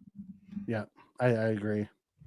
But then for our free agents, we have Mack, We have Quentin Johnson. We have DeMar. We have Jordan Phillips, Ty Johnson, Reed Ferguson, Gilliam Morris, Alec Anderson, Ryan Anderson, and Vandermark are restricted free agents. Doyle and Shane Buechele. So we don't have a ton of our core guys up for contract this year. And I think they bring back. I think Ty Johnson's also, if I'm not mistaken. Yeah, I think he would be a cheap. He'd be a cheap pickup. I think he would more than likely want to be here, stay here. I also think they would re-sign Mac Hollins if he wants to stay for another year or two. That would be another cheap deal. Why not bring him back? It would just make sense. Both those guys contribute to this team in many ways, so why not? And they're cheap deals. RVD, I think I would bring back because it's just tough finding offensive linemen depth wise. He's been good, cheap. And he is cheap. That's what I mean. Like as a depth. So it's league minimum. Him and Alec Anderson both are coming back. Cheap, cheapy deals. So there's Would you bring back Collins? Would you bring back Collins? I would. It'd be a cheap deal. I think you can get that done for. You can do another year for him. Ferguson. He's been on the team a while, right? I think I would. Just because he's been on here so long. He's been reliable for the most part. I think I would bring him back. Why not? Because you get another guy in here that long snapper. Just catch a pass? I think Roquan Smith just caught a pass. I wasn't paying attention. I think Roquan Smith just caught a pass. You're behind me, right? So I definitely won't see it now. So they're looking at the playoff picture here for the wild card. Crazy, the Vikings wild card at 13-2. That division still, bro. I think the Lions have to play the Vikings, don't they? I think they have to play them next weekend, right? Yeah, or week 18. Yeah, week 18, and that's gonna be for the division. Yeah, that's wild, man. Because who do they got this week? Week 17, Vikings and let's see here. Who do they got? They got let me look here. Anthony Miller caught a pass. Lions at 49ers. I think the Lions win that game. And you got Packers and Vikings, so maybe not, Mikey. Because if the Vikings if the Vikings lose to the Packers, it don't matter at that point. What are you talking about? Right? Doesn't it not matter? So week 17 this week, I'm saying the Lions play the 49ers. Let's say they win. But the Packers play the Vikings. If they lose, don't the Lions automatically get the one seed right there? Because the Vikings lost, then that puts another loss on their record. That makes the Lions at 13-3. Yeah, but they play again in the last one, and if they win, then it comes out of conference. It doesn't matter because they have the tie. They would have the tiebreaker over. No. It wouldn't be a tiebreaker. They would then split. It'd be it would be one of those things where they would come down to conference record. So I don't know that. Then I'd have to see that conference record. Yeah. It's interesting. I don't know. Here, give me a second. Yeah, that's interesting. That is really interesting. Yeah, so it's very well possible. If they lost. If the Vikings lost this week, it would put them at one game back, but they still played the Lions in week 18. They have a split if they win that. Yes. So it'll come down to the conference. So who has the conference? I think that would the Lions are 9-1. Detroit, right? Detroit would win it if they lose this week. Detroit would win it because there's no way for them to conference record. Division record would be the same thing. So yeah. So if the Vikings lose to Green Bay, the Lions clinch the division. Exactly. No matter. This is a thought. Okay. No matter what. Exactly. So because they'll Minnesota have the has to win the division. Exactly. So Minnesota has to win. Detroit has to win this week too. I'm sorry. Detroit has to. If Detroit wins, which I believe they will against a bad 49ers team right now. Yeah. And Minnesota, but boy, if Minnesota wins though, then you got yourself still a showdown week 18. Yeah. Then you got a showdown, right? Yeah. Yep. So if they both win, or if Detroit loses, then there's then it's really. Ooh. By the way, Derrick Henry today 148 yards rushing. Good game for him. Texans have their backup quarterback in. Yeah, Derrick Henry Derrick Henry set the pace today. 147 and a touchdown. And then he also had 2 catches for 18 yards. Yeah, that's like Lamar only threw 15 passes all day. Yeah, didn't need to. Bro, they could have put up 7 points today. Let's 6 points. 3. They would have won 3-2. Yeah, right. Let's hit Triggs. It says, I don't think Rasul's leaving. Rasul spoke about it on the Richard Sherman podcast that the Bills want to keep him. Rasul's going to sign for 2 years, maybe. I just don't see it. I don't see it either, man. I guess it depends. I saw that podcast too, by the way, and Sherman was really pushing him for getting his contract, like a big contract. I don't see it. Well, I don't see us giving him a big contract. It'd be a mistake, boy. And I like Rasul, but that would be money not spent right, in my opinion. Not on an aging cornerback that kind of lost a step this year. He's not what he was last year, guys. I like him. I still think he's a decent cornerback, but he is not a top. He's not our one, right? You cannot pay him like that. Benford's our one because we're gonna have to pay him too. Correct. Next year, right? And I'm not. So, why would you do that, right? And an aging, you fucking go out and you find yourself a corner on number 2. And we've been, except for the Khair, we've had some luck with corners. Teron, Christian Benford, so they're out there. I believe that they can find another corner to match well with Benford and not have to overpay for Rasul. Yeah, let Rasul go earn it somewhere else. Yeah. What if we trade for Sertan Watt and Nick Benito? First off, this isn't Madden, so there's no way they're trading all those guys. Second of all, now you're saying that McDermott's going to try to figure out a scheme that can fit all those guys. Right. Travis Stewart from Michigan is a good pass rusher to draft from Michigan, like in the 3rd round. I'm good with that. I like late round. I still think Solomon has a chance to be a good pass rusher. I really do. I do too. I just wish I wish they would let him get more opportunities. That is a problem I have with Sean McDermott since the time he's been our head coach. Giving players opportunities that I feel deserve it. Like, I don't know, fucking Poona Ford. Right? Like, hello. Right? What is going on there? How are you have that guy inactive every in the playoffs week when we need? What in the fuck, bro? Yeah, dude. Every week, including the play. When you need a guy like that out there, what are you doing, bro? Like, I don't get it. Like, it makes me wonder how good Oliver could be in a different scheme, a more of a tactile scheme. I mean, we're crapping all of maybe. What about Gregor Rousseau? How much better he could be? We don't know. We don't know until how when these players fucking leave and they do things like Poona Ford and Tim Settle are doing. And by the way, these guys, like, I never thought Tim Settle was great, but he's damn better than what he showed here because he plays an attacking style defense. Yeah. And Poona Ford, who I was high on when we signed him, and so was Mikey, and we were excited. And they gave him no love, no nothing. They fucking put him in a trash can and put him to the side. That was so shameful, bro. He was not hurt. Nothing was wrong with him, like, for no reason, dude. And it's just like, that's what drives me nuts with this guy. Yeah. And then we get weird other players like on offense, like offensive linemen, like Wyatt Teller. Like, I don't get it. Some things we do, man. It's still early. It depends on what Josh does. If Josh comes out and has a bad game, then chances are they're gonna. It could swing back to Lamar. Absolutely. But if Josh comes out and puts up 3 touchdowns, and when we beat the Jets, it's because Josh's MVP isn't based off of stats. It's based off of Josh being the catalyst for this, 3-loss team and the 2 seed. I agree. Yep, I agree with that. Allen locked up the MVP from KC to Detroit.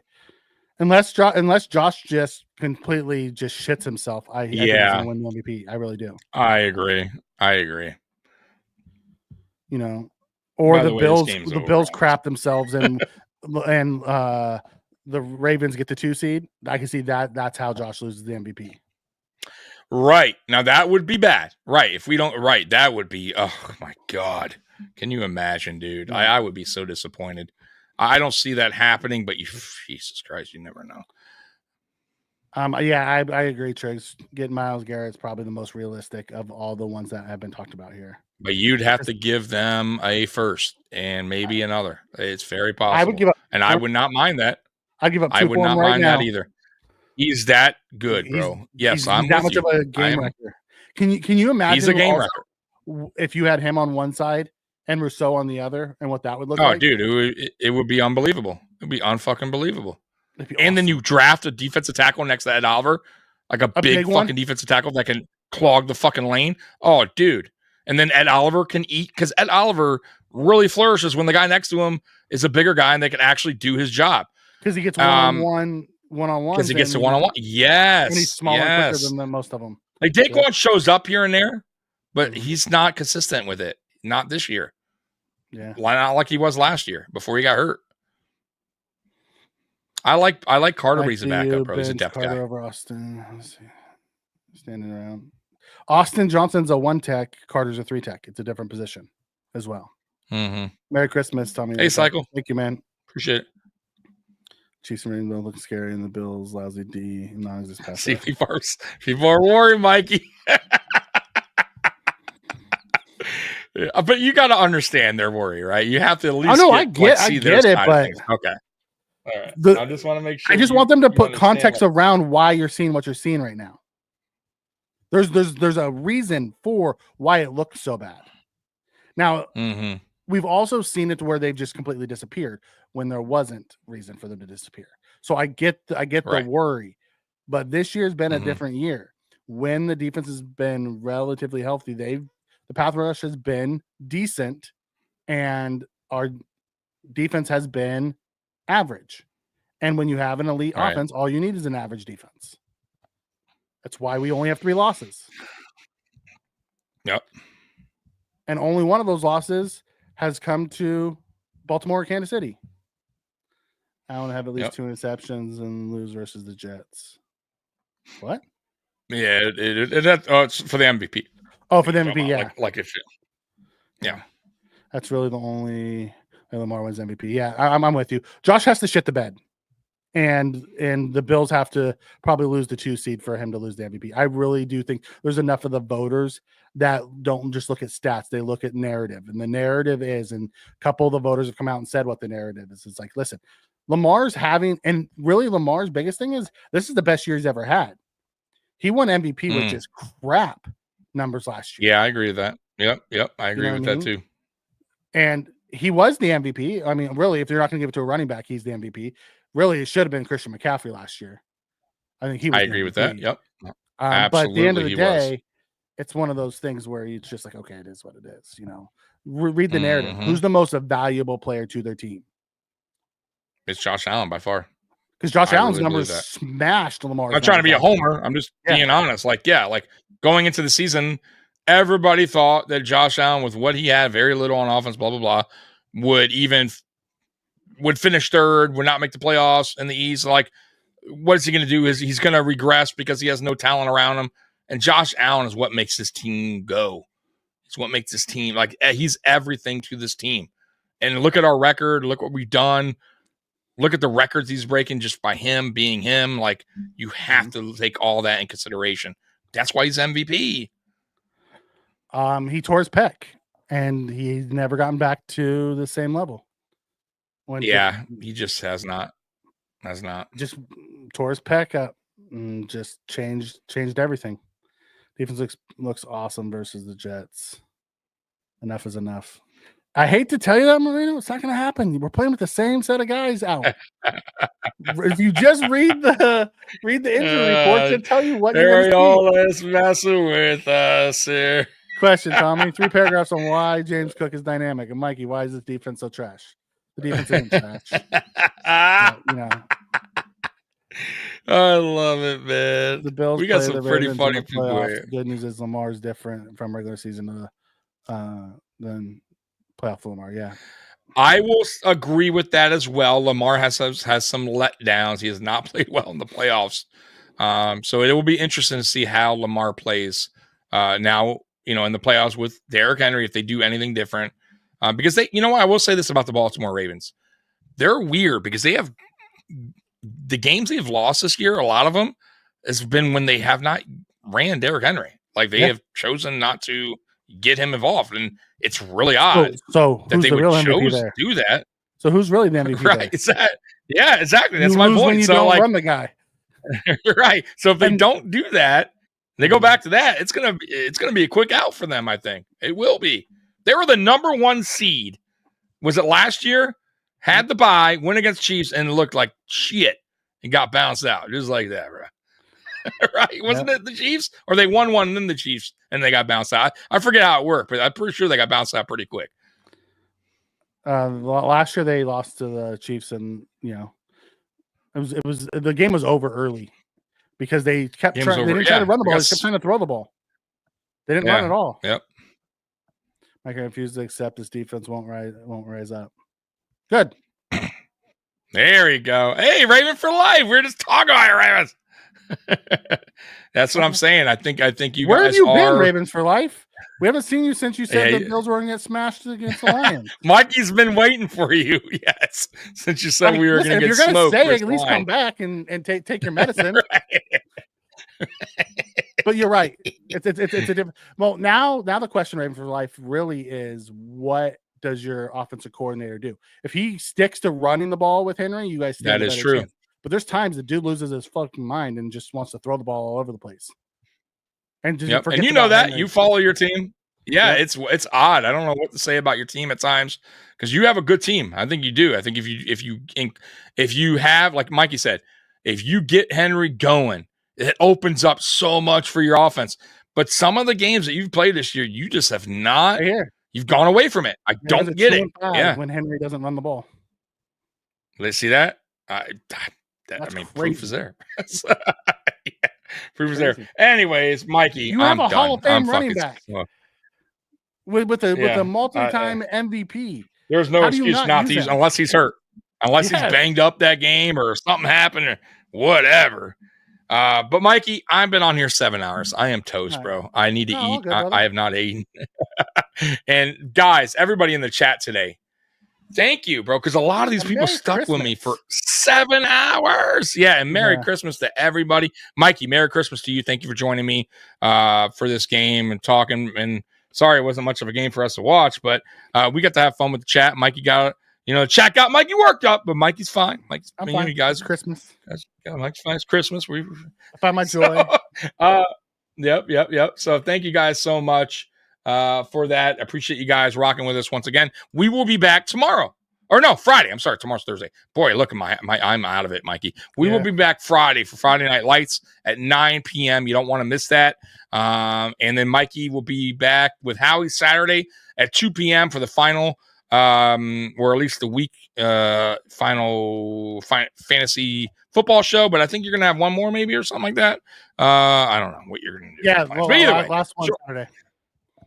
Okay, so join that them 2:00, and then AFC East Shakedown is. I don't think I'm going to have it this week. We will have it week 18, and that might be the finale of AFC East Shakedown for good. So you don't want to miss that either, because I don't think I'm going to rerun it back next season. So you don't want to miss that either. But anyways, thanks guys for rocking with us. As always, go Bills. We're out of here. Bills Mafia. We love you. Peace. Go Bills. Mikey, go Bills. There we go.